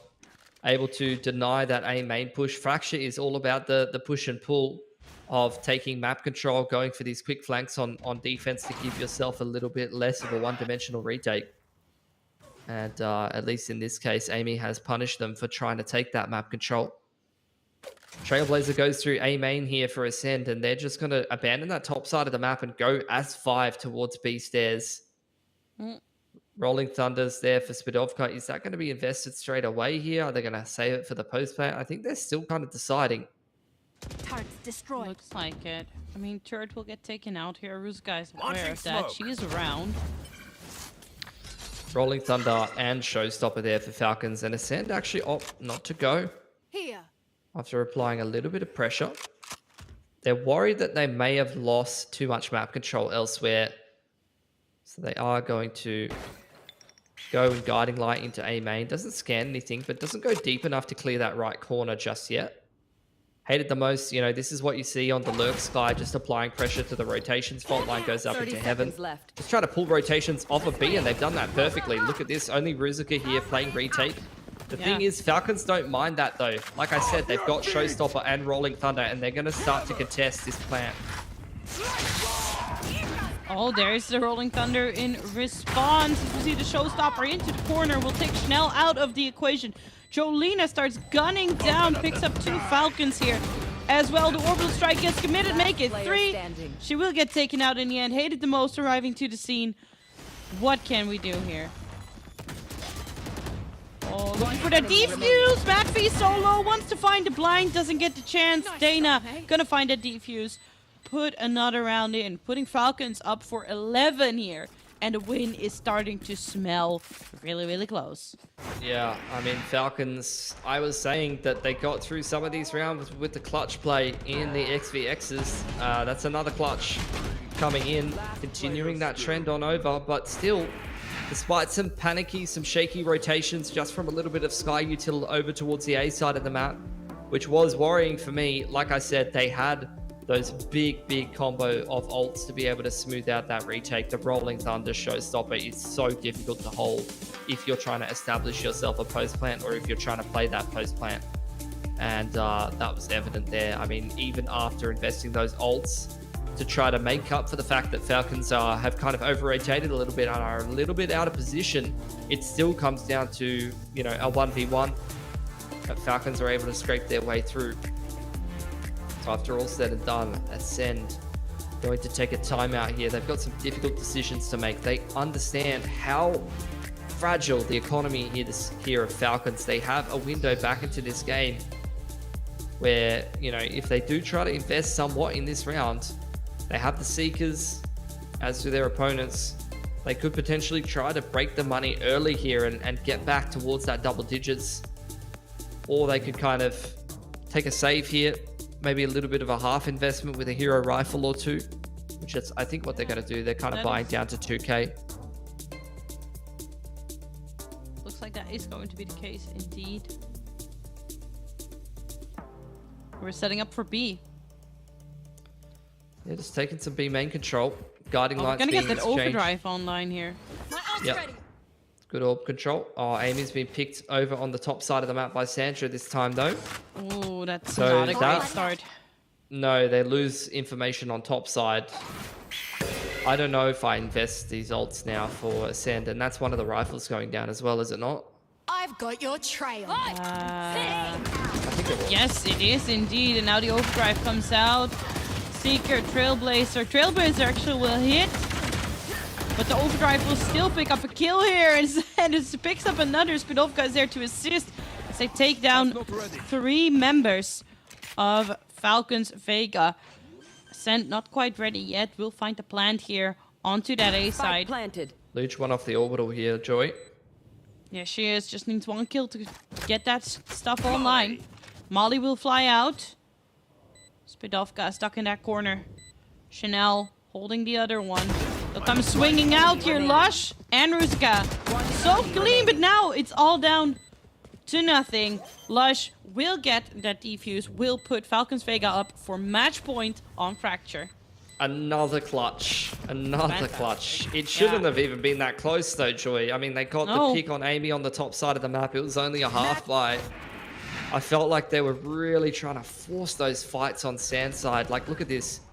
They're in a 5v4. They try to double fight Sandside with the Sky and the Breach Flashes and kind of flood out before the attackers can scale in. But when you're playing into the Neon Overdrive, can be a little bit hard to, you know, catch the attackers when you got a Neon sliding at you. Either way, we head into round 20 here. Map point on the upset for Falcons would be such a massive, massive win for them to continue in the upper bracket here after only just coming through contenders last stage. Obviously, they did play in Series 1 with the core of their team. They did. Ascend. They've got very big potential to break the money here, though, and start to close this scoreline gap. They're going to start by taking this control of the orb on the B side of the map. Yeah, Hated might get caught here. Forced to back off. Guiding Light finds nothing. Paint Shells clears that corner out. Takes the zip line. Yeah. In comes the B execute in the meanwhile. That it does. Amy finds the first opener here. Ruzica up in heaven. Here's the plant going down. Needs to wait for backup. Planted. Oh, that's a judge. Satchel out. Flashing out. Now the question is, can they do it? Amy picks up another. Ruzica another as well. Amy's on the 3k. Can she keep the dream alive for Ascend? It's her and Hated the most. Ruzica, the only one left standing. The neural theft will spot her out. The lockdown will grant her Turret out. the time that she needs. Turret destroyed. Can she do it? Turret gets destroyed. They move up. She will take her out. And Ascend's dreams will stay alive for now. Yeah, 4k from Amy breaks the money of Falcons, who, like I said, these rounds coming down to XVXs, only one player surviving in a lot of them puts your economy in a fragile state. And Ascend, after a couple of missed opportunities, a couple of clutches that don't go their way, they finally found a good round, a good angle. And of course, it's aiming to have a massive multi-frag. Yeah. This is really going to allow them to a bit of a runway back into this game here. Definitely far from done at this point. Ascend, you know, although they were 5 behind, that gets a lot closer when you win a gun round that breaks the opponent's money. You know, anti-eco, you're on for 9, then you're up against you know, a single buy into another anti-eco, and that's where I think, you know, into round 11, you know, if you're up 10, 11, 12, something like that, that's where Falcons are going to have that really scary buy, because you can see the runway of their ults. You know, they're already 4 or 5 rolling thunder, 3 off the seekers, 3 in the seekers, you know, 4 or 5 in the showstopper. Orbital on. Yeah, orbital's on. You know, these ults could be absolutely massive in the upcoming gun rounds, and there's something that we need to keep an eye on, and something that Ascend needs to, you know, keep in the back of their minds as they make this comeback. This is comparatively going to be one of those easier rounds, so Joy just need to complete this anti-eco. Then, like I said, an easier gun round where they'll have less ults to worry about. Then a half buy, and then that really scary gun round. But the overtime is definitely a possibility. You know, there's definitely that chance for them to make this win for themselves. Great scouting here from Hated. So they're going to start moving up here in that hall towards that A site. It's a stacked site. It's going to be dangerous. Oh, this could be very dangerous as they swing out of the smoke, and it's Lush who picks up It's one. a classic! That is insane. Oh, the judge. Picks up 2. Woo! Picks up another. They're getting ecoed. No. Dana on that side looking for Schnell. Oh my god. Ruzica gets taken out here though. Okay. They know they need to go. They need to go. Yeah, They need to get the B side fast. Fast lane's up. Let's calm down a little bit. Rifle's been picked up by Sandra. It's an open plant for Hated, who's quite low. It's got to be Schnell to probably secure this one. Flank coming through top and bottom side at the same time, but Schnell's on a nice little off angle to catch Dana here, most likely. Last player standing. Oh, what a shot! No, it's not. It's not. There's no way. That's it. And They they've done ecoed them. it. That's the upset, Joy. They absolutely did. Oh my god. Falcons Vega will continue their run in the upper bracket. Oh, that's insane. What a storyline from them. Like I said on the desk yesterday, stage 1, they went 1-6 in groups. They got knocked down into relegation, and since then that gave them so much motivation. They've improved so much and continually to put in the work all the way through the relegation, where we got to cast them obviously doing pretty well. And then groups this time around, 5-2. And that's where I say, you know, great run in groups for a lesser experienced team, but now heading through into playoffs, you have to kind of prove yourselves and win series off some better teams. And that's a perfect example of it. Being able to take a game off Ascend and continue in the upper bracket here for Falcons is absolutely massive, Joy. Yeah, absolutely massive indeed. And I mean, we were talking about it, the experience that Ascend brings to the board here, but Falcons just, as you said, they just pulled themselves through, continue to play off of each other. Fantastic showing for them, and they've definitely earned their spot here in the upper bracket. I can't wait to find out what our analyst has to say, so let's head it over to them. Thank you very much, guys. Well, maybe the fact that Falcons had only lost in this map in recent times against G2 and an overtime, maybe, you know, had some truth in it and could have given us some hints on it, but they managed to bring the entire series back after the performance that we saw on the first map and continue to play on this upper bracket. On the other hand, we have an Ascent that is going to be playing against G2, and we know how that has gone in the past. I believe not even a map they have been able to take away from G2. But going back to Falcons, the performance that we have seen right now on Fracture, I mean, Mitch, what are your biggest takeaways? Well, listen, it's just another consistent showing from Mad. Last time around up against Tiger Anonymous, 21 kills, this time 22. One-upped her performance and looked unbelievable doing it. I think this squad of Team Falcons came into today with some question marks for me. When you come up against those big teams, those heavy hitters, can they still deliver that same performance? The answer is definitively yes. And now this squad that wasn't even in last stage is looking to make a name for themselves and push all the way to the finals. What an incredible story. The Dark Horse run is real, folks. It is happening. I am so excited. And something that I actually just noticed right now that I thought, okay, I gotta jump on this. Falcons and their ability to stabilize is insane. I was looking at the first kills on that sheet, and Ascend had 11 first kills, but only 8 rounds collected, which means that in 3 rounds, they got a first kill. Falcons were only 4 players standing and still managed to clutch out the round. And I know that we saw that a few times on Ascent as well. So even when they're player down, they're able to rally, they're able to improvise, and they're able to secure themselves rounds and ultimately win maps. It's really impressive. Yeah, exactly. Sam, you're talking about how impressive Falcons is. I think that we saw that in some rounds. I know that you wanted to take a look at round 7 on how everything unravels when they're feeling they're in game. Yeah, I mean, this was such chaos, right? So it starts off with a Rolling Thunder just to give them a little bit of space here to push back in.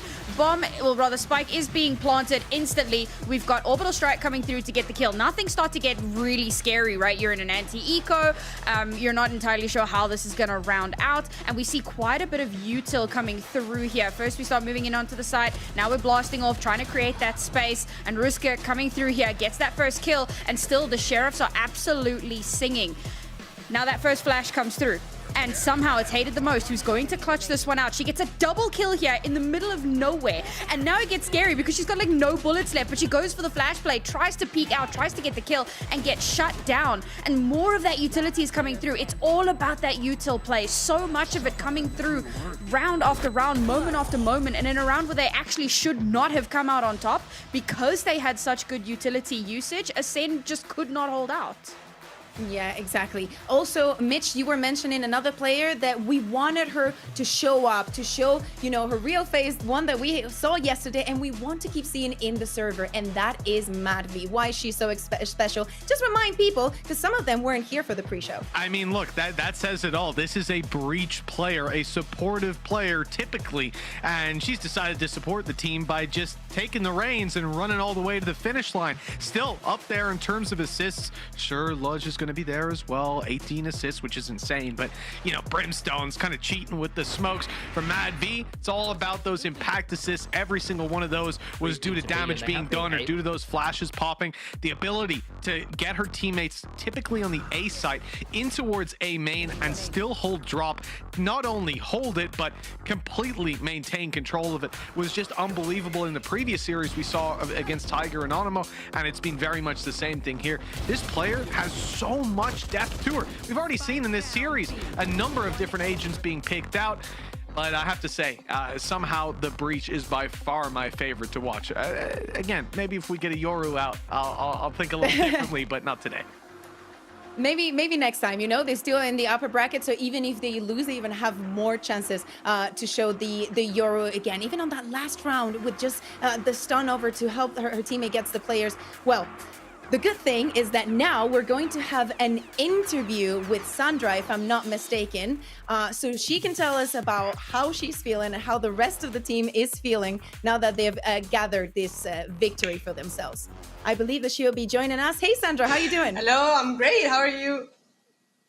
We're great. It was a pleasure watching you today. So congratulations on the win. You're staying on that upper bracket. Hell yeah. Now I want to get your, hell yeah. I want to get your thoughts on that first map of the series. You know, yesterday you had a sloppy start on Fracture. You know, it was kind of difficult for you to get those rounds. And today in Lotus, you tell me what happened. It's just like a Falcon thing. I don't know. We have to get like the first map over with. It's been like that since before Contenders even. But it was a rough start. I think we didn't want to throw. It's not because we're scared. We were just too disciplined, you know, to the point where it looked like we were scared. But we just, like, after that, we had a talk after the game. We were like, okay, this is not us. If we're going to lose, then we lose in the same way we play. And then we won, so... Okay, so I want to ask also, who is that person? Who was that person, for example, that today, after that one map loss, was like, girls, this is not us. Let's go out there and bring it back. So we all, like, I started the talk. I told them, like, stay a bit, and we talked. But everyone knew, like, everyone was thinking it, but I started, like, the actual talk. And then our coach came in and he was, like, giving us, like, a whole ass speech, and it was good. Okay, so we were talking about also how Ascend are very heavy hitters in this competition. Did you expect the match to be like this?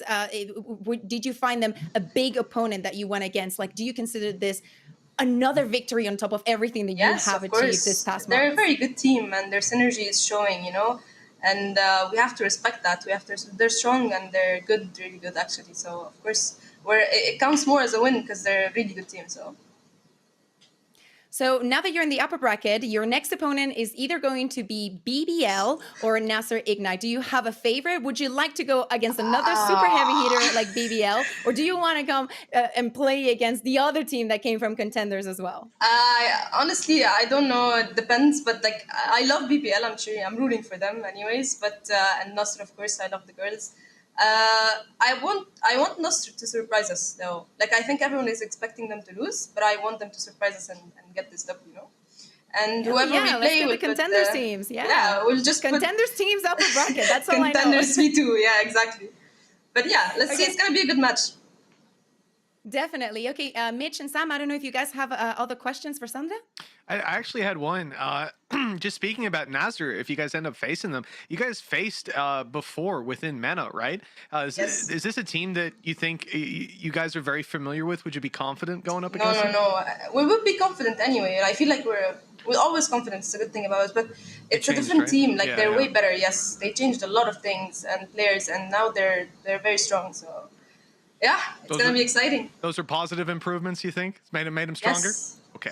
Yes, of course. Especially having Anya as a duelist, she's so strong and she's so smart. So that's a huge step for them. So okay. What about you, Sam? Yeah, sorry. I've been running this narrative that you guys are like my dark horse for this season, and I think that you can go really far. But do you guys feel like a dark horse, or do you feel like you are absolutely up there, and it should be no question in anyone's mind that you are going to do well?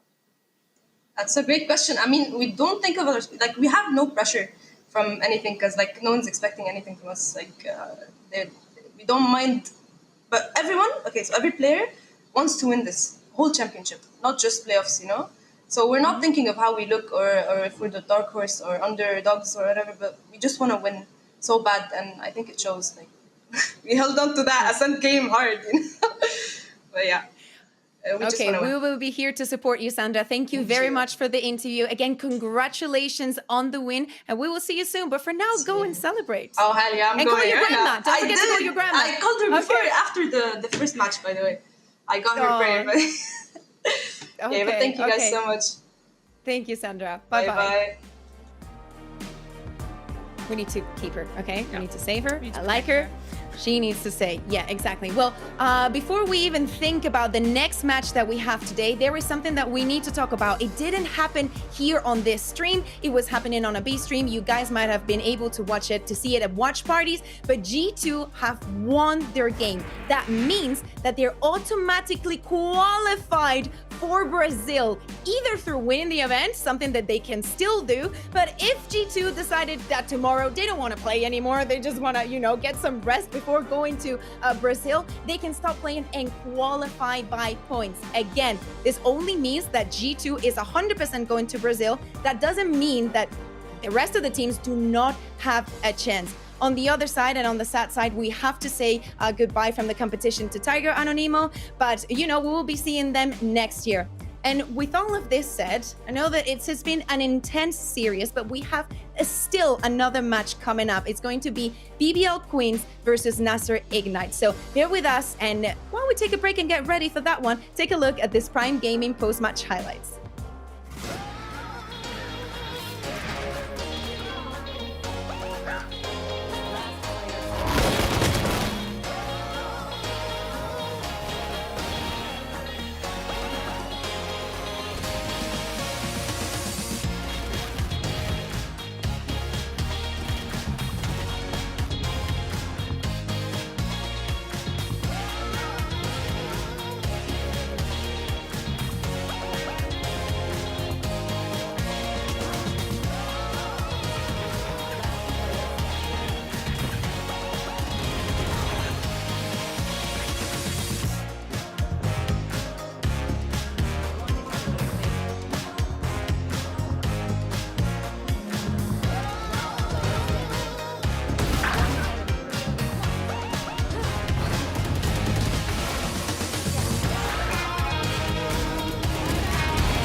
gives you wings.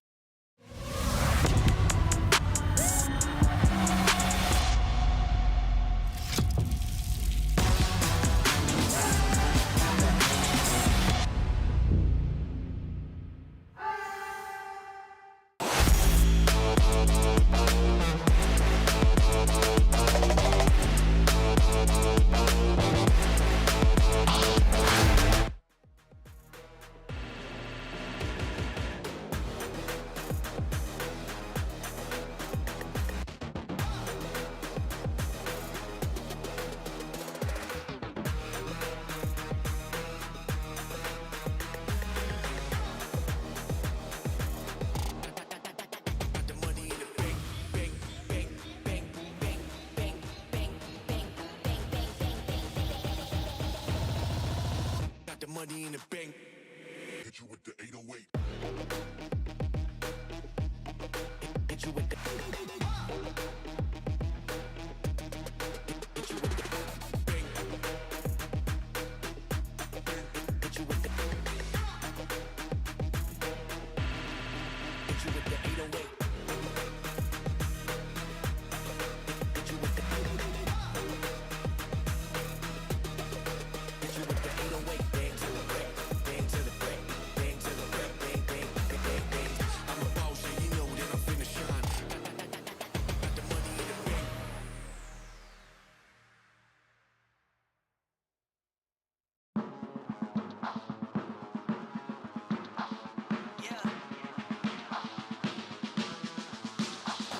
Ooh, here we go. Back again, same scenario. Win, win, win, win. Yeah, we on a roll.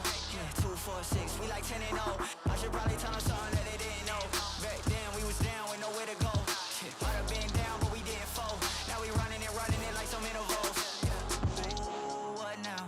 Tell me who you see when you look straight up. Like, wait, who? Us now. What you gonna do when we pull up on you? Like, ooh, touchdown. You already know what it is when I come through you. Ooh, shut down. Say, ooh, shut down. Say, ooh, what now? Tell me who you see when you look straight up. Like, wait, who? Us now. What you gonna do when we pull up on you? Like, ooh, touchdown. You already know what it is when we come through you. Ooh, shut down. Say, ooh, shut down.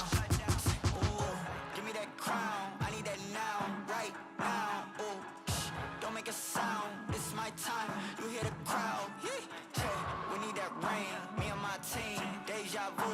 This here a dream. We done all seen 100 times over back when we was just teens. Now we going dumb. Told them we the one. They would count us out. Now we counting up the funds. Now without a doubt, they be throwing up the ones. Like they was always rapping. Now believe them if you want. Now they show love. Came with a dub. It is what it is. It isn't what it was. They all love to hate when it don't work out. Tell you that they always been down when it does. Look. Say, ooh, what now? Tell me who you see when you look straight up. Like, wait, who? Us now. What you gonna do when we pull up on you? Like, ooh, touchdown. You already know what it is when we come through you. Ooh, shut down. Say, ooh, shut down. Say, ooh, what now? Tell me who you see when you look straight up. Like, wait, who? Us now. What you gonna do when we pull up on you? Like, ooh, touchdown. You already know what it is when we come through you. Ooh, shut down. Say, ooh, shut down. Say, ooh.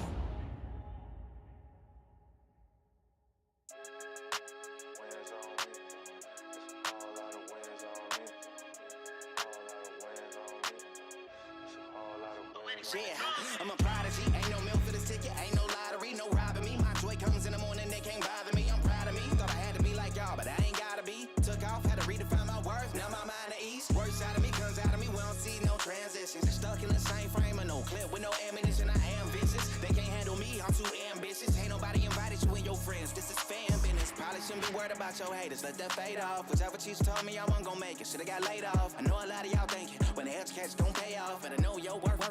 Add tax and take off. Take off.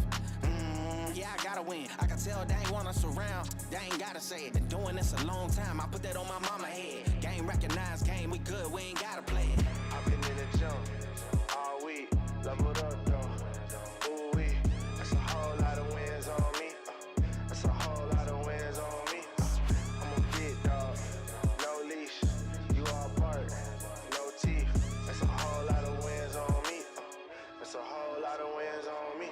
Come through like I'm Dolomite. Hold up, this a holy site. You think you a legend, what they say, I say for sure you right. All I ever know is being OG, I'm a prototype. Cooler than the polo sweater, brighter than the police light. Beast mode, this a deep grind. Speak gold up at each line. No cheat code, I'm a beast, bro. You a bistro when it's E-time. Got big goals and a big dream on the beach shore, taking me time. My whole team lit too tough, we too up like peace signs. I'm real. Raised up in the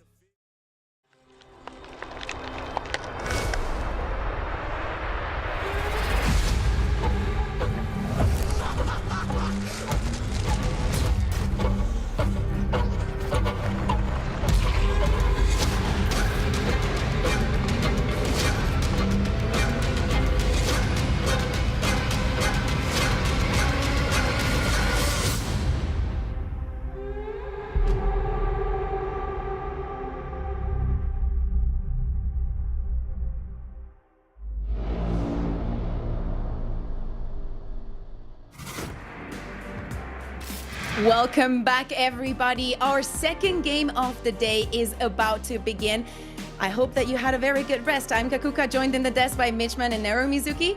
And, BBL versus NASR Ignite is about to begin. Let's first talk about BBL Queens, because, it feels like it's a team that we have talked a lot about, especially in early stages. And now coming in also in this upper bracket, they have a lot of pressure on themselves. Not only they need, almost to win the entire playoffs to qualify 100% to Brazil.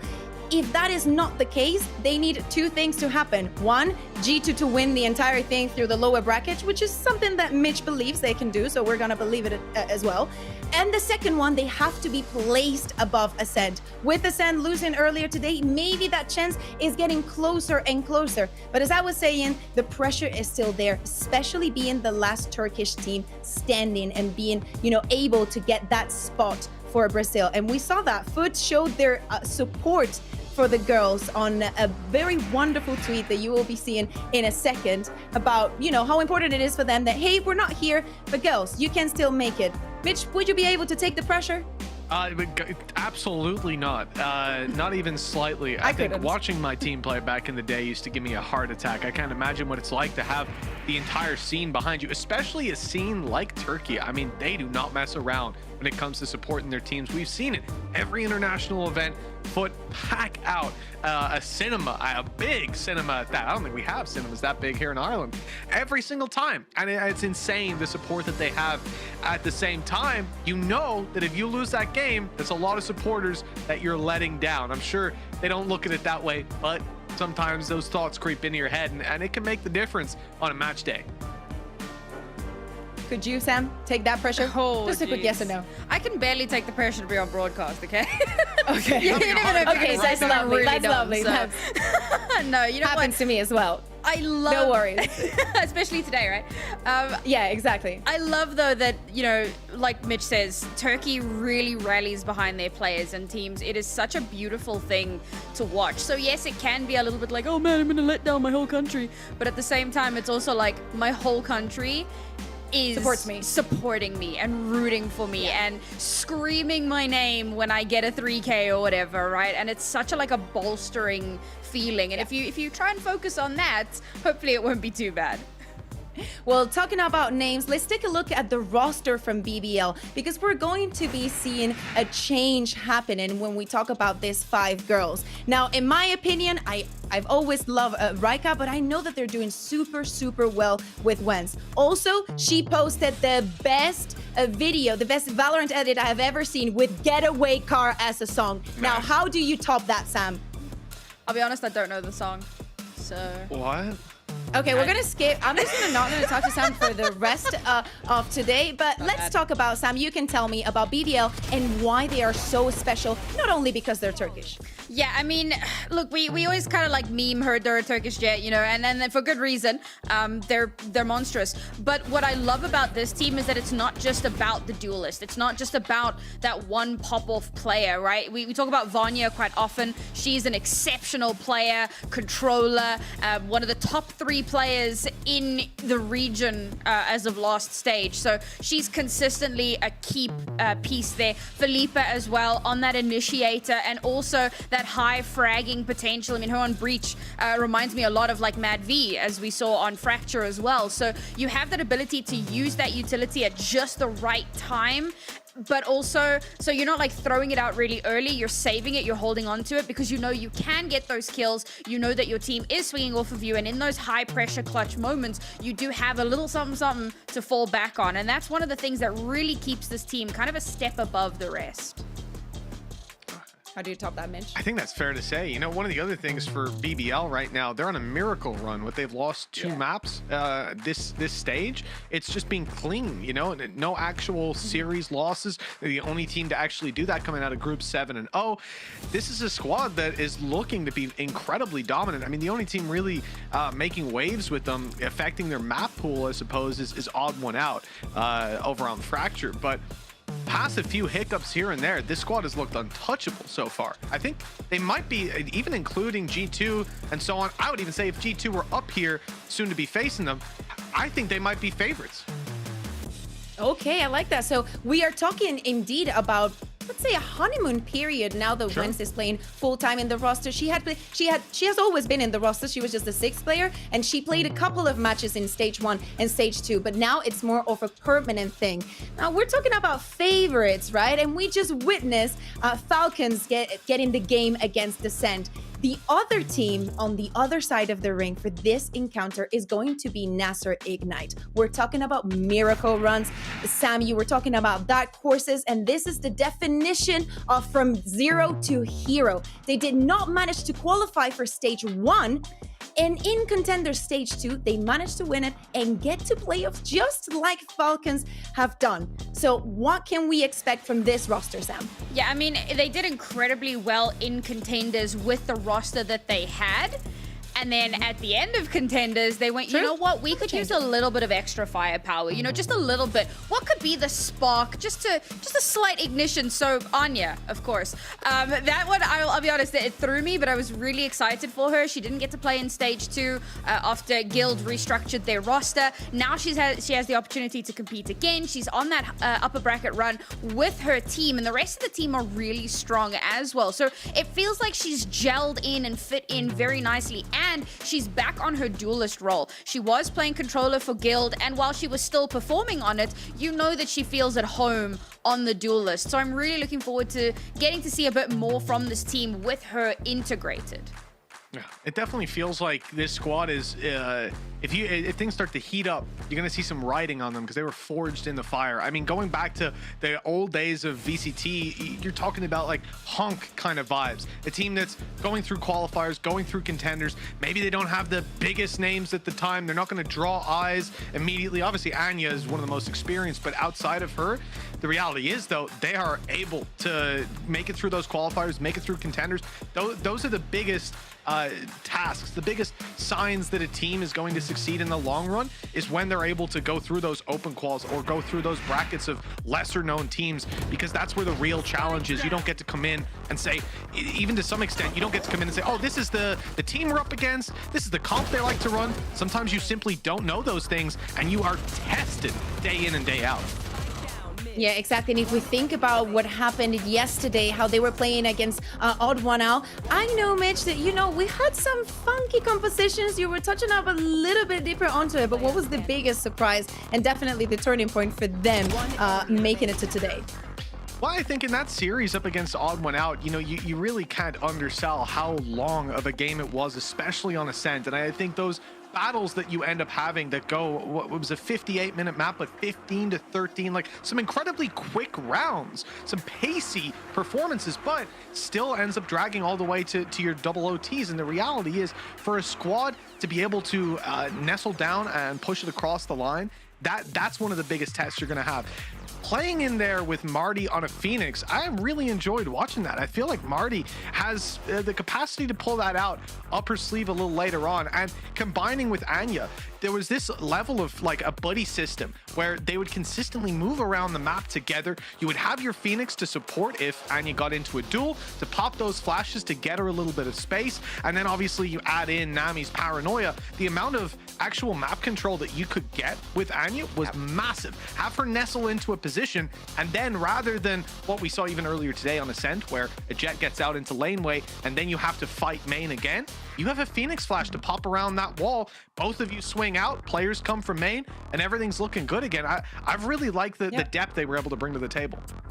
That is so specific and so difficult to play against, especially if you know, haven't done it before, which is, you know, completely understandable. If you're not used to it, you come with a different plan. You mentioned Anya. We also talked about Vanya. Sam, I want you to tell me what these two players bring onto the team. We know that the shots are there, but what is it else? Also, Anya is the only player along 4 of the players from G2 that can repeat at championship, because she was there last year with Guild. Yeah, okay, so what I love about these two players is they are essentially the 2 stars of their team. Not necessarily on every single map, on every single day, whatever, but statistically they are way up there. They're incredible. And why I wanted to bring this to the foreground is because Vanya is currently a controller, and she's almost playing like a pseudo duelist with that Omen. It's unreal. I never thought I'd say the word pseudo duelist Omen, but there you are, folks. You're not watching VCT? Did you know Angel?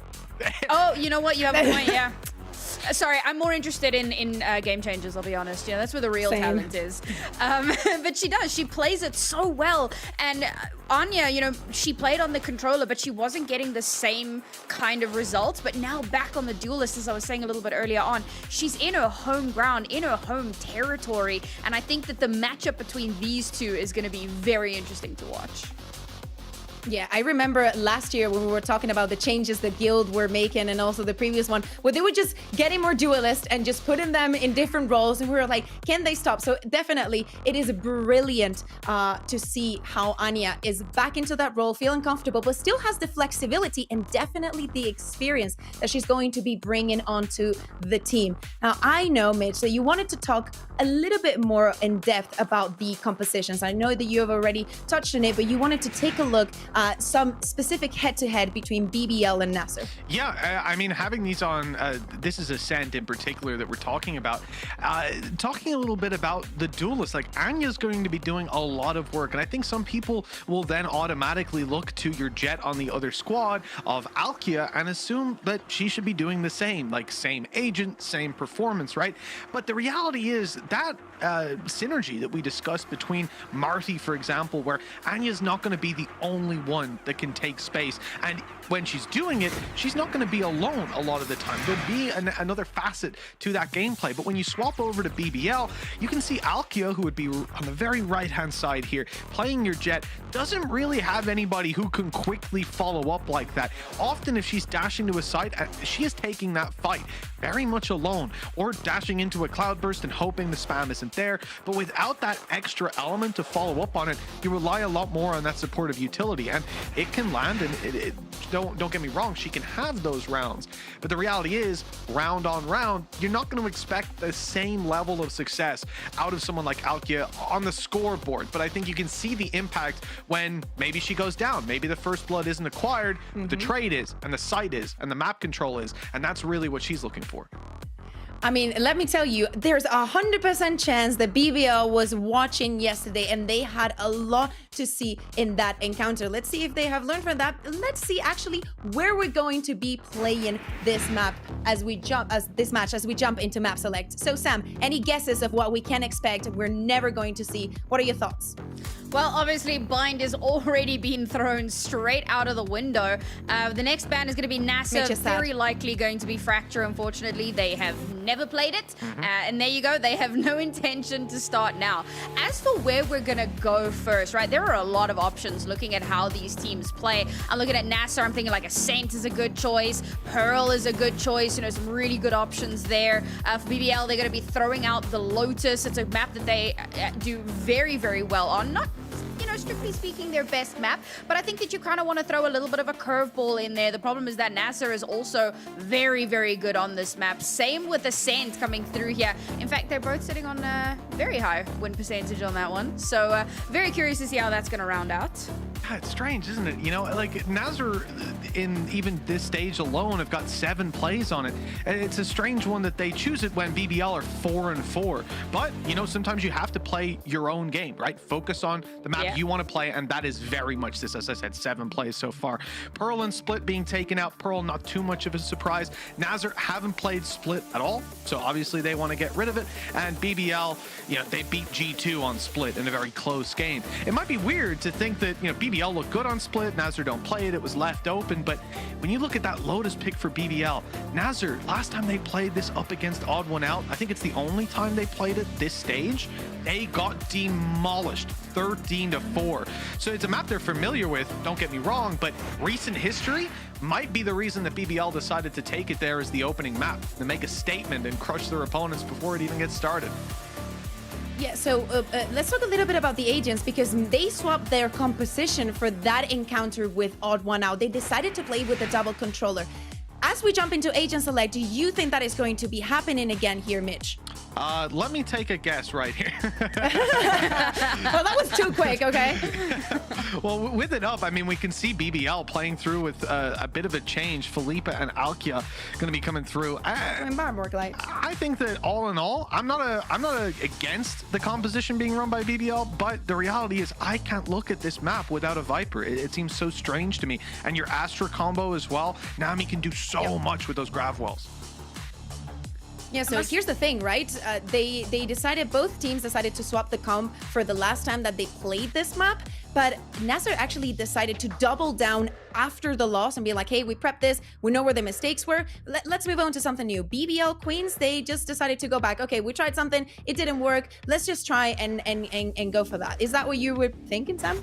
Or what are your thoughts on these compositions? I must admit, I'm not wild about the double duelist, especially because NASR is picked to start on attack. So BBL are going to have to try and like flounder their way through the defensive side with a lack of utility, because they've brought on an extra duelist. Obviously, duelists have utility of their own, but they're missing out, as Mitch was saying, that Viper or another controller, like something that's going to deny a bit of space on a map this big. Like, it's such a gamble. It could work, but it's concerning. You know, different compositions have, you know, different variations and different objectives within the map. But, you know, this is a lot of talking and a lot of guessing. How about we jump into the game and we actually find out what is going to be of Lotus with your casters, Joy and Pilsky. Thank you, Kakuka. We are back indeed with game number 2 of today, which is going to be BBL Queens versus NASR Ignite. We've said it already. We're starting off on Lotus, and I am curious if NASR has managed to fix their mistakes here. Or if this is going to be a rinse and repeat from yesterday. I think, you know, it's a case of a similar thing I was worried about when I saw it in the video last time. You know, they've only played it once with this roster, and I think that's, you know, kind of speaks to what comp they're running as well. Because, you know, in recent history, that's the only time they've been able to play it. Didn't have great success yesterday against Odd One Out, and that's a little worrisome. Good news is they don't have to play a similar style to what Odd One Out was playing yesterday. They instead will be playing double duelists, but BBL Queens are no slouches on Lotus either, so it's not going to get any easier. Absolutely, but, well, let's stop discussing and let's see what's going to happen as we head into game number 1.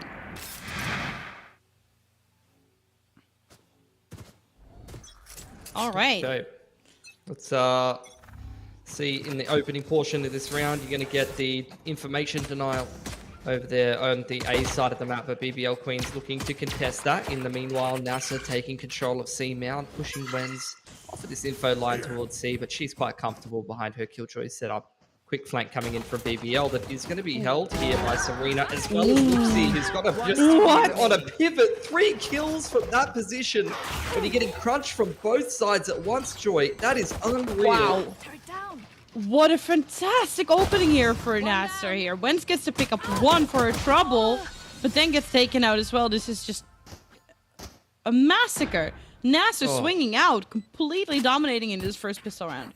How did Luxie get away with that 3K from that spot when you're getting crunched on look at this. The swing, Eva should have that kill every day of the week. The swing from B as the A contact comes through.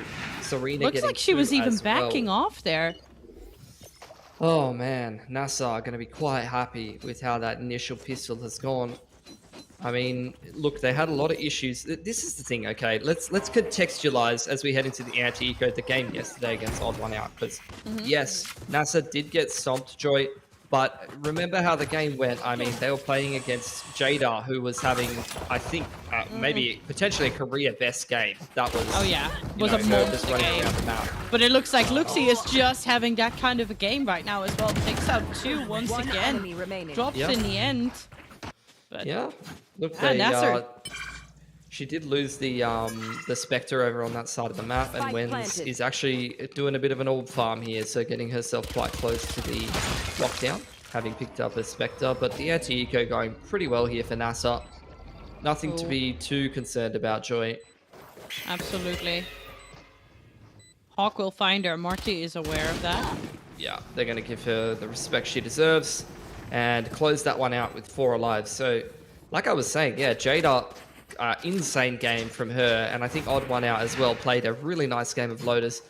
The thing is, NASR is not going to have to play against that same style. It's interesting to note as well, NASR, this is not their map pick. They have opted to choose the attacking side of Lotus to start here, which is quite interesting to me. They don't want to start defense this time around. So they really do want to kind of change up how that game went from yesterday. Not only are they playing against a completely different comp and style that BBL is playing here. Vanya, very aggressive positioning here. Yeah, they're also opting to start on attack. And you're right, C mount control being contested here by BBL, but NASR do want to take that back. It's like they're waiting out the one-ways first. Scout destroyed.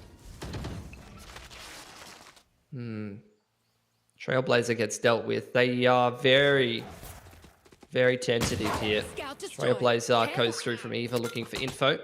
Here we go. Guiding light in. They can test Vanya off the line. Yeah, Pain Shells to follow it up. Doesn't connect too much. Vanya actually picks up one for herself. Shadow steps away to the safety of the seaside. Yeah. And that's beautiful. I mean, Vanya, she had, I remember looking at her stats last stage, she had some insane opening kill on Omen, and I think that's a perfect example of why.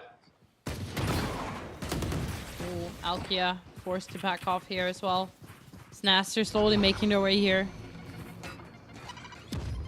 Going to not move in through the door. 30 seconds left. Just use it slightly. Stick at three for now.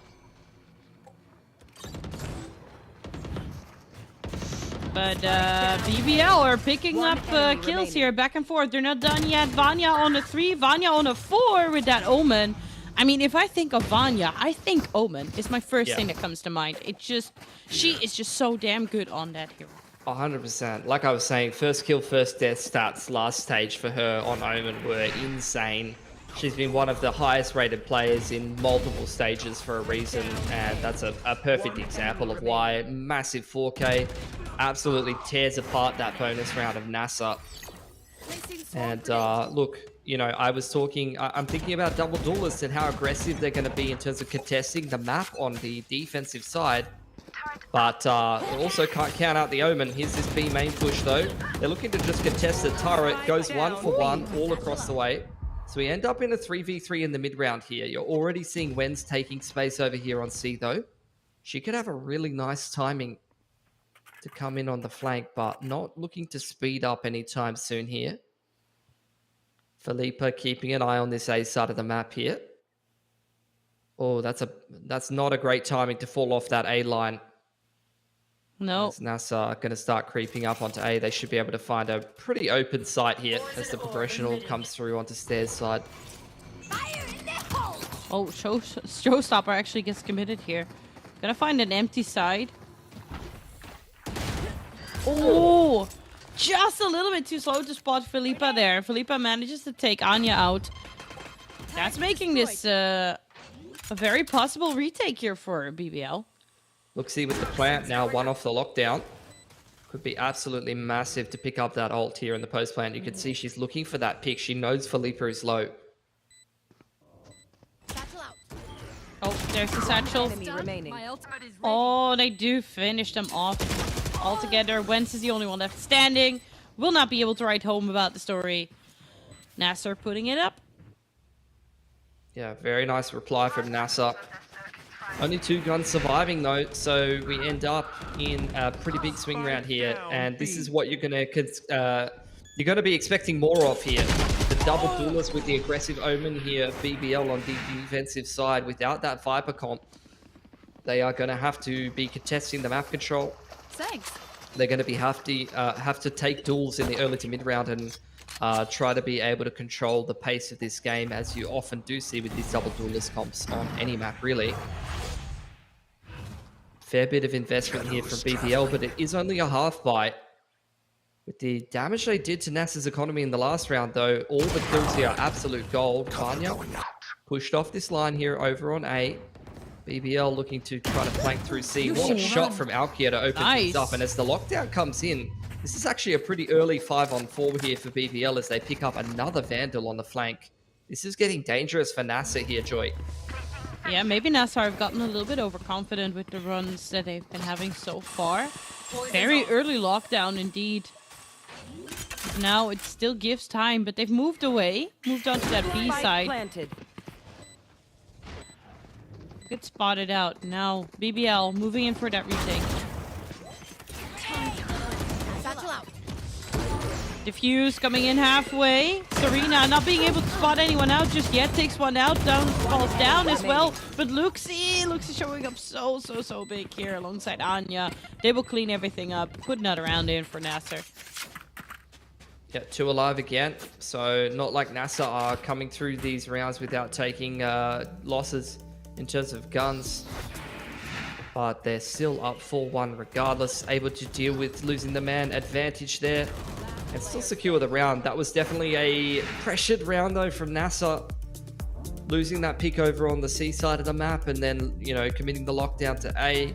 That round cost them a lot to be able to deal with the half buy. And this is where BBL definitely have some potential to win a couple of rounds back to back and really pressure this economy here for NASR. So they recognize that potential to make a run back into this half.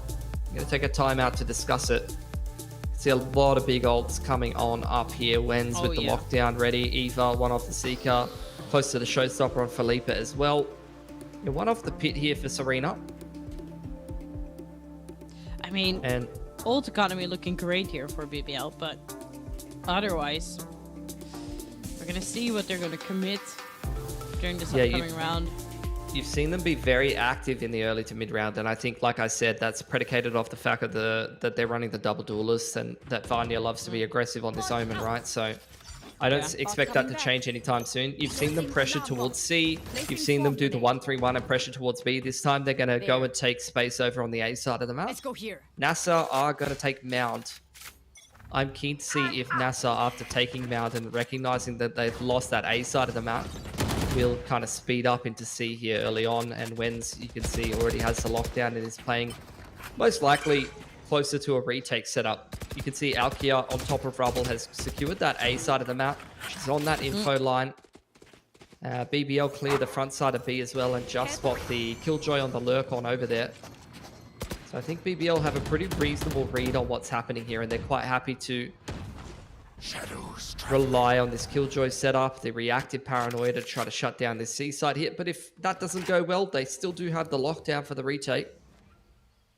BBL very much enough to play with. Yeah, BBL are very much expecting this C site execute or a pivot to B. You can see that from their rotations. Serena gonna back out.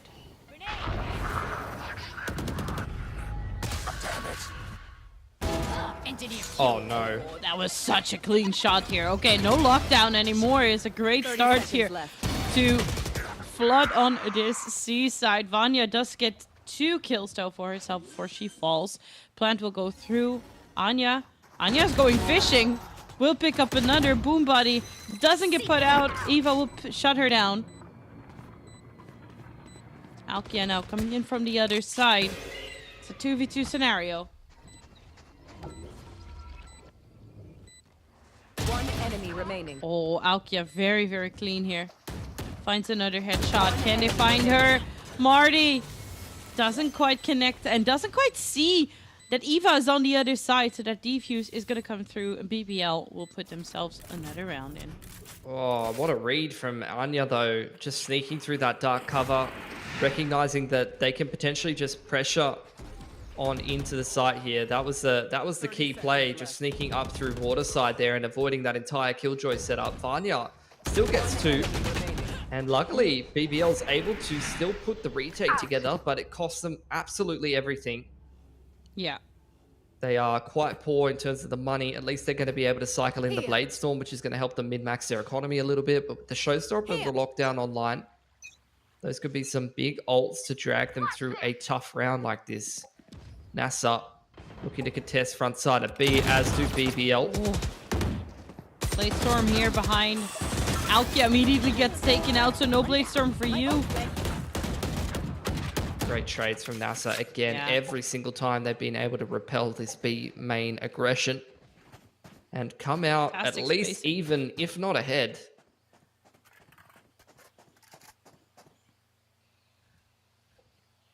BBL, they've got a good read here. Nice rotation in from Vanya. Felipe's taken that A side of the map. Alarmbot gets dealt with. In comes the execute. Satchel on. There's a showstopper to take out Wens. Vanya will fall as well, and that is going to be Anya. Extremely low. Felipa with a showstopper of her own. Alarmbot's there. Lucy's just going to peek her. Yeah, gonna pick that one up. Just going to say She's 1 1 HP. HP. Yeah. Yeah. There's nothing you can do here. You had the snake bites as well that probably could have secured it for NASR. Not sure if they know how low Anya is at this point, but Felipe not interested in testing it. And this is the issue with only surviving with one player in the previous round when NASR has such a strong economy behind them. NASR just continuing to apply the press. This is actually quite similar to what we saw on that last game. When it comes down to these clutch rounds, these retakes on the defensive side, your economy really takes a massive beating, and NASR are just keeping that pressure on. This is, as soon as BBL picks up one round, reduces their loss bonus, it's an instant reset from NASR. And they're going to continue steamrolling ahead on this attacking side here. Feels like they've got an excellent read on how to deal with this double duelist style, to deal with this aggression from BBL. They opted to start the attacking side. This is not their map pick. But against what NASR are, against what BBL are bringing, rather, they are looking much more comfortable than they were against Odd One Out yesterday, which begs the question whether they were uncomfortable against the style or whether they were more uncomfortable with Jada running at them and shooting them in the head every single round. I mean, if you put it that way, you know what my answer is. But this looks like a completely different team for me. Time to hunt. Eva, I'm gonna use the Trailblazer to try and scout ahead. Doesn't spot anything else. Gets destroyed. Oh, there comes the showstopper. Felipe onto the scene. Last player standing. Finds Marty. Will get shut down there as well, but only Luxie left here on NASR. She's been performing extremely well this round, but what more can she do? Run into a shorty. Yeah, Fortunately, but she's a little quicker to the draw. Oh man, Luxie's on top of her game this round. I'm gonna try to take some more damage here. Swarm grenade out.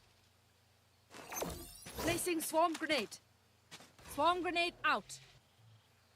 Gonna peek another enemy remaining. Oh my goodness!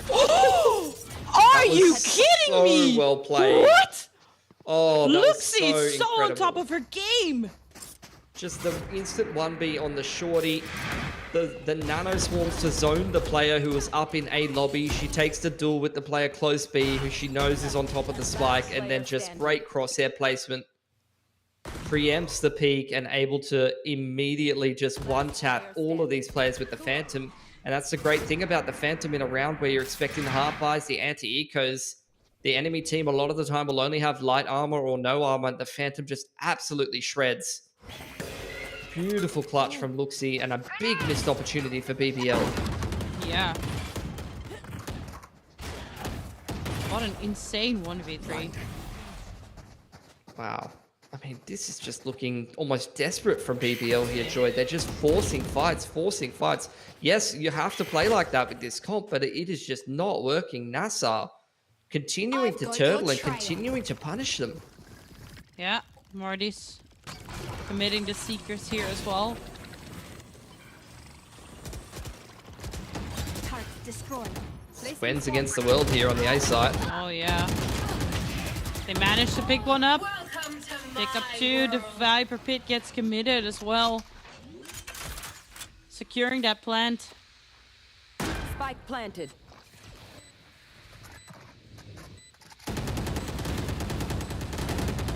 Oh man. Spraying is there. Pain shells are being committed as well. Eva and Vanya. Going to play with that door. Try and draw some attention away here from the Viper Pit. How much can they do? We still have to from the shadows. We got the blind. Not quite going for that just yet. Eva will pick it up, but everyone will get shut down. Wow. On the side of BBL, NASR looking so on top of their game here, Pilski. Yeah, I mean, it's clear they've come into this game with a game plan, Joy. You know, they recognize the comp from BBL. They recognize exactly what they're trying to achieve. They've opted to start attacking side despite the fact that this is not their map pick. And they are just so on top of denying this aggression, of understanding how they want to be controlling certain parts of the map. You know, whenever there's the aggression out from BBL, you get great reactive utility, great responses from NASR. They're either using the right utility to retake those parts of the map and contest them, you know, using the utility to minimize the risk, or they're just opting to give those parts of the map and go and take others. Oh. Really, really good play from NASR. Serena will get shut down here. A little bit too close contact. Yeah, I mean, just as I praised them, this is a half buy that could definitely start to fall apart a little.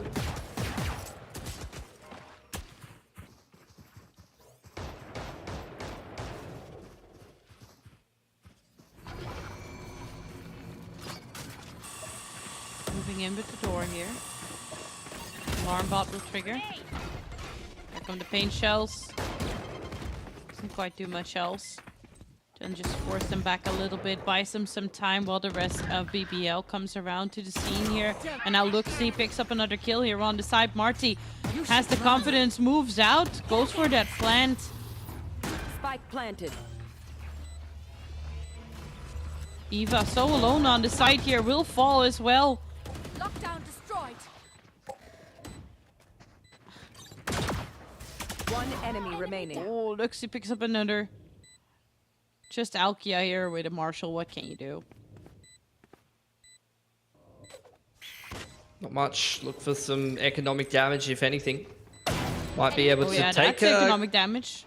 Yeah, a little bit, little bit. I think reactive guiding light. She's getting backstabbed by Anya as well. Yeah. And NASR, it's just another great recovery. And, you know, I'll tell you what, despite the fact that they lose Serena walking out the A side of the map, which against the half buy is definitely not advised. You know, definitely throwing away the Vandal for free there and giving me a little bit of a heart attack. But NASR, what they did so well is just recovered things, walked up A together. They're not rushing their way into that A side. They're not feeling too pressured. They're just calmly holding angles. They understand they've got gun advantage. And they're able to deal with that. Again, contest of B main early on here. This time with the operator from Alkia. Eva deals with the turret, trying to bait them into the operator line. Yeah, and they're going to fall for it. It's going to be Beautiful. First Blood going over to BBL this time. They're picking up another quite comfortably off of that guiding light. Yeah. Really well done. That's just a perfect setup. The operator taking contact. Eva clears the turret, holds out the guiding light. Operator gets first pick, immediate guiding light off the operator's contact, and another pick. And that's how this comp is designed to function. It hasn't been working as intended. NASR, they've already recovered a couple of man disadvantage situations. Can they make a 3v5 work? That might be a bridge even further.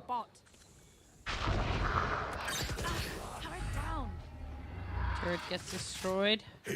Vanya comes in here. They're through the shadows. Operator finds another target. Oh! Oh, but Serena with the spray down. The operator finds a third. How much more can Alkia do on this? Serena pushes up. Oh, shuts Alkia down. Will not go down though. Felipa picks it up here for BBL on the defense. Round in the half. Yeah, just trying to salvage what they can of this half. It hasn't gone as they might have wished it to so far, Joy. No. You know, they were thinking about how dominant this map victory was for Odd One Out against NASR yesterday.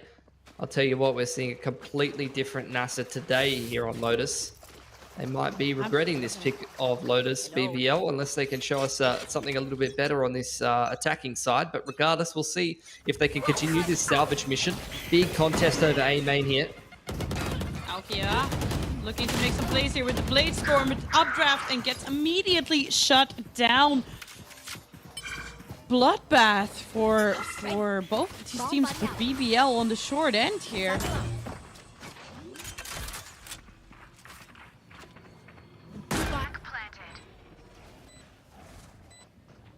And slowly pushing up. Okay, fire in the hole. One enemy remaining. Anya with the rocket. Woo! We'll pick it up, and that's a flawless round. Once again for NASR.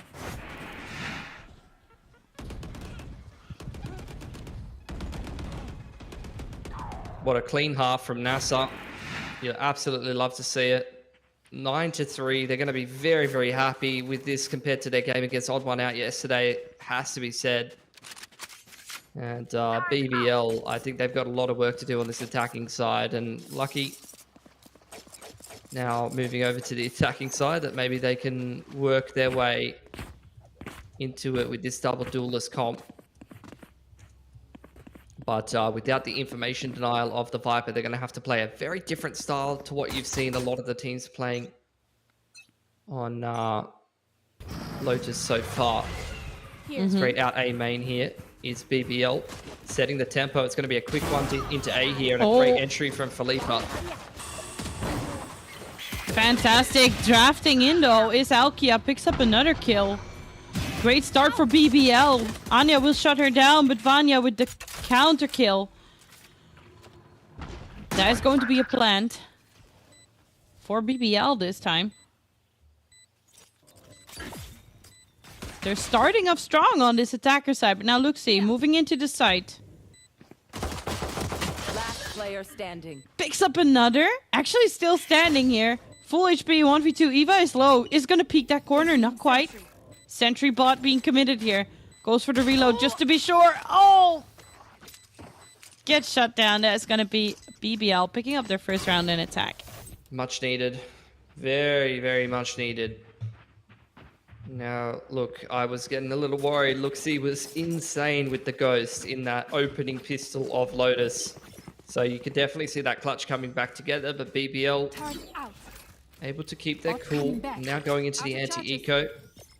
Hopefully they can keep things nice and clean because they're going to need a little bit of an economy behind them to kind of start to mount this comeback here. Again, A main control is the name of the game for BBL. Just up-tempo play from them, already clearing the alarm bot. Going to be making their way into a completely open A site. And NASR, on the other hand, flanking straight through C. They're cleared front B, so they're going to set up very quickly for exits here. Alarm bot will be giving a little bit of notice on the flank here for Wens. Found them. Alarm bot down. Yeah, Wens holding that angle at Ruppel. Oh, we'll find a nice kill there. Picks up another and one more. BBL on this attacker side looking much, much more composed. Yeah, much better from them.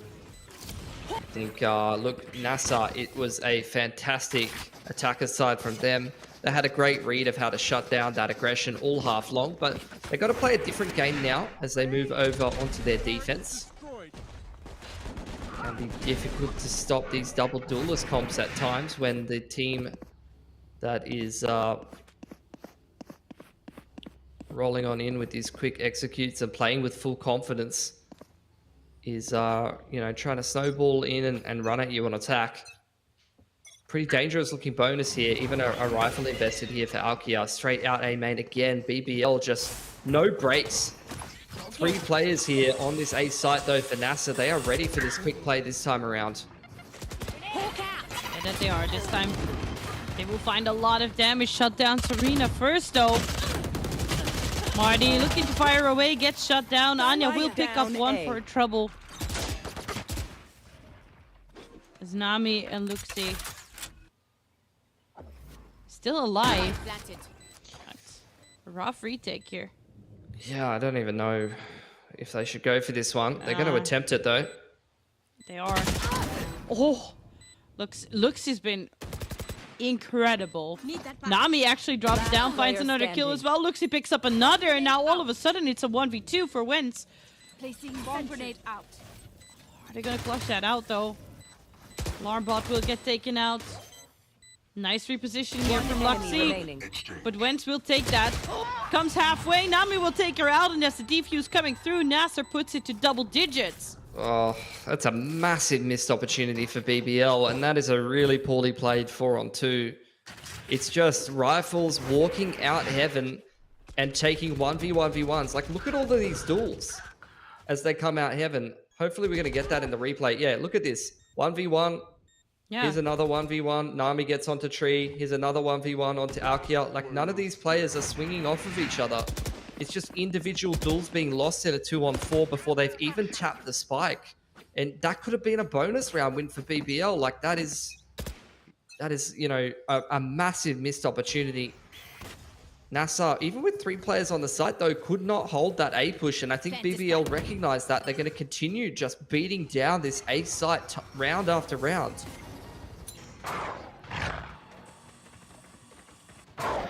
Yeah, looks like they're just going to be doing that again. And aggression is the name of the game now as well for NASR. As they're moving up, Nami will take 2. Gets shut down in the end, but Luxi is still there. Falls in the end as well as the plant goes through here for BBL. Seekers online. Yeah. Come across the corner here. Give away Anya's positioning. Oh. Pain shells immediately taking out the turret. Not a lot much. Other info being, oh, Serena crept all the way around here. Satchel out. Great repositioning here. Another satchel being used here. Oh, and Serena will excellently hold that crossfire here to guarantee that defuse. NASR is absolutely looking unstoppable. Yeah, BBL, you know, this A site hits, they're working. They're getting into the post plants, but they're just not playing these post plants on the A site well enough, unfortunately. You know, big missed opportunity in the 4-on-2. Yes, NASR put up a much better defense that time around, but, you know, that 2-on-2 from Tree side from BBL, that is, they're going to be kicking themselves. They recognize that the strat is working, but the post plants are just not good enough right now. And unfortunately, that is going to break their money. I recognize that some of these rounds have gotten a little bit closer. They are putting pressure on the defensive side economy, but there's no point of opening up a reset window if you can never win that critical swing round that's going to put you back on the comeback train. Yeah, and with the lockdown online as well, this is going to be incredibly rough for BBL to come into a round and make something happen here. I mean, I'm interested to see what they go for here. Recognizing that they've put a lot of pressure on this defensive side economy. Like, the reset potential is definitely there. And they've got some good ults to play with as well. I mean, one off the lockdown, one off a showstopper. You're thinking about a force buy here if you're BBL for sure. NASR, like you said, lockdown Cosmic is a recipe for success on some of these retakes. And that's the great thing about mixing in the Astra into your comp, right? Yeah, absolutely. Looks like a quick one towards B. It is indeed the force buy here. Showstopper going to help to smooth out this execute. Will Philippa even use it, or is she going to hold on to this? The gravity well with the snake bites. Yeah, they're going to use the dash instead. NASR pressuring from door side here as this spike starts to get planted. Oh, Vanya with just the upper hand there. Onto Anya coming out. It's Luxi though on top of that. We'll swing around. Luxie just so clean. And that's another defuse. That's gonna be NASR actually going on straight to match point. Yeah, Wow. and that reset window never gets realized. You could see BBL, No. that was them throwing absolutely everything at that round. Quick B-side execute. You know, Felipe held onto the showstopper, never got a chance to use it, unfortunately. They tried to go in with the jet dash. NASR, that was just great reactive play from them. You could see they were anticipating BBL taking mound control, or maybe they just wanted to take mound control for themselves. Regardless, they take control of mound. They recognize that it's a quick B-side execute, start throwing open the door, start pressuring from all sides, and stop BBL from ever getting comfortable inside of that site. It's able to win all of those doors as they trap them inside the site. So look, as we head into round number 18 here, NASR, much better buy. They've already taken control of a rubble. BBL looking to try to pick up the pace into C. They've got the lockdown and the showstopper online. You do have the Killjoy ultimate here. And NASR have got great retake tools. Look, they're just going to filter straight out of the site. They respect the showstopper, not even looking to contest that whatsoever. Because they know they've got a showstopper of their own. They've got a lockdown and a cosmic. They've got all the tools in the world to complete this C-site retake. Spike planted. Yeah, and that would bring this series to an absolutely dominant close. You should run. Oh, and there is that attack lockdown. This time coming out from Wen's defender as well. The gunning down is happening. NASR this time showing out on top again. They're going to get detained. They're all going to get detained. They're all detained. Everyone is detained. Oh, no. Oh, the late lockdown. That is unbelievable. Wow, but Serena is still alive. The blind will connect. She's going to try to go for the half defuse. Has to turn around. Finds Wentz, but can't get the defuse in time. And that is going to be a BBL hanging on for one more round here. Yeah, that's a great ult combo from BBL. The lockdown late after the showstopper completely cooks NASR's plans. And you can see they already committed all of their ults on that retake. That was the issue, right? They already committed their defense side lockdown. They already committed their seekers. So they really wanted to try to complete that retake. But unfortunately, they've kind of completely mistimed that. Good news is no one on BBL survived. So, you know, they're down to light armor. They might have to skip a couple of pieces of util here or there.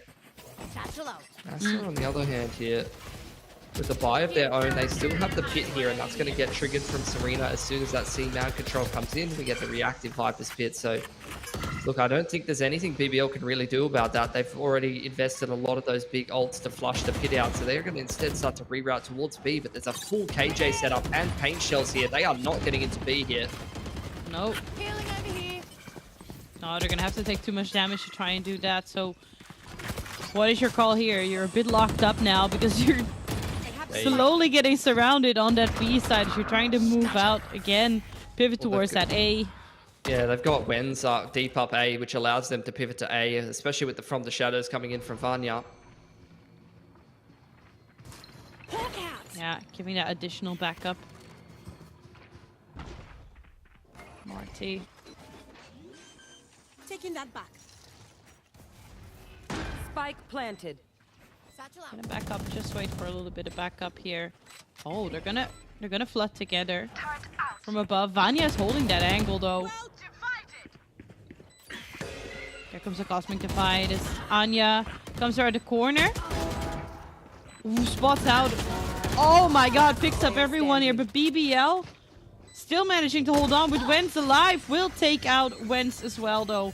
Is NASR, and that is going to be defuse coming through. NASR picks up Lotus in our first map in this best of 3 series. Wow, that was absolute stomp. They dealt with that double duelist comp to absolute perfection, Joy. Yeah. NASR looking like a completely different team as that we saw yesterday on Lotus. And I'm happy for them that they doubled down and they brought it home this time. We're going to toss it to a little break, and we will be back soon with Ascent coming up next.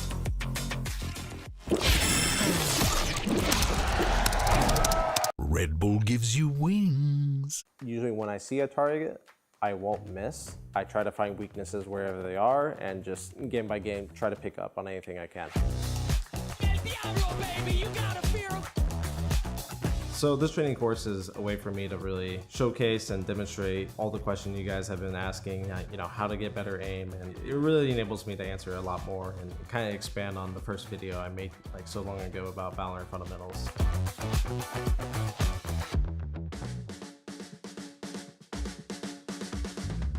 You know I got to wake up and dance.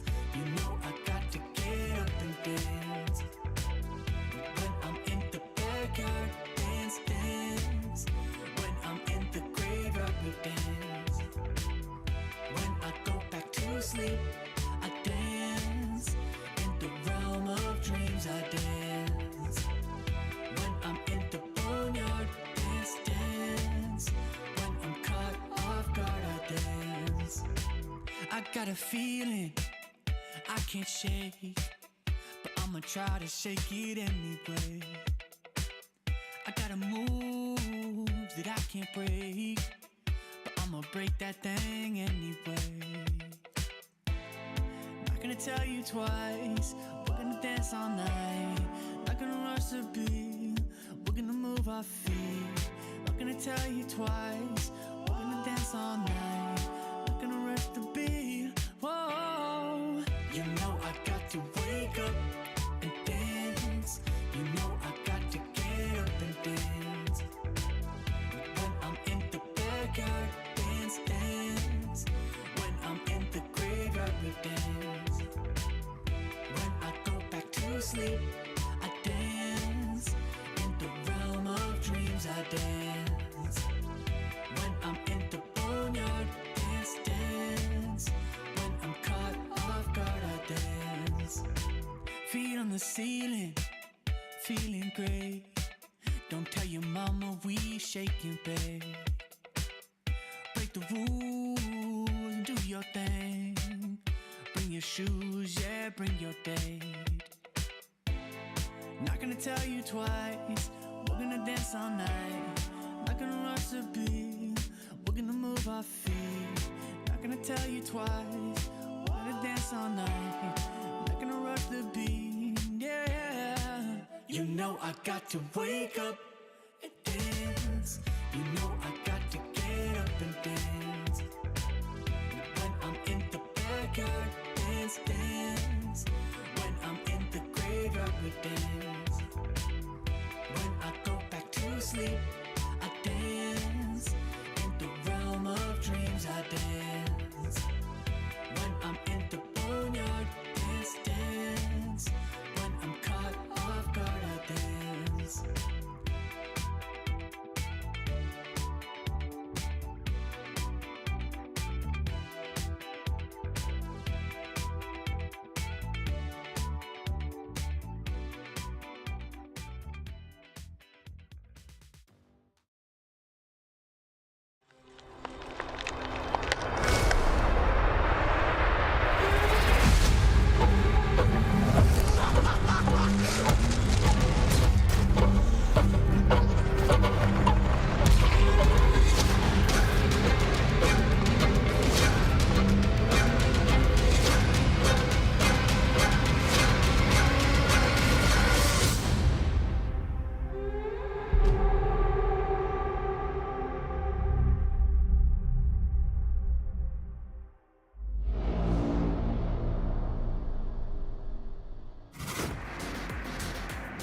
It looked for a second like the 9-3 curse was going to perform a comeback, but apparently Anya, Serena, and Lux's frag movie was just too intense. The talent coming from the contenders is definitely the protagonist of this upper bracket so far. Guys, Mitch, what did you think about that first map? Yeah, look, the start was fantastic from NASR. They go up a bunch of rounds. We start to see BBL maybe struggle not having that Viper wall. They have adaptations. Players like Alkia walking up with Eva on mid on B, trying to get close to their opponents, trying to take these fights and some aggression. That got shut down. The very next round, they came in with pistols on the side of BBL. They go for a weak push from Wens through B. Players flooding in either side of the map, and they win most fights. They narrow it down to, I believe it was a 1v3 at one point as they start to recover weapons. And of course, Luxi just comes out with some incredible rounds, saving them in their stride. I think it was a 4K in round 8 that just kept this streak of rounds going for NASR. There seemed to be no stopping them. And that is a scary look to see out of them on their opponent's map pick. I mean, we expected so much more out of BBL. And, you know, they come into this as one of the favorites. They've been in the grand finals before. They've really put up phenomenal showings in the last couple of stages. No one, and I mean no one, was I don't even care if you're a NASR fan, you were not expecting a 13-6 win here. And again, I really need to bring it back to that composition. That double duelist, even on maps where double duelist is viable, I personally not the biggest fan because you give up so much. Not having that second controller, not having that map control available to you, sightline denial, space denial. It's so difficult to come back from that. Case in point, NASR won 13 rounds. BBL had 10 opening kills, but only 6 rounds won. That tells me that NASR, with the usage of their utility, and okay, Luxi go kill, but the fact that they're able to, you know, isolate a lot of those duels, take a lot of that space, they're able to stabilize far more easily than what BBL were able to. I think going on to the second map, things might change a little bit. We might see a slightly closer affair, but for this one, double duelist, ain't it? Yeah. I think they were just, you know, very, very smart of NASR, the way that they adapted. Okay, they do not have that Viper. Let's just, you know, go shoot at them. And it was so crisp, so beautiful, especially on that first rounds that also give you the confidence boost that you need. Because remember, everybody, this was BBL's map choice. Of course, seeing their composition and knowing a little bit how Lotus work, the other team is going to choose to start on the attack. Some risk that they wanted to go with, but you know, players like Anya and Luxi, as we look into their head-to-head, definitely took advantage of that, Mitch. Well, this is a map that we talked about NASR losing when they last played it 13-4. I mean, they got decimated, and a map that is pretty strong for BBL, the loss being to G2 in a close fashion. This is just insane. Seeing this level of performance come out from Luxi as well. If they're to win this map, and albeit dominantly win this map, I know who I'd be looking at. It would be Anya. It would be maybe a phenomenal performance from Marty on that Sky, changing the game with some duelist play. But Luxi really came out of left field on this one. That's got to be a life game, essentially. Yeah, I was really impressed. Again, you know, we love talking about players who aren't in a duelist role, who are still able to outperform so many other players. And for this particular map, Luxi was an absolute star. She's kind of flown under the radar a little bit, and I'm really hoping that we get to see a lot more of her, particularly, you know, now we're going to get another map. And even if they lose, yeah, there's a lower bracket run. And if they win, well, then, you know, we could even see them in the grand finals. So I want to see more out of her, but I definitely want to see more out of Nami as well. Nami was someone who, you know, we were really impressed with. She played the Reina yesterday. She had a phenomenal game. But in the first 11 rounds of this map, she didn't get a single kill. She turned it up towards the end of the map, sure. She started climbing, getting some really impactful kills. But such a slow start, if not for Luxi and Anya going so hard, that might have had a completely different ending. Yeah, I think hear me out. She was just gathering information, you know? She was just having that kind of moment. It doesn't matter if you have players on your team. Like, it doesn't matter if you don't frag. If you have Anya and Luxi, they're like, don't worry, girl. We got you. We have your back. There was another moment, you know? This was a little bit funny. Where we see a lockdown on C, and Mitch, I want you to walk me through what's going on here. Yeah, look, you can see down the bottom right there, middle right, I suppose, 4 players detained. That doesn't happen every day. And sure, they get their weapons up in the end. The thing is, 4 players detained, it ends up being kind of a close battle. That flash that ends up blinding Wens lets Serena reset on the fight, and if she had tapped that and went for the fight, there was a chance. I think time was going to be the ultimate enemy there either way, but you got to respect them for still making the round like that close. It's not every day you see 4 players detained, and it's not every day you see those 4 players nearly win the round. Definitely. I wonder if they knew about the lockdown, like if they realized that it was happening. Maybe I didn't pay that much close attention, but maybe someone thought that someone was going to break it. I honestly cannot remember at this point, but yeah, seeing the 4 players being like, oh well, at least we're in this together, you know, like it is something. Okay, but that was all for map 1. We have to look ahead, especially if we're talking about BBL and how they can turn this around. Now, give me a more iconic duo, a Turkish team and Ascend. Sam, what are your thoughts on this map?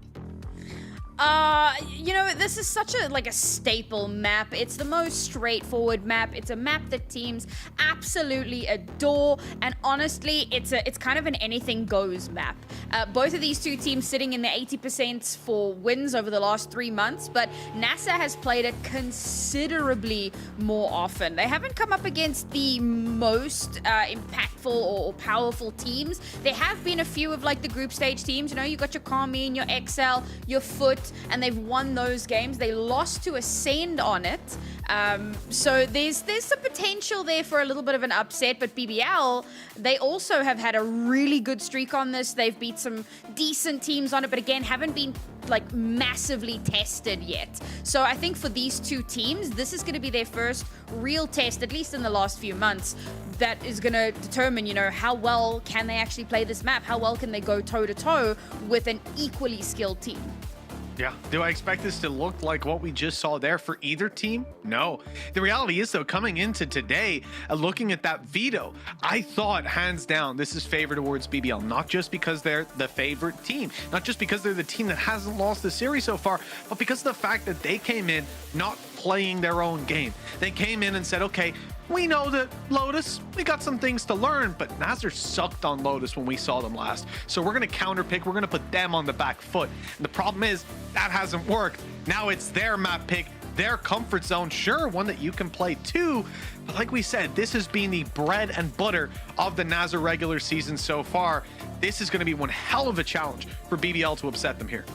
Yeah, exactly. And Mitch, you were talking about before the map one started about the composition, the funky one. Well, it's not so funky because we have seen it before, but definitely we do not see it a lot in Game Changers, definitely not here in playoffs.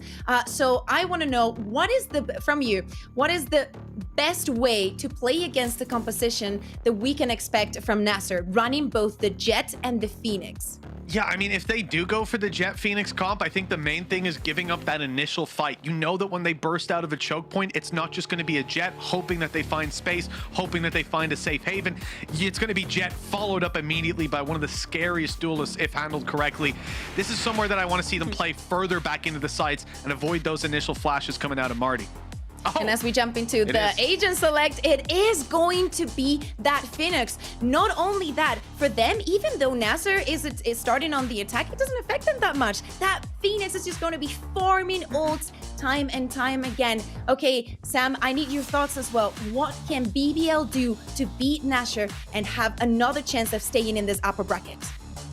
BBL starting on the defensive side here, their big thing is to shut down those duelists, right? You've got to shut down those sightlines. You've got to, maybe you give them a little bit of space and then you nip it in the bud, right? You annihilate it as quickly as possible, because I said that I'm not a fan of the double duelist, and I'm not, but we know that NASR make it work on this map, and that is the scary part. They have a plan, they have something in place, and I would assume that BBL have, you know, stratted into this. They've got some good ideas, so you need to shut that down as quickly as possible. Well, I'm very excited for this one, especially if we want to see a map number 3. BBL has to take it on their opponent's pick. I cannot wait, so let's just toss it to our casters, Joy and Pilsky. Oh boy, NASR with exactly that same composition. We've got the Phoenix again. They're running it back on Ascent. And now the question is, how well have BBL really been doing their homework here? Yeah, I mean, they are going to have a little bit of footage to look at least. I'm really enjoying watching this Cypher Phoenix comp for sure. So keen to see how BBL tries to play around that with the meta comp. I will say, though, a little sad looking over on the secondary streams and watch parties and whatnot. That odd one out, unfortunately, one of the first teams out. That makes me a little upsetty, not going to lie. Yeah. But at the same time, Rebels playing very, very well. Seems like Bind was odd one out's kryptonite at this stage, unfortunately. Yeah. Well, only learnings to take from that and grow opportunities to move into as we head into our first round of Ascent. Yeah. And we're gonna play shiny orb farming once again. This time gets contested here by Wen. Smarty will shut that down right away. Yeah, you'll see a lot of that. The Phoenix wanting to get the max amount of run it backs you can in a half, even here on the pistol. A main control being a premium. BBL in the meanwhile did go and take some mid controls so that they know that no one over there has taken space there for NASR. Cam keeping a little bit of an eye out on middle and a bit of a B main push as NASR with the man advantage. Rerouting all the way over to B. Marty, 40 HP, but still not investing the hot hands there to be able to heal herself. Instead, going to use it on the execute here, or maybe even to flash into the site. And I want to see if she's going to heal herself. Yeah, there we go. Back up to full HP, just waiting to take the B site first.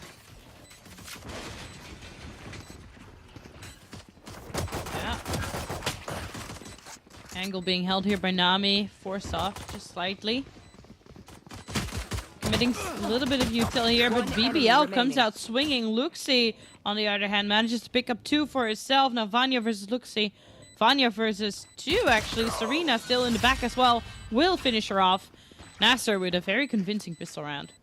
Yeah, I mean, they just keep coming up so huge against BBL here today. And this is, this is the thing. I've been watching BBL in these group stage games. They had flawless runs in groups last stage. They had flawless runs in groups this stage. But there's something about BBL in playoffs that is just not coming together. It's looking like it was a similar story last stage playoffs. They obviously played G2, which is much better for them, and then playing Foot here against NASR, not looking like that same dominant team that you saw in the group stage of the Game Changers stages so far. Early days here, though. NASR winning the pistol, now heading into the anti-eco here, continuing to farm orbs on Marty. I mean, this is a big thing. I was talking about how impactful early showstopper timing can be on a bonus round. Well, with how many orbs, or how few orbs, I should say, it takes to get a run it back going for yourself, that is a great ultimate to have access to heading into the first bonus. Absolutely. Cheeky from Alkia. She can hear all of these footsteps and look at the rotations from BBL off the back of that info. Yeah, but this is rough. Ooh. That's a dash up though. It's dash to the other side. We'll try to take somebody out with her, but can't really quite succeed in that. Alkia gets taken down. Now, going on to this B side. Yeah, that's another one. 1 kill and we've got it. Yeah, death, a kill, a plant. Stack is here. Some damage here, Joy. Vanya with the 3, with the Bulldog. Still standing again. Vanya, last person standing here. The updraft from Anya. I don't know. Serena finds the plant. Gonna come around. Vanya picks that one up. Swaps the gun. She could go for this. She could also just play exits and take all of the guns off of NASR here. Yeah. Go for that reload. She knows that Anya is low. Trying to bait them out just a little bit. To take that peek. Ooh. Will get shut down in the end. Yeah, so look, a lot of damage taken there for NASR, more than they probably would have wanted. And I think some of that is down to Alkia, just a really nice push in the mid round, even though she didn't get any kills or anything like that in mid connector there. That information allows BBL to stack onto this B site before the execute even comes in, and that allows BBL to do a lot of damage to the economy of NASR there. Here. I am very keen to see if NASR invests this run it back in here. I would love to see it. Just min-max the ults, get as many as you can in a half. Seems like they're setting up pretty heavily towards B main. BBL throwing out the one-way. Nano in position. They're really looking to contest this here. A main control's been taken from BBL in the meanwhile.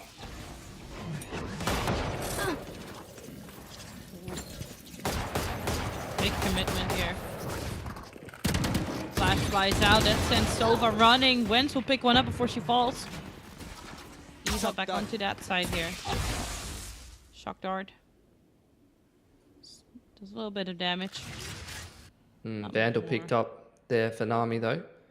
Seems like NASR want to continue rolling on into this B side if they can, just juggling around a couple of guns, getting themselves situated. Another one-way slowing things down for BBL. Seems like they just want to wait out the last of these dark covers before they kick off the execute with the drone.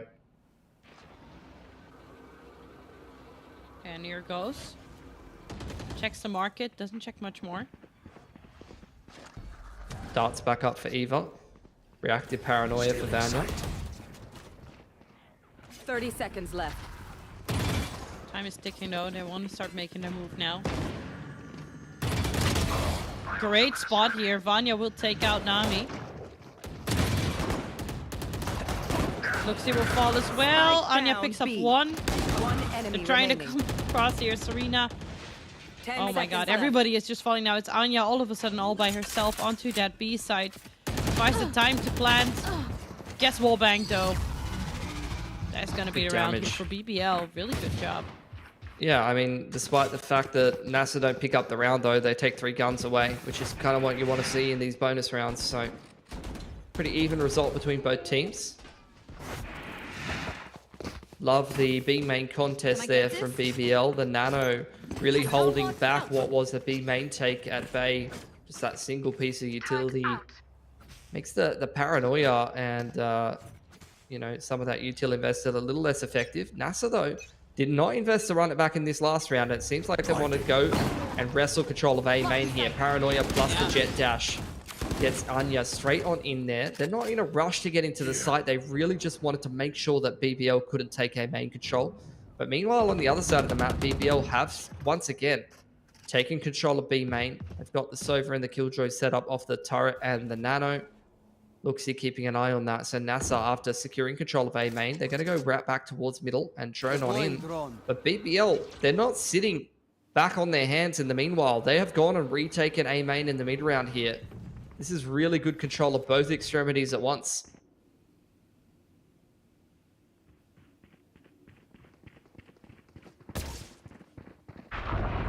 Yeah, another call is to try and flood onto B here. Gonna pick up Wens. There's a running back. Gets committed as well. Marty actually managing to pick up a kill with that. Oh, Anya will hear some people approaching, but...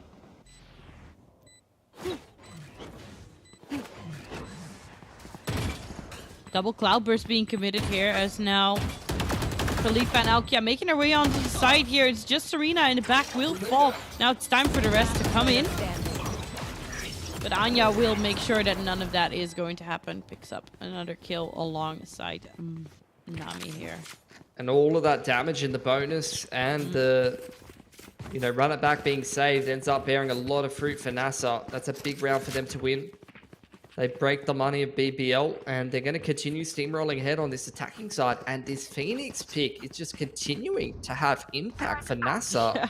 This comp on Ascent is a little bit of a sleeper, honestly. Like, I feel like a lot of people say, you know, you're crazy if you don't run the meta comp that BBL are running on this map. But NASR's comp and the way that they're playing it is finding a lot of impact. And Marty, again, that run it back to head into the B site was super, super impactful. Oh my god, look at this contact play. They're going to catch Serena completely off guard here. That they are absolute massacre over here. Eva manages to pick up one.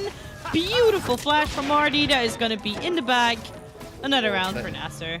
They are so lucky that didn't go sideways, honestly. That could, you know, a couple of, you know, sheriff bullets going astray there. That definitely could have been bad. BBL. Crunching up top mid with the sheriffs and making that quite painful for NASR, but they reacted very well. They had a lot of players over here towards the backside of A main. So look, crisis averted. Let's not get too carried away as we head into another gun round into round 6 here. Philippa, KOL online, getting close to the Hunter's Fury as well. Looking like it's going to be another wrestle for control of A main, Paranoia and Jet Dash. In the meanwhile though, BBL, it's a set play from them. They dive straight through tiles and the backside of B main, and now they're going for a quick flank straight up cat to react to this A side execute coming in from NASR. Yeah, that they are. Alkia picking up Anya very early on into the round here. Trying to find more on the side though. Nami and Vanya battling it out. Vanya coming out on top, and below in hell. Wens will fall as well. Plant not quite going through yet. player Marty will standing. fall. Spike planted. Just Serena now. They know where she is. She's gonna try to peek around here. Oh, doesn't quite manage to pick her up. Vanya with a 3K. Excellent job this round. Yeah, I mean, that was one of those rounds where everything happens so quickly, and that's kind of the Jet and Omen's functioning as intended in this round on both sides. You can see NASR very quick control of A main, and BBL, you know, they tried to go for that tiles dive, the paranoia on through B main, and then that kind of turns into BBL wrapping straight through mid and trying to break apart this A site execute from NASR before it could even get going. You can see them pressuring in from all angles. You're getting players fighting straight up cat to tree room as well as scaling out heaven. Very difficult to defend as NASR, who, look, bringing that down to 2 players surviving on BBL, are keeping pressure on the economy and heading into this round. Oh, another tiles dive from BBL. Didn't work last time. This time, Alkia finding a really nice timing. Look at that dart as well to follow up. Hunter's Fury comes through from Eva. They are doing such a good job picking NASR apart here, Joy. Yeah, they did. But now Marty is still alive. We'll pick up 2 for Spike troubles down, here. B. 1v3. Has to use the wall. Has been spotted. Oh god, Wow. she's just so stuck there. Great round here from BBL.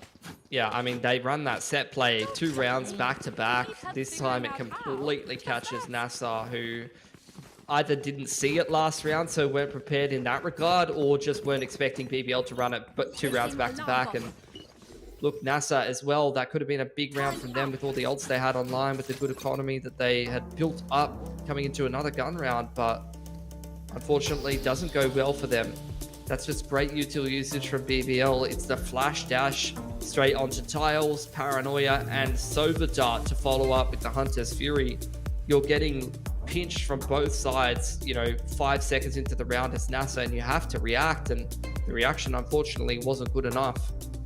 They also, I feel like, kind of, I wouldn't say panic, used the run it back, but Marty trying to pop the run it back to try to dig them out of a bad situation. It wasn't necessarily the wrong choice, but it didn't end up working out. And there's nothing more painful than getting economically reset in a round like that, but also trying to throw ults at it as well, and it's still not working for you is a little bit sad, unfortunately. I think you can wipe those tears away as Marty in a sense though, because now that you've invested the run it back in that round with it only being a 6 ult orb ultimate, I mean, you've gotten 1 kill and died, you're already a third of the way to another run it back, and you're gonna get at least 1 ult orb this round. So we're just kind of min-maxing how many run it backs we can get into in a half, which is exactly what you want to be seeing on the Phoenix. Yeah, exactly. Now Anya gonna approach with that Blade Storm in hand. Shock dart. Hot flash here. Yeah. Tear it down.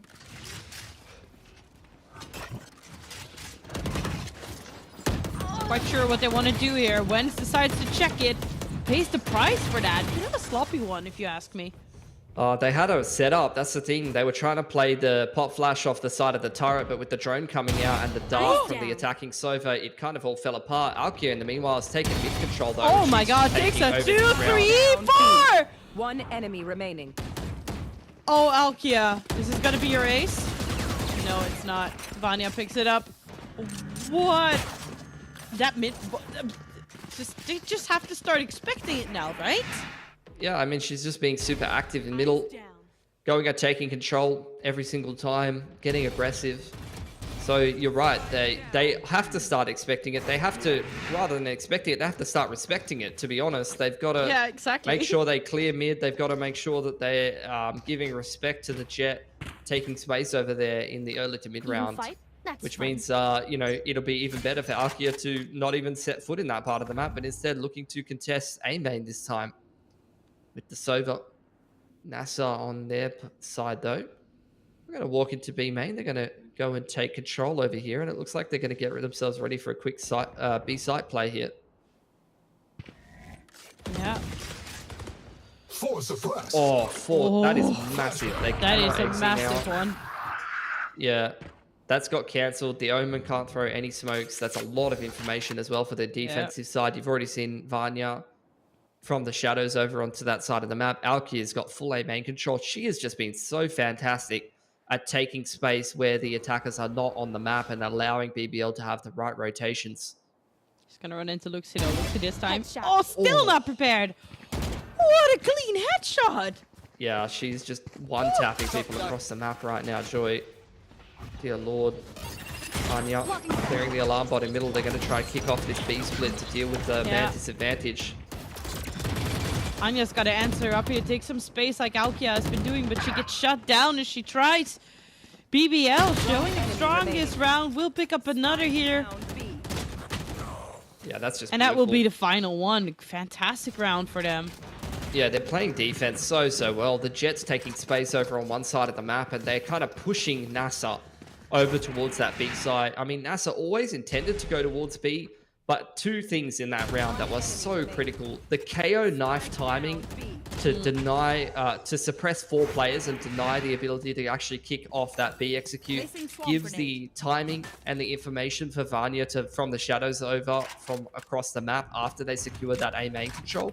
And then with the A main control, Alkia just takes full advantage, full space, walks straight into the other team's spawn and punishes the Cypher over on the other side of the map. And again, look at this, Alkia, straight out middle. Yeah, there she comes respect again. being given. They're trying to spot her with the bot, but it's not gonna happen. She's dodged it inside of the smoke. Yeah. Serena Oh gonna my. respect this. I mean, they're just tapping heads here. Gonna try to pick up another. Alkia will. They know where she is though. It's just getting picked apart. Like they can't even get out of A main. They've got a Jet walking down mid at them. They're getting peeked in A main. The BBL are just bullying NASR right now. Yeah. And NASR started out so strong, and now just BBL took a short little tech pause to just, you know, get their heads around it. Looking so strong. Yeah, making some good adaptations for sure after the attack. Let's see how they go trying to recover this 3-on-5. Yeah. All right, that's a great pick to start. Could possibly invest that neural theft here now. Yeah, which we are doing. And that's great information for NASR to try and take this A side. Trade so far. Eva managing to not stay alive. Sadly, I spoke too soon. Lockdowns here for Wens though. Gonna flush them out of the site, or at least push them to aggress up on Heaven. Luxie, that's a beautiful fragment to isolate her, and now Anya must complete a 1-on-2 from A main. Yeah. Oh no. No, turret, that's beautiful. Yeah, so good. Well done here by Wens. Team Ace. Yeah. BBL, another round win from them. They just seem to be picking apart NASR. There is no safe portion of Ascent here for NASR on this attacking side. They're getting attacked in A main. They're getting to, you know, harassed in B main. Alkia's walking straight down middle every second round. There really just hasn't been a single portion of this map where BBL haven't wanted to take a fight, haven't wanted to contest them.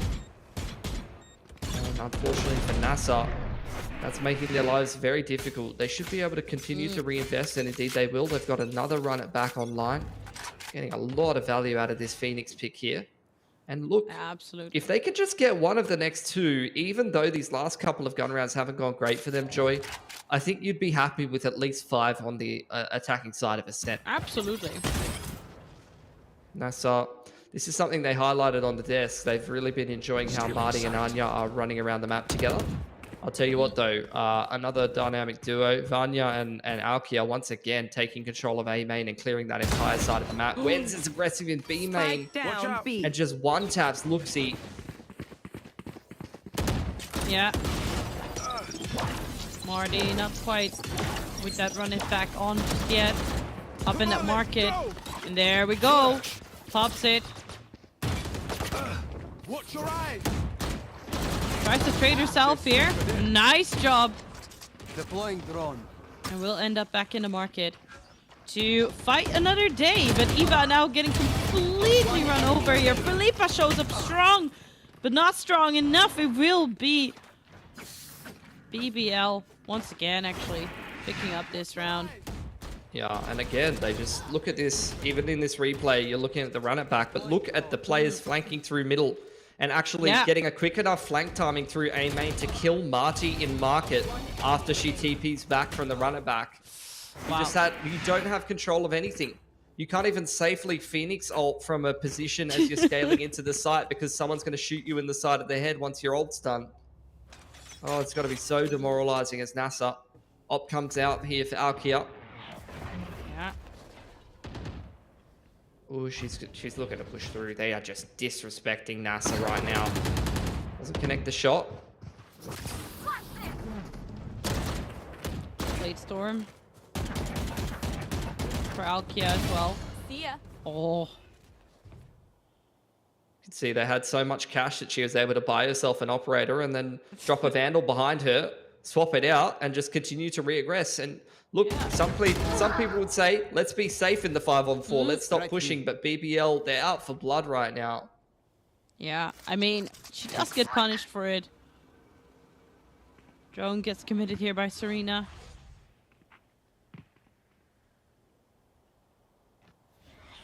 Eva wanted to kill the player crossing behind the drone, which is why she was so patient. I know we're all begging her to peek in our minds, but it does make sense to sit on the trigger discipline. In the meanwhile, Felipe does have the KO ultimate to be able to complete a retake here, although it does seem like they're going to go ahead and hit her site, so that might not end up 30 seconds left. coming to fruition as NASR organize themselves for this A site hit. There you go. Oh, look at that. They just deny the execute. KO ult, fragment. They're really just dumping util into this A main choke point here. Yeah. They're all pushing forward here. Anya picks up 1, picks up 2. That's her 3rd this round. 10 seconds left. Oh, plant goes down just about in time. Get out of my way. Now we've got the Blade Storm online for her. We've seen Anya do wonders with this. Look at this dart timing for Serena in A main as well. Oh, hold on. Oh, hold on. I jinxed her. I completely jinxed her there. Hunter's Fury for the post plant. I am the hunter. Yeah. Last player After. standing. She's on it. That's it. Yeah. It's gotta be defuse. Man. Switching sides. 8-4 for BBL. Look, massive string of rounds after BBL took that tech timeout. They really just said, what the hell are we doing? We went 7-0 in the group stage, 2 stages in a row, 2 series in a row. And we are getting pushed around by NASR. Wake the hell up. And that's exactly what they did. Just started playing like the BBL we all know and love. Stop showing respect to NASR. Just taking aim duels across the map, pushing B main, pushing A main, walking down mid. And you dare say they're going to take that aggression into this attacking side of Ascent and keep on rolling through. So it's up to NASR to see how they can react. They end up very quickly in a retake situation here. Very quick A site set play here for BBL. Complete retake setup from NASR. On Dice. Already the nanos being set up for the post plant.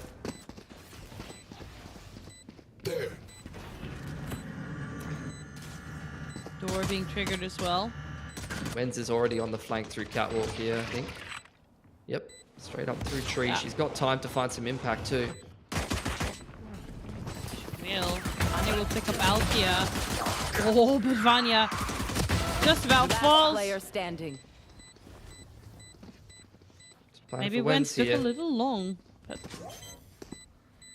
door's down. She can just make it right through, but Nami has that ready. There's a defuse. Good recovery for NASR. Yeah. After a big string of rounds there for BBL, you were starting to get a little bit worried, but getting that defensive side pistol is going to break down that momentum a little bit. Get them back in the right frame of mind. Yeah, it's good for the mental. We don't count NASR out just yet. Oh, for sure. This goes here. Oh, this is a nice spot. They really surprised me with their performance there on Lotus. Oh yeah. So I think they surprised everyone considering how they did yesterday. Yeah. Right. Already looking for a little bit of contact here. Yeah, you want So money. aggressive. Oh my goodness. Alkia coming out just on top there. How are they doing this? They're just running at them.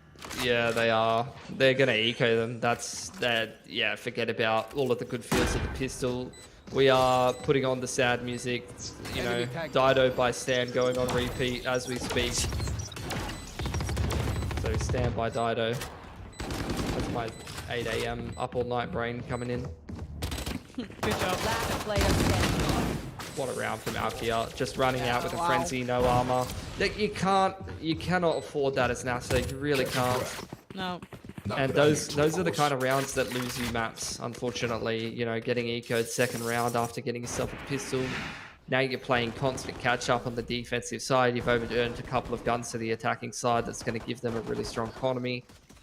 The dream, look, that was almost a dream setup because you had Marty, Anya, both contesting A main. What you really want as the defensive side there is for Marty to clean up anti-eco, and then she has to run it back on the bonus versus the first gun round. Unfortunately, we definitely, that definitely didn't happen.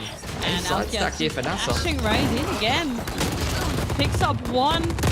Oh my god, it's an absolute bloodbath here. One enemy Nami, though, shows Strike up so down strong. A. Picks up a 3K for herself. Oh, but she's 1 HP. Yeah. Oh, it was so close. Man, I thought she was gonna do it.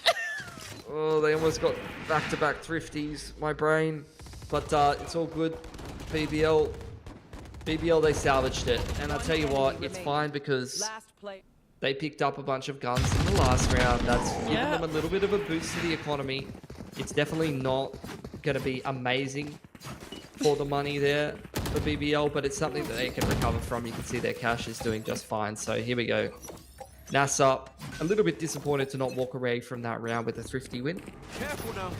I mean, Here comes a quick one straight into B here from BBL. The cage keeping them at bay for the time being. There's the updraft from Alkia. Oh, the shock darts actually stopped them from executing that. Force them back here. TPing into Wine. They want to go back towards this A side, but they're pretty far out of position right now. This is going to take a long rotation timing. Yeah. Does Serena, not quite sure where she wants to go.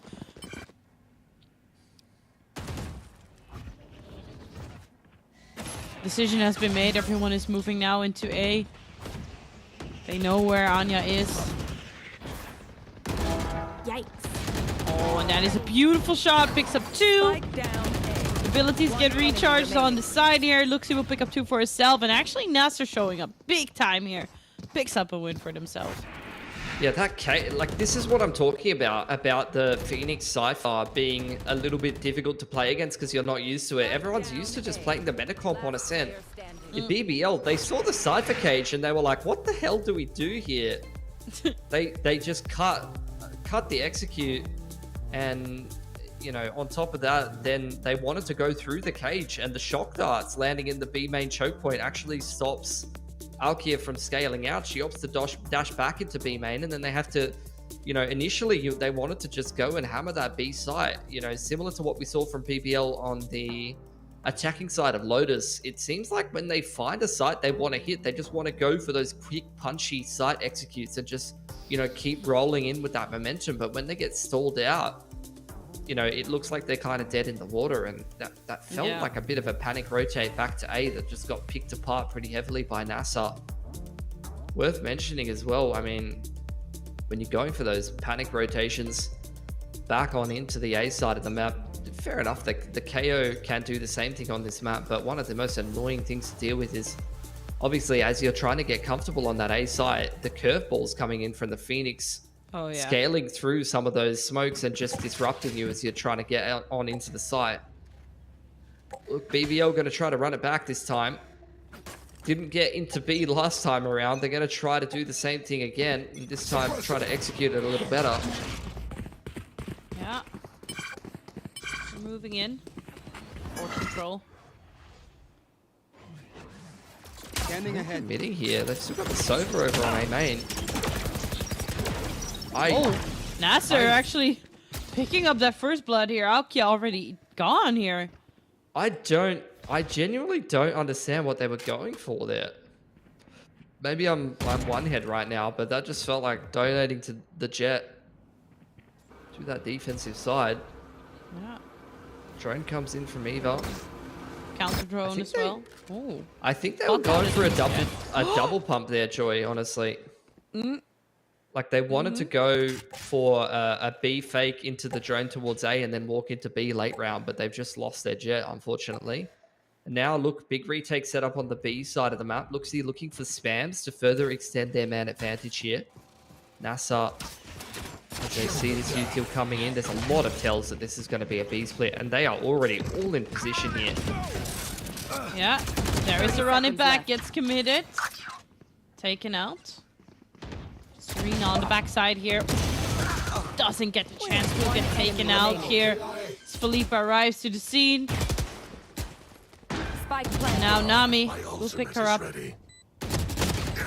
Oh, gets sprayed down though. Yeah, great defense of the flood there from BBL. I mean, NASR get that man advantage. They pick the Jet for free. They're playing 5 versus 4. They've got Cypher trips on the B side and a really nice rotation timing.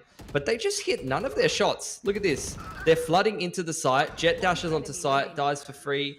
Vanya gets 2. You know, it's just BBL defending the flood super well. Able to hit all of their shots and win those duels, as you see NASR trying to scale in with the man advantage. Like, they had the right idea. I like the choice to flood, but they just don't hit any of their shots coming back into the site, and BBL don't run into any of those trips. BBL now kicking off this round with the KO ultimate straight into A. Quick execute coming in. Serena going for that Hunter's Fury. Gets sold a little bit by it. Alkia gets a pick up too though before she gets taken out. BBL showing up so incredibly strong, and that's a team wipe. Yeah, NASR putting us on match point. NASR were just not ready at all for that scale up into tree. Like, Alkia just running straight at them, not fearing for anything with that KO ult up. Backed up by multiple teammates. You can see the Hunter's Fury trying to contest this line. Luxie and Marty not ready at all for multiple players running at them straight up through tree side, and BBL just all swinging together. Kind of reminds me of, you know, it might be that Turkish flavor, but Foot last season as well on Pearl. Oh, yeah. We're doing similar things, just running it down straight into site executes, and seeing the same thing again. BBL early into aggression. A, into B, into A, just quick on executes, investing the ultimates. It's no nonsense. They're not messing around right now. Oh, they want to take it home. They want to take us to another map. And they want to do that just now. But Marty with a fantastic opener. They pick up 2. Only losing Luxie in the process. Blaze-Storm online now for Anya. Comes around the corner, picks up Eva. Really nicely done, making her way here onto that A side. Wentz on the side. Backed up by Vanya. Defuse. Gonna look to gun her down. The updraft coming in from Anya. Almost a hero play, but Marty will put it back in, and NASR holds on for another round. Marty now one off yet another run it back. BBL feels like only a matter of time before they break through and push us through to Haven. Yeah. Be surprised if NASR's able to put together 5, given how successful this attacking side is. And all it takes is just one of these rounds for one of these NASR players to slip up, you know. BBL just, you know, continuing to hit these sites, continuing to play this up-tempo, paced, ascent attacking side. And it's a lot of pressure to deal with NASR not having any room for error. Looking like a quick mid to B here for BBL. Another just straight up site execute. Oh.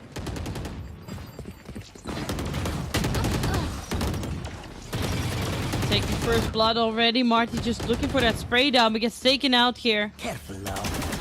Last player standing. Man, it's just an absolute bloodbath for BBL. Nami. Planted. I mean, Nami has shown up very, very strong, but can she do it here? think they've decided. No, gonna try, but she will get shut down. BBL will take us to Haven. Yeah, I mean, massive attacking side from them. It was all after that tack pause. I felt like, you know, something awoke in BBL and they started playing with so much confidence. Joy, if they play like that map 3, it's going to be tough for NASR. Yeah, I hope NASR wraps their head around it, knows it's not over yet. And it is not over yet because we will be back soon for map number 3, which will be Haven. Don't go anywhere.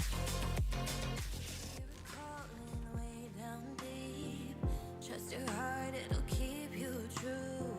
This world expects so much from you. From the dark out into the light, it'll come in the middle of the night. You were raised in a sacred place. Evil runs when it sees your face. Throne calls your name, you know it's your time.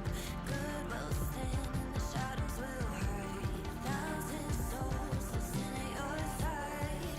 Take your people into the light. They won't take you alive. Stand here and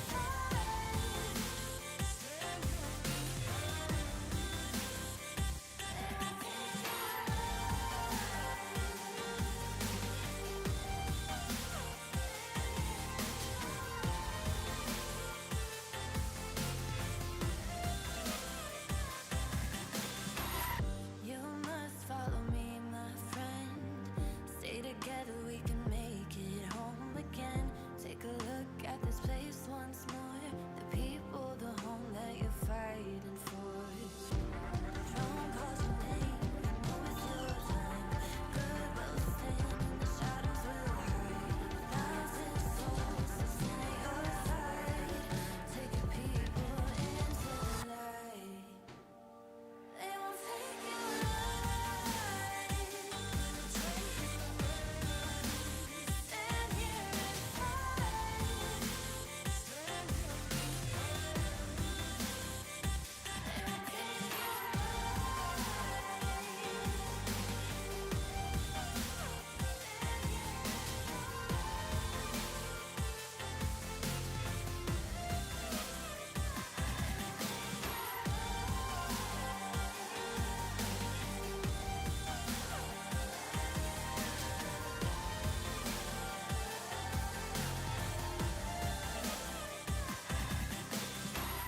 every step will test your soul.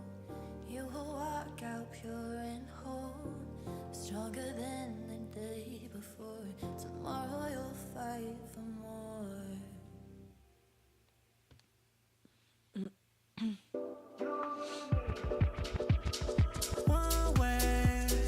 One way with you, what it feels like. Somewhere to you, I still try. If I love you where you love me, you would question me. Yeah. At times I hold it back and give you less of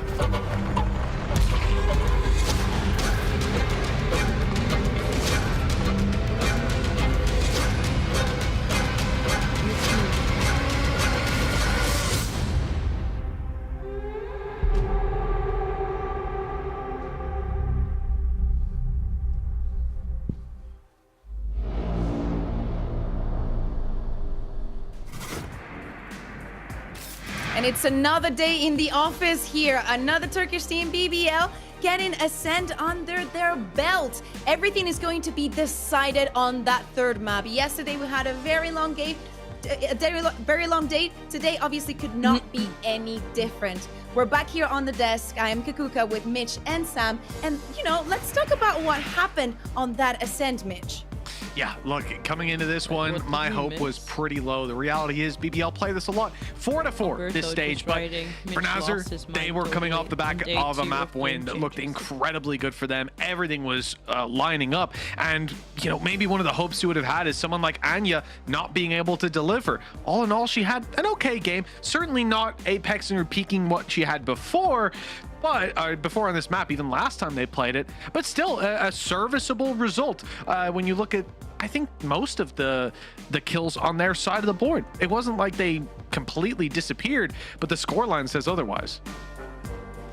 I mean, I really do need to just bring it back to the compositions again. I came into this particular map and I said, okay, I'm not a fan, but NASR have done it before. They've got results on it. Clearly, they know what to do, what to expect, but BBL knew what to expect. And they were shutting that down at every single turn. And the sheer amount of utility that is given up by bringing in that second duelist was just not compensated for. Marty wasn't doing badly. She was still, you know, second frag on her team, but you need more than that. It needs to be so much more than that. Luxie also had a really quiet game. She was really struggling to get the same value that we saw on Lotus. So overall, kind of across the board, there was a little bit of an underperformance to what we expected or what we came to expect from that first map. And then, of course, you know, on the defensive side, didn't have that map control, much like what we saw on Lotus from BBL. So much of a muchness, really. Kind of got to relook that comp. I'm going to go back to something you said about shutting down that double duelist comp, because we need to talk, at least I think in my opinion, about Felipa. I think that the way that she was using her utility, especially those early knives, were definitely the difference between NASR having a comfortable attack run or not. Do you agree with that, Sam? 100%. I mean, I just want to go and double check here to get the exact number. Okay, it was 16 assists. Yeah, but even, you know, if it's the early information, enough time passes by, you know, that for sure, but matters. It all adds up. Yeah. All of it adds up, right? So you're getting that early information, you're giving that information across. She's got more assists than what she had actual kills. Like, she opens up so much space. So even if the knife doesn't ping on anything, you know, that means likely that there's no one there, or you've got a little bit of space to work with. You can start to push, or hang on guys, there's 3 or 4 people here, maybe we should slow things down, maybe pull a rotate. So even if it's not necessarily leading into an assist, it's leading into an assisted round win. And then on top of that, she's still getting assists, still allowing her duelist to get into, you know, get those kills, flashing them in, creating that space. She really was a linchpin key piece for BBL.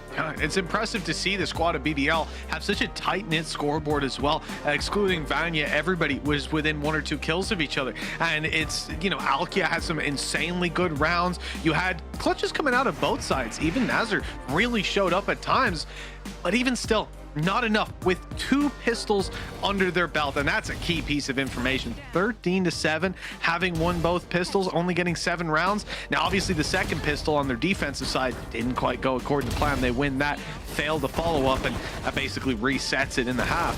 But all in all, very impressive stuff from this squad. And I think being able to bounce back is something we've seen from a lot of teams here in Game Changers. That just that one convincing loss isn't enough to shut them out mentally. It's so good that, as you're saying, they're able to come back mentally into this match, because obviously if they want to remain on this upper bracket, they're gonna have to win the next map, and that is going to be Haven. Yes, as I said, we're going all the way 6 maps today. Obviously, you know, it's 11 p.m. for us. I think that in Turkey is 1 hour more, if I'm not mistaken, maybe some more for the MENA team. So it's going to be a very late night for some of these girls, but it's when it matters the most that these players have to show up. Now, when we talk about Haven and compositions, what can we learn about these teams, Mitch? Well, first of all, let me highlight the fact that this is BBL's home turf, really. When you look at plays, sure, and NASR have been playing it a bit more, but for BBL Queens, they defeated Odd One Out this stage 13-7, and then with the same comp, went on to decimate G2 Goes in 13-4. This is a squad that knows this map, that feels comfortable there, and plays a relatively sane composition. You've got your Breach, you've got your Sentinel in the form of Killjoy, an Omen to smoke, to use those paranoid is, a Sova alongside a Jet. I don't think they're going to deviate from that. On the other side, NASR have experimented with a few different compositions, something relatively similar being run by them. But in the past, they've gone with the likes of Arena, which we could see come through here as somewhat of a firepower diff, because looking at the last map, they need something to really break through the mold of BBL right now. Yeah, what concerns me is that your map 3 is generally kind of like an even ground. It's maps that teams aren't necessarily super comfortable with, but they're not also like super uncomfortable with. You don't want to like yeet it out, but you don't necessarily want to play, so you can just kind of float it through. But as Mitch was saying, when you look at the statistics, and I look at like a 3-month period, and we're looking at like 50% for NASR and 100% for BBL, beating out teams like G2 twice, as Mitch said, as well as Ascend.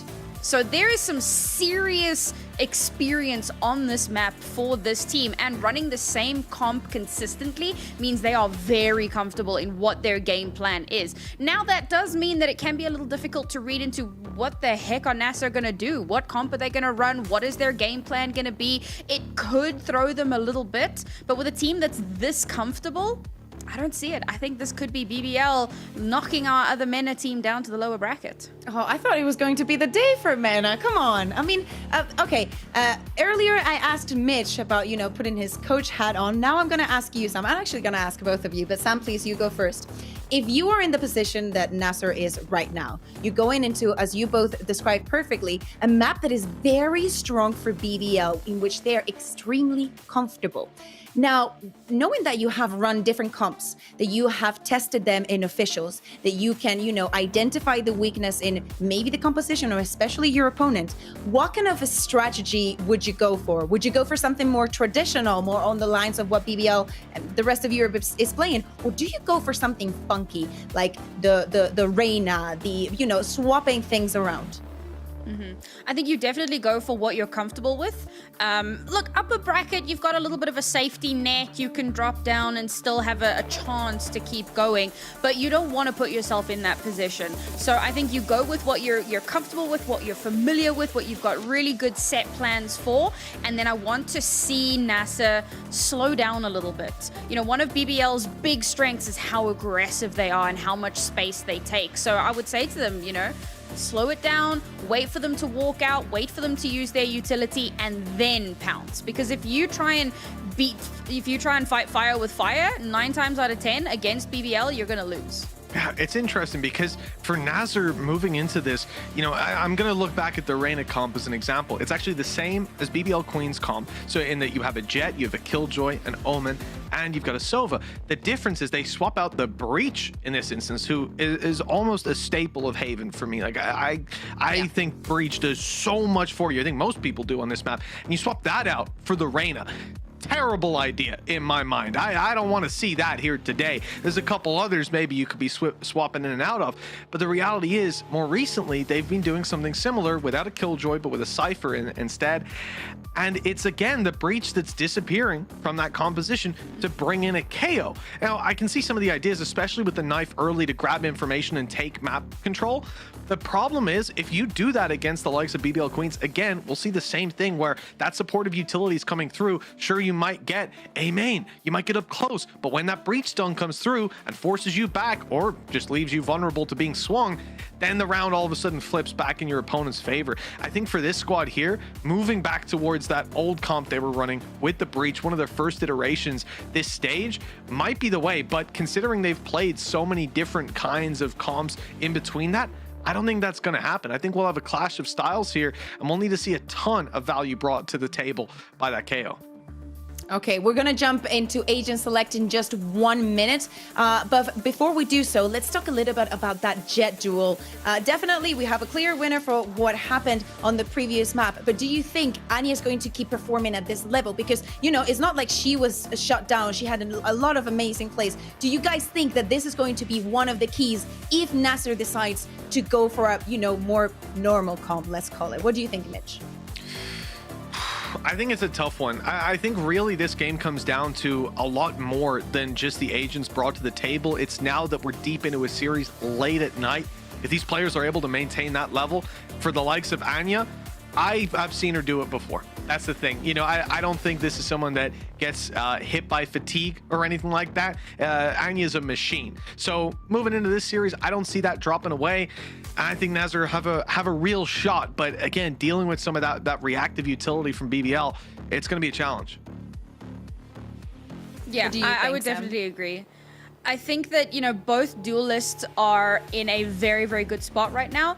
And then, of course, you've got Vanya as well, who is always performing exceptionally well. And she's going to be supporting Alkia massively. And I think that this might be one of the places where NASR are struggling a little bit because Anya, you know, she's out there, she's on site, she's getting those kills. And it does feel like it's not as crisp and clean as it could be supportively, at least not to the same level that BBL are playing at. So yes, the duelists are important. They're always going to be important. They're your entries. They're getting in. They're getting the early frags. They're opening up the site and allowing you the space that you need to get in and get set up.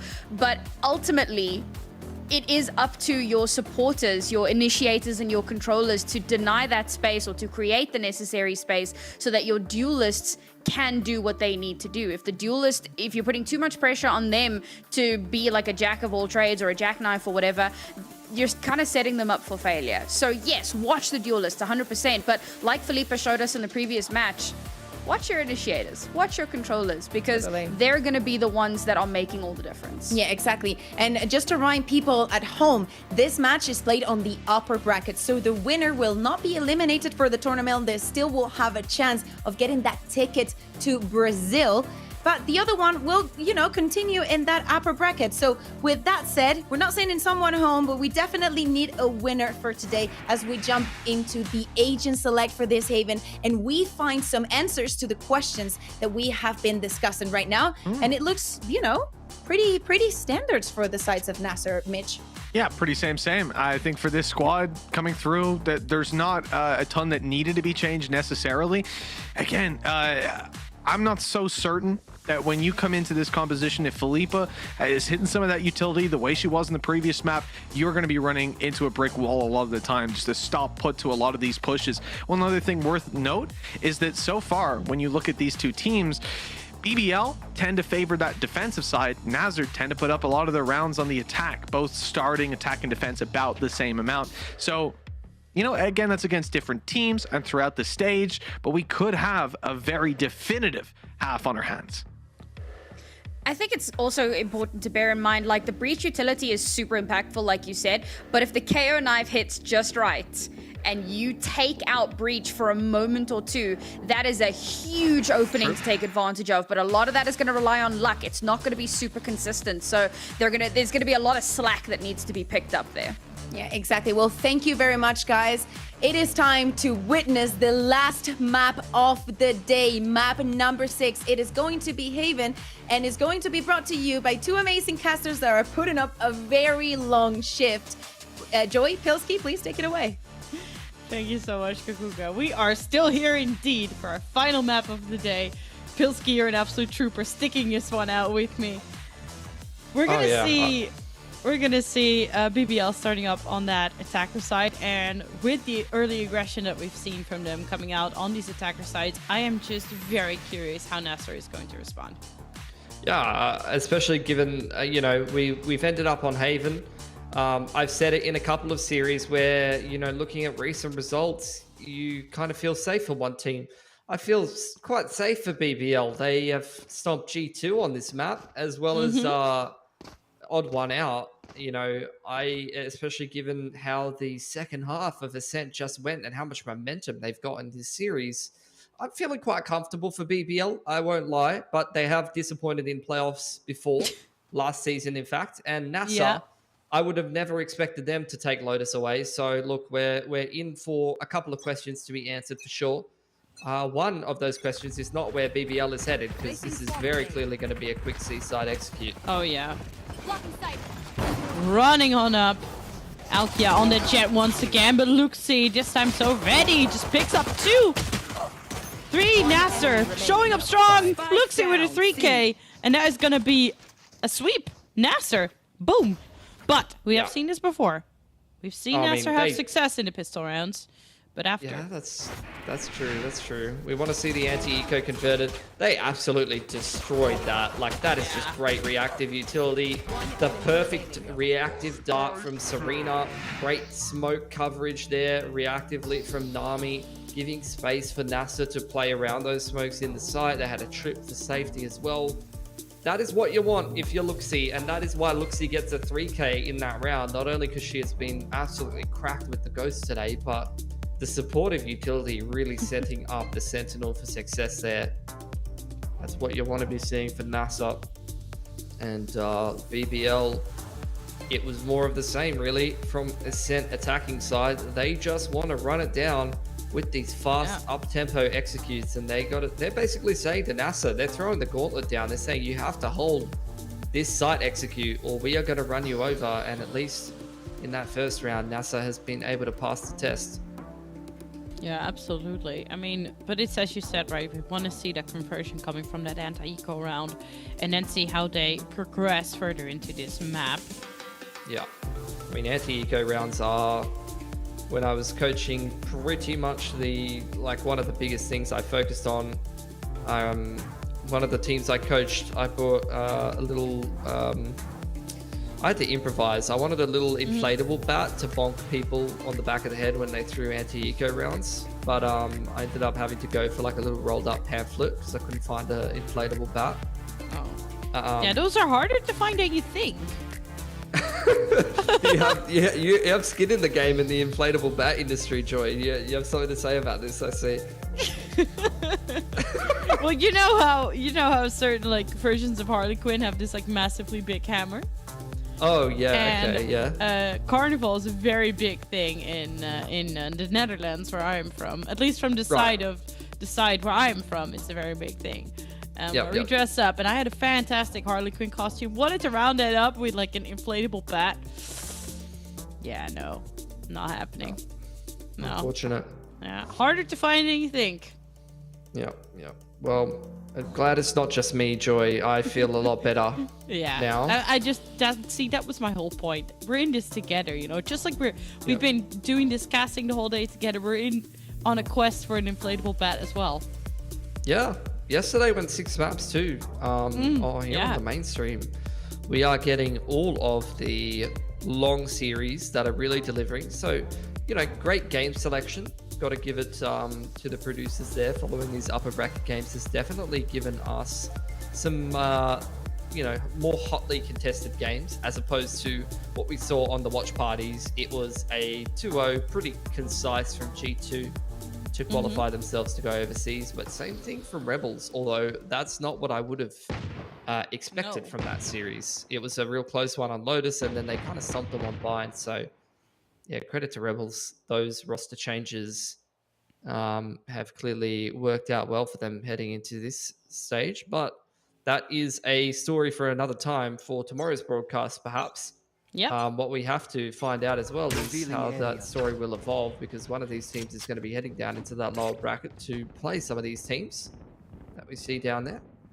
Yeah, absolutely. And I dare say if NASR can't win this anti-eco round, it'll probably be them. That is true. And they will be going up against G2 then for a chance to stay in this stage of Game Changers.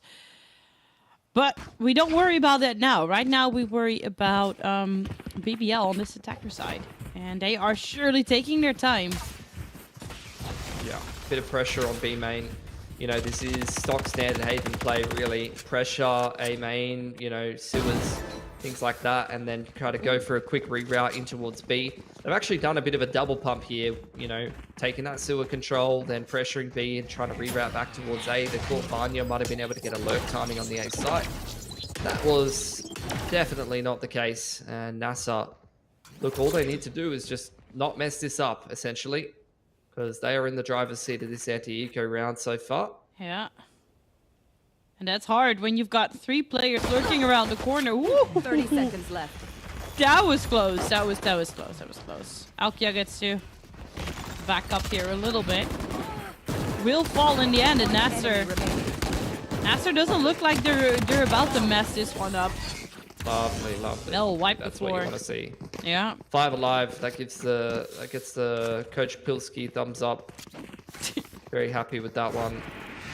Yeah. I wish some of my teams would have done the same, honestly. As look, heading into this first bonus here for NASR, things are looking good. BBL though, starting to get into these gun rounds, and like I said, they have beaten some pretty solid teams pretty one-sidedly here on Haven. So definitely can't be counting them out just yet. No. It would be a bit early, right? Two rounds in. Oh, yeah. Nice Look, coverage the way some of my ranked teammates react after losing pistol, you know, I wouldn't be surprised. But you know, it's a bit of a different world here in VCT Game Changers. The Bucky comes out from Anya. Maybe not. Whoa, big opening pick for Alkia here. Yeah, shuts down Marty. There's the Bucky from Anya. We'll pick up another. She has to dash backwards, try to find a little bit of security here. But it looks like BBL has arrived and ready to take names. And an advantage for them. Trying to get this spike down. Serena harassing them from heaven. Yeah. Scanning ahead. Smoke is gonna try to drop down. It's a hero play for sure, but BBL, they were ready. Yeah, lovely. 4 alive first gun round. They deal with the bonus quite well. You're getting a little concerned when you saw that Bucky find some impact on short, but BBL keep their cool. Looked really nice on that A side execute, and now NASR. First gun round for them. Operator comes out here for Anya. She is going to be posted up on C. Cypher util set up on the A side of the map here for NASR, which means that mid is definitely open for the taking here for BBL if they do realize that. There's the dart to the backside of A main. Pressure on garage and top middle here with no trip in position or anything like that. Could be super effective for BBL, and actually this garage split looking pretty juicy, I have to say. And it does. It looks like that will be the play for them. Oh, forced off the angle actually. They're trying to spray her down, and BBL picks up 3 kills for themselves over here. Anya's still here, but has the operator. What can she do? Has to take that one shot, swap to the pistol. Goes back in for another angle. Oh no, will not have a chance. Wins. Very nice reposition. Good patience here to wait. Picks up another, and that is going to even things out for BBL. Oh, those side executes were so clinical. Like they go 1 for 3 both times, pretty much coming into the A site and the C site. This is already getting scary for NASR. You're seeing the same BBL as in those late rounds of Ascent. Yeah, this is their playground. That was the perfect call, really. You know, the Cypher setup was over on that A side of the map. You had the operator on C long. The weak point of the map was definitely garage and top B, and you know, BBL. You know, I use this terminology a lot in terms of, you know, how you kind of segment your calls round to round, but they kind of scissors paper rock them that round. Yeah. Alright, Gwen's gonna start spraying away while she looks for cover here. BBL still pick up 2 opening kills. Spike down mid. Spike gets dropped, will be retrieved by Wins. Nice shadow step for the reposition. Doesn't get spotted here by Anya. Anya will take her out though. But that plant will be confirmed with only Marty Spike planted. left standing here. Vandal picked up though.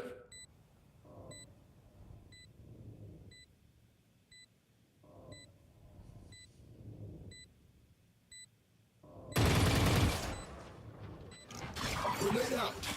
Knife deployed. 2 suppressed. Lovely. Good stuff from BBL.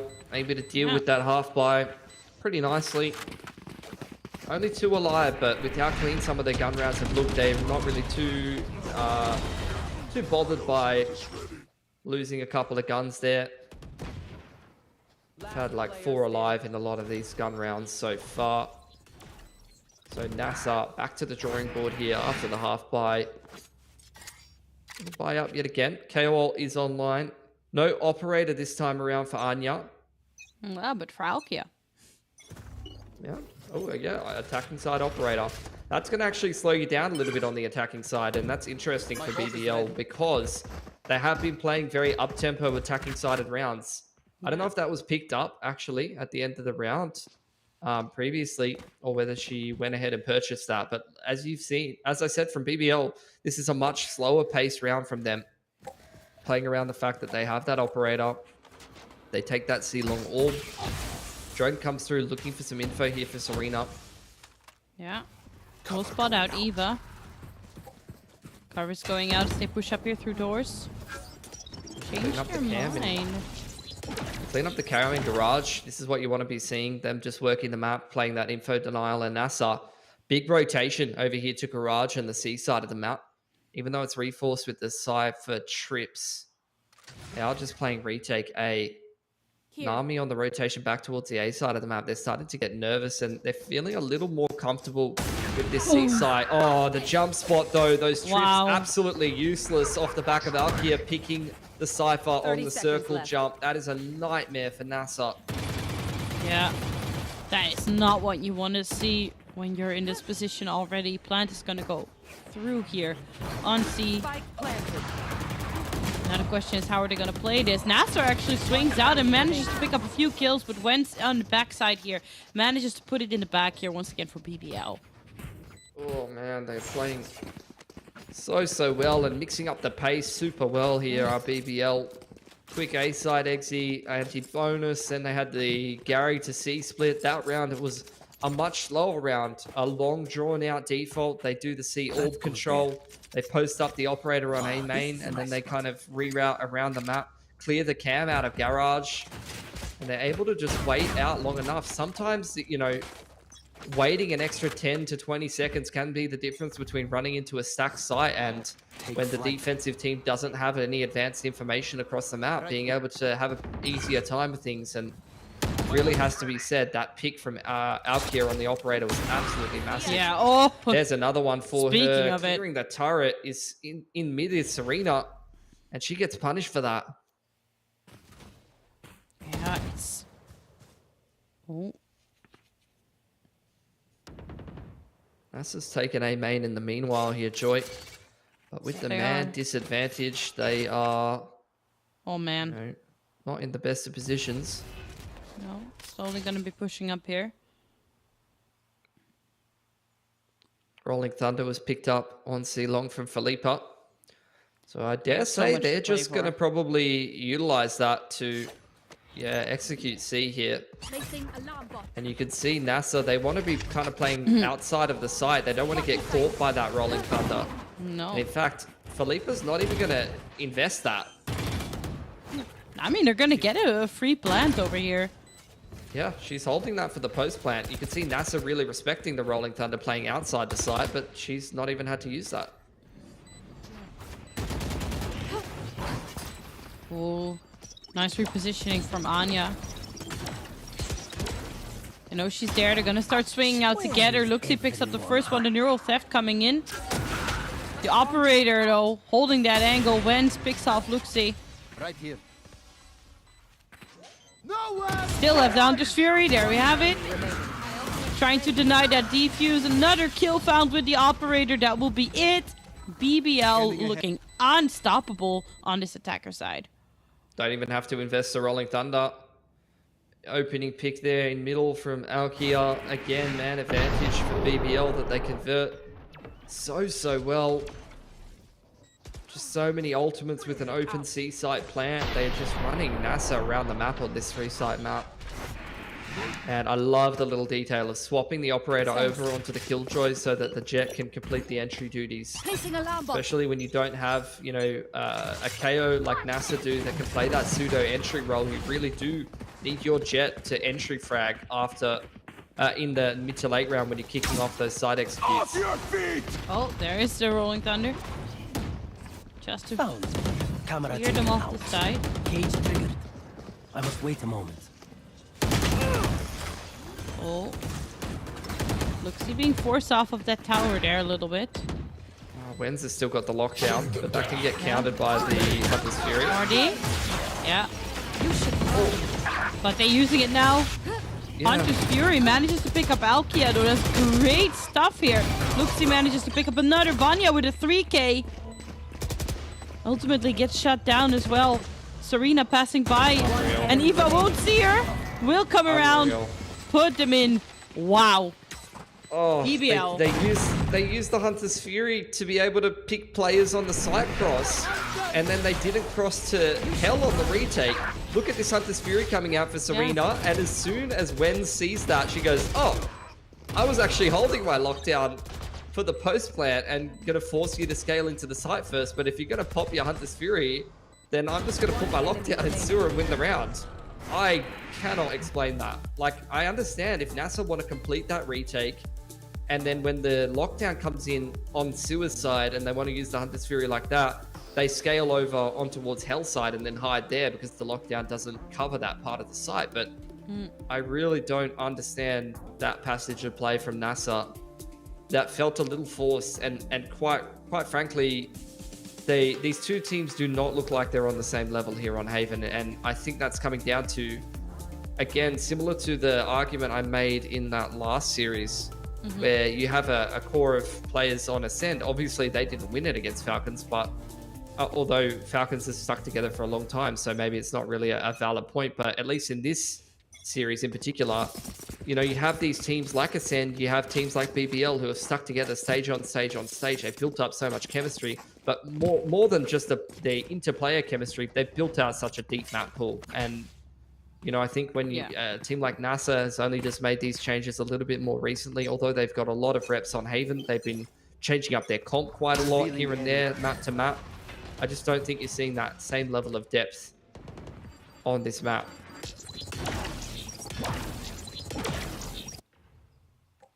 No. Doesn't quite look like they're very comfortable here, but they did manage to win out the pistol round very convincingly, though. Yeah. Oh, look at this. Oh my lord. BBL have taken so much space. They've put the drone up C long. Alkia's been in sewer this whole time. Oh, Anya, this could be massive. This could be the round-winning play that they need. Yeah, she's gonna swing out, take out Philippa, but trades herself there. Gives Serena time to arrive, though. Scanning ahead. Sonic Arrow will be taken out.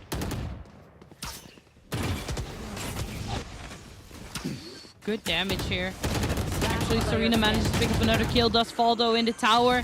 Everyone falling on the side of NASR. BBL mounting up their lead just more and more. They just look so comfortable in the mid-round. They're playing off of each other so well. 7 rounds in a row. This is getting insane. And, you know, that's just another round where it's a different variation.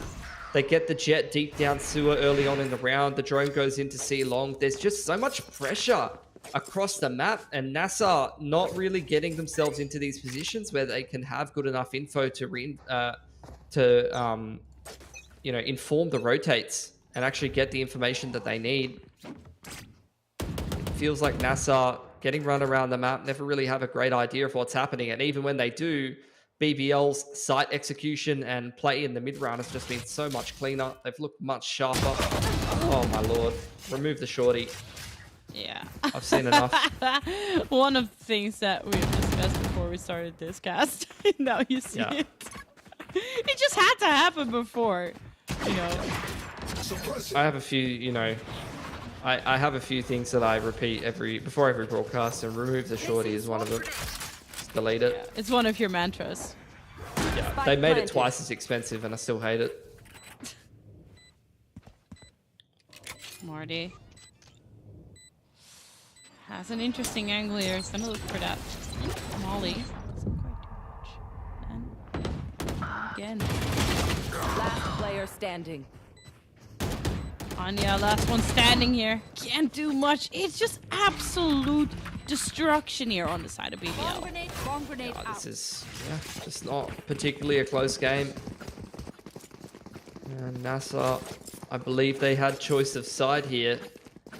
They chose Lotus yesterday against Odd One Out. Sorry, defense on Lotus yesterday against Odd One Out. That's a 3-site map. This time they changed it to attack. They had a much better run of things. But again, back onto Haven. They had choice of side here. They chose to start defense instead of attack, and it is kind of biting them in the butt here. BBL running all over them on this attacking side of Haven right now. Yeah, absolutely. And what can they do? Like, what is the play here to kind of stop the bleeding? Can they? The problem is they're losing in multiple facets. That's a really cool dart, by the way. Yeah. Where I would love to know, where is that gone? That's like a timing dart onto the backside of Garage. These strats are crazy for BBL. Oh, NASR actually picking up a kill here. Yeah, he's done well there. That's actually no smokes for BBL here, so that's going to make their lives very difficult on this attacking side. They're going to have to get a lot more done with some good util usage, some dry aim duels being taken. It's got to be some kind of a contact play, or maybe setting up some aggression with the breach util. BBL, they're calling the audible. They've had enough of that B-side execution. It hasn't gone the way they would have planned. They kind of reroute and beat the rotations into A here. Yeah, and they've been successful here. Eva will start that one off very nicely, picks up an opening kill here on Anya. Serena will trade. Marty picks up Alkia instead here. Player standing. Eva with another Eva with a 3K. 1v2. Revealing area. Destroys the drone. Can't quite plant just yet. They know where she is. 10 seconds left. Spike planted. Time not on her side. Not quite able to close it out here in the 1v2. So much intel here for her to try and play around. I mean, NASR just harassed her trying to get that spike down. Just shock darts, drone. Last round in the half. Recon bolt, cam. They threw the bloody kitchen sink at her. And they finally got it done. She's going to give them access to another gun round here. Let's see if they can salvage this half and get themselves an 8-4. Has not been a particularly close half, but finally, this is what I was saying. You know, you're asking, what can NASR do differently? And I was going to say, the problem is they're losing the macro game, but they're also losing the aim duels and the mid to late rounds, you know, post-plant situations. So they're losing almost in every stage of the game. At least that time, they had some good macro in terms of finding the first pick, top B, and taking map control and space on A, which informed them to rotate more heavily towards the B and the C side of the map. And then in the 4v5 with that man advantage, they were able to complete the retake a little bit better. So more of that, please. Finding opening picks, finding good map control and info, and then being able to have much better mid to late rounds. It's kind of an across the board kind of situation that they've got to rectify. Getting into this last round of the half here. It's a challenge for her. For NASR. KO ult can definitely help out in some of these retakes. One off the Hunter's Fury too. Hunter's Fury's up there for BBL and the Blade Storm for Alkia. Let's fly. Looking at these positions, this is looking like another garage split. NASR gambling that this is going to be an A site play. Leaning forward towards A early on and just playing hard retake on B and C. Nowhere to run. Oh, very early Hunter's Fury here. Yeah, I mean, this is just going to be a free C site. So we're going to go straight into a post plant, but that's a great start for Anya. Quick flank straight through middle, picks up wins. Another man advantage for NASR. Yeah. Gonna find another soon here in that link. Oh, Vanya, but Anya is here. Spike down. C. Pops that Blade Storm, has the Cloudburst still available. They're not gonna spot her as she has the dash. Nice backup coming out here also from Nami, of course. And there's the Hunter's Fury, this time for NASR. Yeah, speaking of backing up, BBL not interested in the C site. No. That actually allows them to dodge that Hunter's Fury. Full util here for Eva in the mid round. She's going to actually just control the rotations through the middle of the map, so she might be able to catch Serena on the cross to B here. But allowing her to pass, this is trigger discipline. She is waiting for more. She said that little fish is not enough. I want the big one. Yeah, that she does, but she might now run into a little more than she... Oh, if she can pull off this backside, and yes, she will! Fantastic stuff here from Eva. You just said it, that trigger discipline, and that is going to put them in a fantastic sides. position to enter this defenders round off with. Yeah, lovely play from Eva. Playing for the security of the round rather than just a singular pick. And that's 9-3 from BBL. It was domination in every sense of the word. NASR won one gun round there, Joy. They got pistol, they got air to eco, and they got one gun round. Every other round was BBL absolutely running all over them. Has to be a tough right now. And I said it yesterday to Ash, like the mental is half of your game, right? Hey. Vibes must be a little bit off here. Yep. The vibes have been checked. Got Joy, you're the vibe inspector apparently. They're gonna go clear this a lot. I am the vibe inspector. Is Luxie's gonna open up very strong here. She's as you said it, she's an absolute master of the ghost. Ooh, we'll get shut down here by Alkia. But nice double to start it with. Open plan on C though. In the meanwhile, NASR. Ooh, flank through Gary is a possibility too. In that fact, they're all gonna group up in garage here. Neutralized. Yeah. Shock dart. I like it though. Last player standing. NASR. Another pistol. Yeah, If it's a they could pistol. not- if they could not secure pistols, then they would not have any rounds this game. No. But So, look, both pistols secured. Vibe has been inspected and approved. yeah. Oh, nice, nice. It's good to see. But there's one way to ruin the vibes. You know, Oh, no. throw your Don't do dummy it. in the dirt, and that's losing the pistols. So we need to make sure the anti-eco comes through. Another vibe we must inspect. And then, for sure. And then we talk, you know, they haven't really won any gun rounds except one. But we'll kick that camp down the road. Let's not talk about that for the time being. Let's just let's just keep the good times rolling, you know. This do the Valorant equivalent of that gif of the man running around the children's play center, just absolutely decking kids with the pool noodle. That's what anti-eco is most of the time, except sometimes those kids seem like they got superpowers. Just start one tapping you with pistols. This analogy's run its course. And Yeah, absolutely. Luxie. With this Stinger comes around. It's run its course, but Luxie hasn't. Actually, she has. We jinxed her once again. She gets shut down after she gets a nice opening pick, though. Oh, this Alkia kid's looking real strong. Yeah. Man, I hate it when I'm trying to smack some kids with a pool noodle and all of a sudden they pull out a gun on me. Oh my god. That's not Very the vibe I'm relatable. looking for. Definitely not the vibe I'm looking for. Felipa picks off Marty and BBL.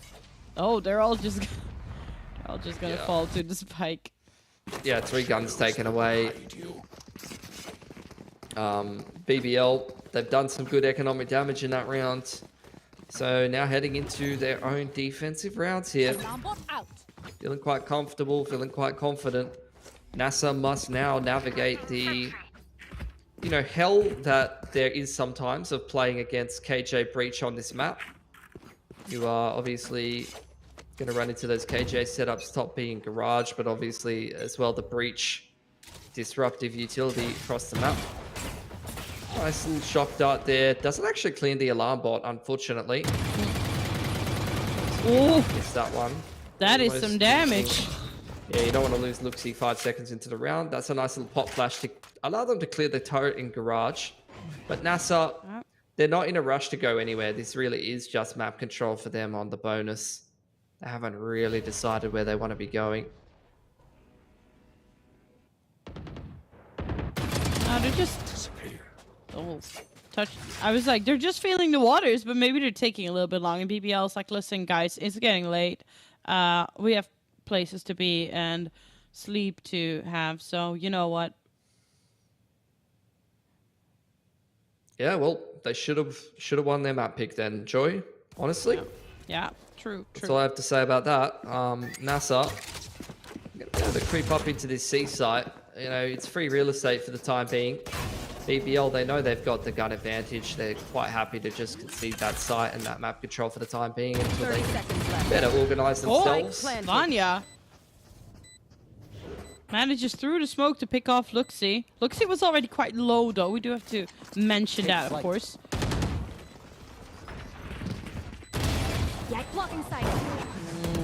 It's like very sloppy false plant here. Vanya swings out, picks up a third. Anya came all the way around just to get shut down as she peeks the corner. BBL, Yeah, I mean, we're gonna go double digits here. NASR went for that garage control. They wanted to set up Marty to hop up into window and then, you know, decide what to do later on. This place is nice, but not nice But enough to die. BBL Let's win regressing and in the get outta mid round. They find that pick onto the KO. Spam one through the smoke. And then, like I said, with the man advantage, they weren't in a rush to go anywhere. They're just organizing themselves for the retake. And when that retake comes in, I mean, it's flash. It's exactly what you see here. You get the paranoia fault line to kick things off, zone a lot of those high percentage angles, flash points through the site with the jet cloudburst dash. Very difficult retake to hold if your utility is well organized. And that it was from BBL. Came out mid again from Luxie. Alkia going and grabbing herself some control of A main, but information being denied by Nami's dark cover. Once again, NASR trying to take this garage control and deny that turret.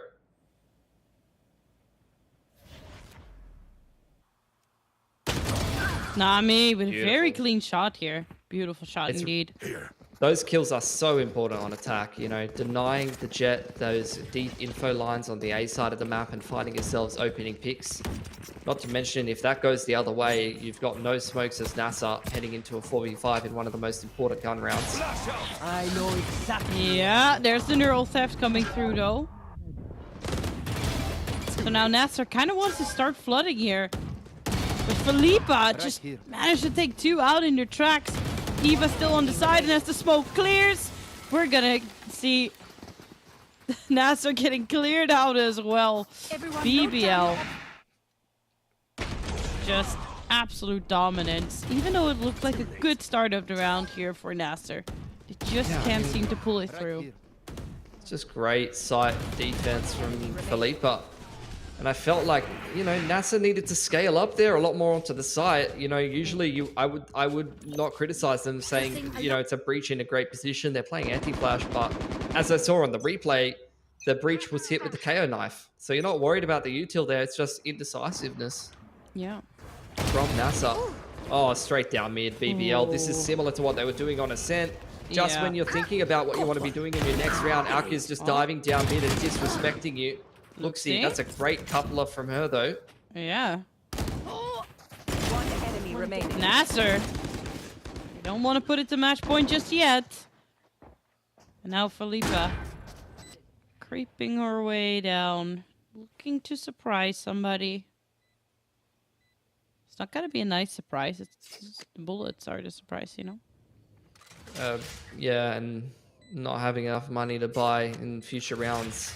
If you lose guns, you cannot afford these guns being lost as NASR, especially when you're down 5 to 11.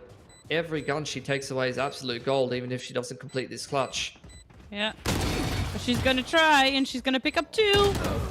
Yeah, even those 2 kills is more than worth it. You look at the money for BBL. You know, 5k on 2 of the players, 4k, 2k. They can buy into the next. Really, what they're setting up for is to reset NASR's economy, who they didn't have any cash heading into this round. So Philippa, that's beautiful work from her, taking 2 guns away from NASR. At the end of that round, you'll see the effect of that on their economy. Look at this. Break in the bank account to reinvest in this round, and when you're going up against series point of BBL that you're potentially getting reset onto, who have enough cash to reinvest, that is not a good set of news.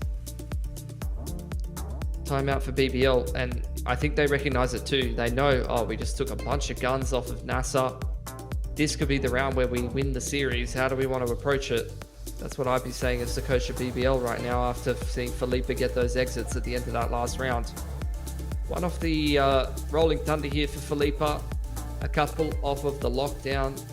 Good couple of ults coming up in the pipeline for BBL. NASR, Hunter's Fury to, you know, potentially deal with the lockdown. We'll see if Serena holds on to that, or whether she wants to pop it a little earlier on. And you've also got one off the KO ult for Marty, so if she can get herself access to an orb or a key kill or a plant, that could be massive for either streamlining in and execute into one of these sites, or also great at denying some of those retakes.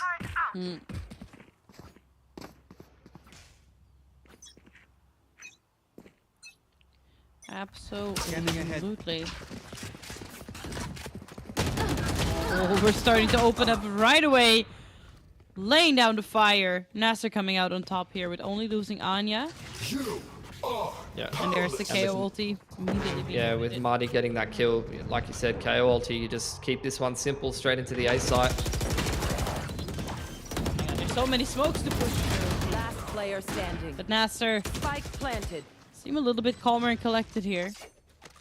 Yeah, I think that was just a case of the round kind of playing itself. But Wen's 1-on-3 is definitely a possibility. It's a possibility. Taking her time, checking the corners, takes out Marty. Wow. Yeah, it's just a 1v1 that Arrow out. you probably He's just shouldn't be trying to giving her. Pick every 1v1 here. But they're not pushing up together. Serena does manage to tap her out though. Yeah, NASR holds just on. playing off the util. Drone was there, double shock darts, Hunter's Fury. That round was done right from the get-go, but you know, taking those 1v1s from hell, things like that, although it's not going to lose you the round, it does, like I said, it has a domino effect on your economy. Regardless though, NASR, they're staying resilient. I thought they were down and out, I'm not going to lie, Joy, but they have reset BBL, who Track them down. are going to invest a fair bit in this round. Look, let's look at this. Rolling Thunder, Lockdown, Blade Storm, and a couple of rifles. This is not a round you can take for granted as NASR. Alkia, oh no. she has no chill. Absolutely no chill. Straight down C long. Yeah. No, she has that Blade Storm. Can pop it when she needs it. She's taken so much space and info. In the meanwhile, NASR droning on into an empty site, but seeing the turret active and knowing that Suez is dirty for the time being, they are going to take their time here, and Nami well aware of that one, but still losing the duel. She's having a bit of a rough game here, unfortunately. Yeah. Spike down. Exactly. Dashing on in here. Wentz will be taken down by Anya. Now it's time to rendezvous with the rest of the team. Spike's dropped in the middle of the site. This is a nightmare. Oh, this is going to be incredibly hard to play through. One enemy remaining. Last Marty player this time standing. still picks up 2 Spike here. down A. Alkia.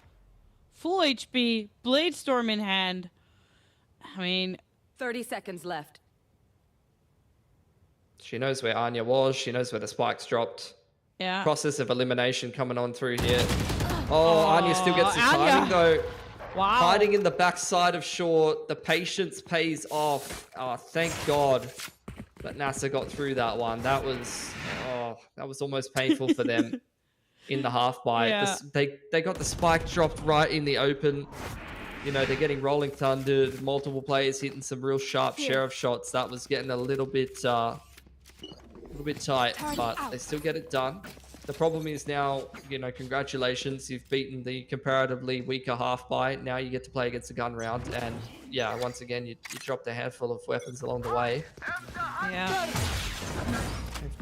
Oh, that's beautiful. That's Wow. such That's a sick great KO knife suppress. from Marty. Woo! Nutty stuff. She played around that so well. I don't know if that she was trying to just knife short A, although if you do knife short A, sometimes you knife it on the lobby wall to the left here, so I think she was playing around that. Oh, this is going to be close contact here. Flash. Wow. Marty still turns around and takes Eva out, but they're going to lose 2 players here in the process on the side of NASR.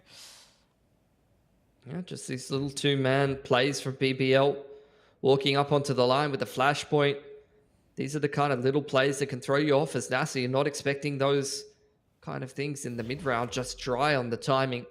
Gives a lot of depth to the defense of BBL, gives them the man advantage, so they're quite happy to play retake on A. They know that they have the lockdown to lean in on the late round. Serena will be able to counter that with the Hunter's Fury, though. So as the spike gets established, rotations are very far away from BBL. It's going to take them a while to get themselves situated here. You can see Nami already ready with the reactive paranoia here. Serena probably ready to counter that lockdown. In comes the lockdown, in comes the Hunter's Fury, and the retake comes in from BBL. Alright, lockdown gets destroyed. Vanya will start it off here, taking that first blood. Luxie managing to trade one. Serena still holding on as well. BBL, they need to play together One here. enemy remaining. Philippa, last one standing. If anyone can do it here. We have seen her doing this incredible clutches before. Luxie trying to shut her down, and they will. NASR still holding on. Putting up a very impressive fight here. For sure. Couple of very, very tight rounds that could have gone either way, and NASR just being very resilient. Continuing to fight for this series. Despite the fact that they were at a man disadvantage there, they had a plan for the lockdown. You can see BBL clearly playing around that. They threw that lockdown down knowing that it was going to get countered by the Hunter's Fury. The whole idea is that the Hunter's Fury has to come out, which means the Sova can't shoot back. You're essentially trying to complete a 4v2 retake into the site. You know, they had a decent idea there, BBL, but they still, unfortunately, it's just aggression from Alkia. They're crunching on Anya, who's trying to cower away in the corner. Still 2 trades come out for NASR. But BBL Down A. showing up so strong. It's still a 2v2 here. Oh, They need to play off of each other. Beautiful. There comes it. Yeah, that's just going to be a reroute with from the shadows straight Yeah. across to the C side of the map. Open plant comes in here. Full util for Eva on the Sova.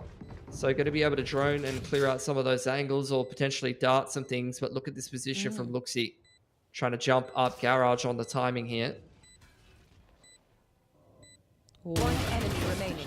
Oh, just as she moves her trigger away, she will be taken out, man. If that was 1 second later. Know that the defuse is coming One through. enemy remaining. Oh, Nami swings out. Cleanly picks up one more. Oh, wow. That was fun.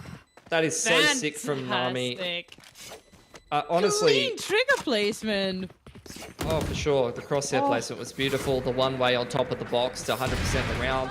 But honestly, what's even more impressive about that from Nami is that she's had a pretty rough game so far here on Haven. But as we're heading towards the dying kind of rounds, right towards the end of the game of a long, long series for NASR, you know, she's clearly not giving up. That was a big, big 3K and an important round from her. Yeah. More and more clutches coming out of NASR. You know, these last 3 or 4 rounds, all of them have been so close, but NASR coming up clutch every single time. They don't want to drop down into this lower bracket. I mean, once again, clean read here from NASR. Clean seaside execute. KO ult comes out. They're able to take the site for free. Marty, underarm flash, goes and takes control of Garage. Wen's out of the equation now, and a man advantage for NASR with an open seaside plant. She's gonna run into more. Alkia this time picking up the upper hand though. Low garage, still Anya. Holding herself. There's the Rolling Thunder being committed here. The dash onto the site. Oh, Anya taken out of the equation. Now we see the rest of the cavalry arriving here onto that seaside for BBL. That defuse gonna go halfway. Last player standing. Serena getting shut down. Nami tries to come up clutch once again. This time falls a little short, and BBL will take us to match point in this nail-biter of a map, actually, on Haven. Yeah, just clutch after clutch from NASR, but finally a round where, even though they found the man advantage, it wasn't enough this time around. BBL able to put the pieces back together and put themselves on series point. What's the money looking like for NASR? That's what I want to know. They're still able to put a buy together here. One off the Hunter's Fury. They've got the Bladestorm out for Anya. A lot of ults invested in these last couple of rounds for BBL. You've seen them dump that lockdown that last round, invest in the Rolling Thunder. They are throwing the ult economy at these important couple of gun rounds to try to secure the game. They are one off their Hunter's Fury as well. So these Sova ults could be critically important in securing this game or securing OT for NASR. Hard to find the right passage of play if you're NASR here, because BBL, they're being extremely difficult to read. They're constantly changing up their setup. Some of the time, 4 stacking A, you know, and playing retake on the other side of the map, which is what you're going to see again from BBL here. They've done this setup a couple of times, trying to really bully that A side of the map. And NASR's been going fast C and setting up these post plants. I think BBL, I don't blame them for stacking A again here. They just did they've done such clean retakes towards the B and the C side of the map that they probably feel like they could just play this setup and still complete a pretty flawless retake. So we're going to try it again. But NASR, they once again seem like they're setting up for a C site play here. So much space and pressure from BBL. They've taken all of lobby and are very quickly on the rotate back towards the other side of the map. Once again, NASR waltzing their way straight into an open C site. So we're going to get a bit of a repeat of last round.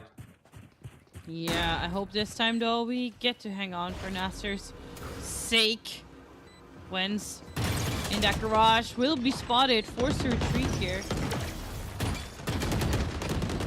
Philippa getting pushed out here. Oh my goodness. Nami once again coming up so clutch. There's the Hunter's Fury being committed as well to defuse. They're trying to get it halfway. One enemy remaining. Pushing it through here. NASR will actually try and hold on for one more, but the defuse is coming through. BBL will be moving on into the upper bracket here as they close out Haven again. NASR Ignite, which will be dropping down to face G2 Ghost tomorrow. Oh, so close. So many clutch rounds from NASR. That last round as well, like they thought they could secure it with the Hunter's Fury. Philippa, very heads up play from her to tank that last pulse of the Hunter's Fury, and Nami actually running away to garage side, wasn't in position to spam into the smoke. So that's a bit of a heartbreaker round. So many make or break rounds, and look, a lot of clutch play made that much closer for NASR after some really clean rounds on the attacking side of Haven there for BBL. So look, credit to NASR, definitely pushing BBL a lot, and BBL showing some weakness, particularly on that first map, but they will continue along in this upper bracket. And look, NASR have earned themselves another chance in the lower bracket, but some real tough teams do await them down there. Oh yeah, it's going to be a challenge for them, absolutely. But let's hear what our analysts have to say up in the desk with Kakuka. Thank you very much, Joy, and thank you for the incredible work that you guys did today. It has been a very long day, and you guys did it beautifully. So thank you very much. And as they were saying, BBL, winners of this match, winners on their debut in the playoffs for this stage 3. It wasn't easy, right? But they made it here, they made it to Haven, and they managed to bring that comeback full circle, Sam.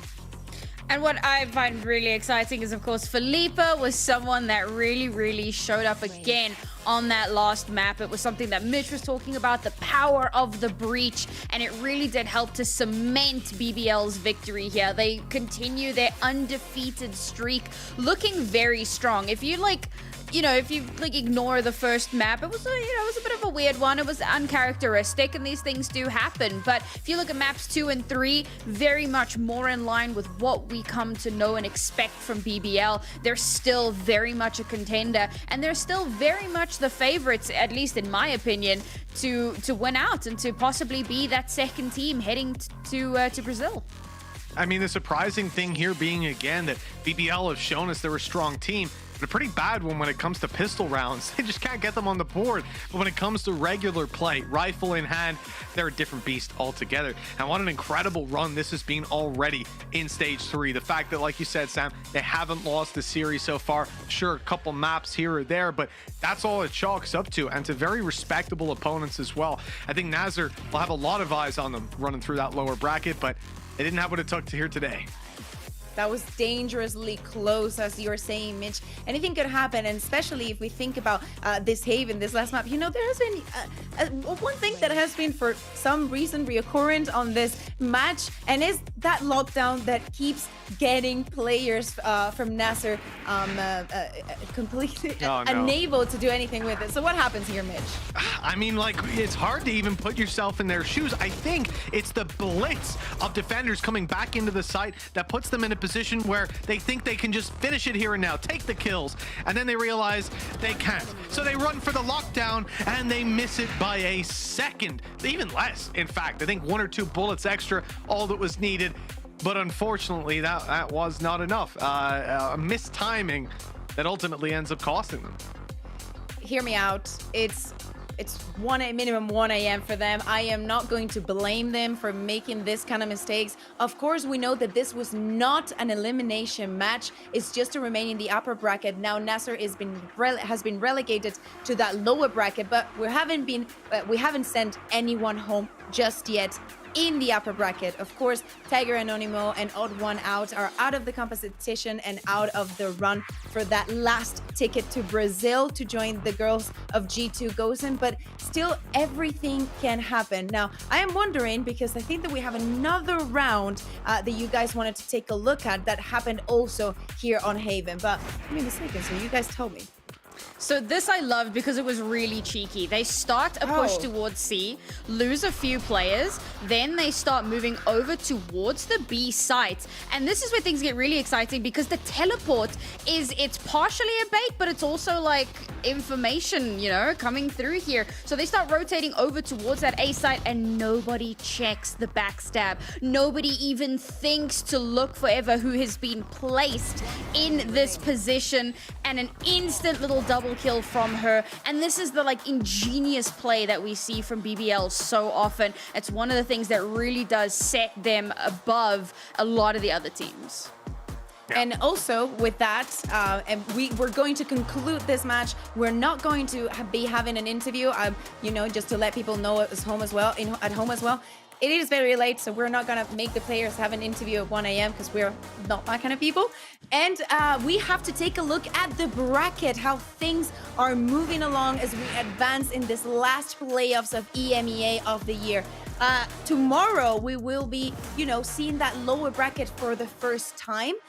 Any surprises, any favorites? Look at how crispy that upper bracket is, Mitch. Well, I have to say, and I think Sam will not have the same fault as I did, because she had Falcons as that dark horse to run through. But the fact that Ascend have ended up down here is a bit of a surprise. There was a little hiccup in the regular season. They didn't go undefeated like BBL, but very close to. And they have been a very scary squad for anyone that they come up against. So to see them fall to the lower bracket, it draws my eyes to the lower bracket semifinals. The fact that, in my mind, and hell, looking at today, I could be wrong. That is certainly a possibility. But we could see that Ascend versus G2 matchup, something that right now, and certainly in the past, has been a grand finals. So an incredibly exciting time to be watching Game Changers. Yeah, exactly. And we're taking a look at the schedule for tomorrow. This entire week is going to be all about Game Changers. And we're going to be taking a look at that lower bracket. Another 2 teams will be out of the competition by the end of tomorrow. First, NASR versus G2 Gosen, and then Ascend Ryzen versus Rebels Velvet. Well, it has been a very long and intense day. We've had some surprises, long matches, but definitely a lot of good Valorant. Thank you very much to both of you, Mitch and Sam, for, you know, being with me in this very special day for me. Thank you to production and everyone who is making everything happen. And thank you, you guys watching at home for, staying with us throughout the day. It's been a long one, but this is the kind of moments that we love spending together. Without and thank you, Kakuka, for being our beautiful and wonderful, gracious host. Well, I tried my best, I promise, but I'll get better. With all of that said, good night, everybody. And before you leave, enjoy some Prime Gaming match highlights of this last match. One enemy remaining.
Usually I take a backseat, yeah.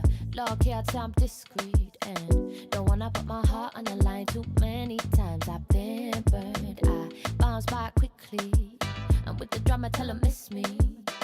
Won't ever let it go too far, expose my heart, that's risky. Maybe there's just something about the way you stop and stare. Something in those eyes tell me you care.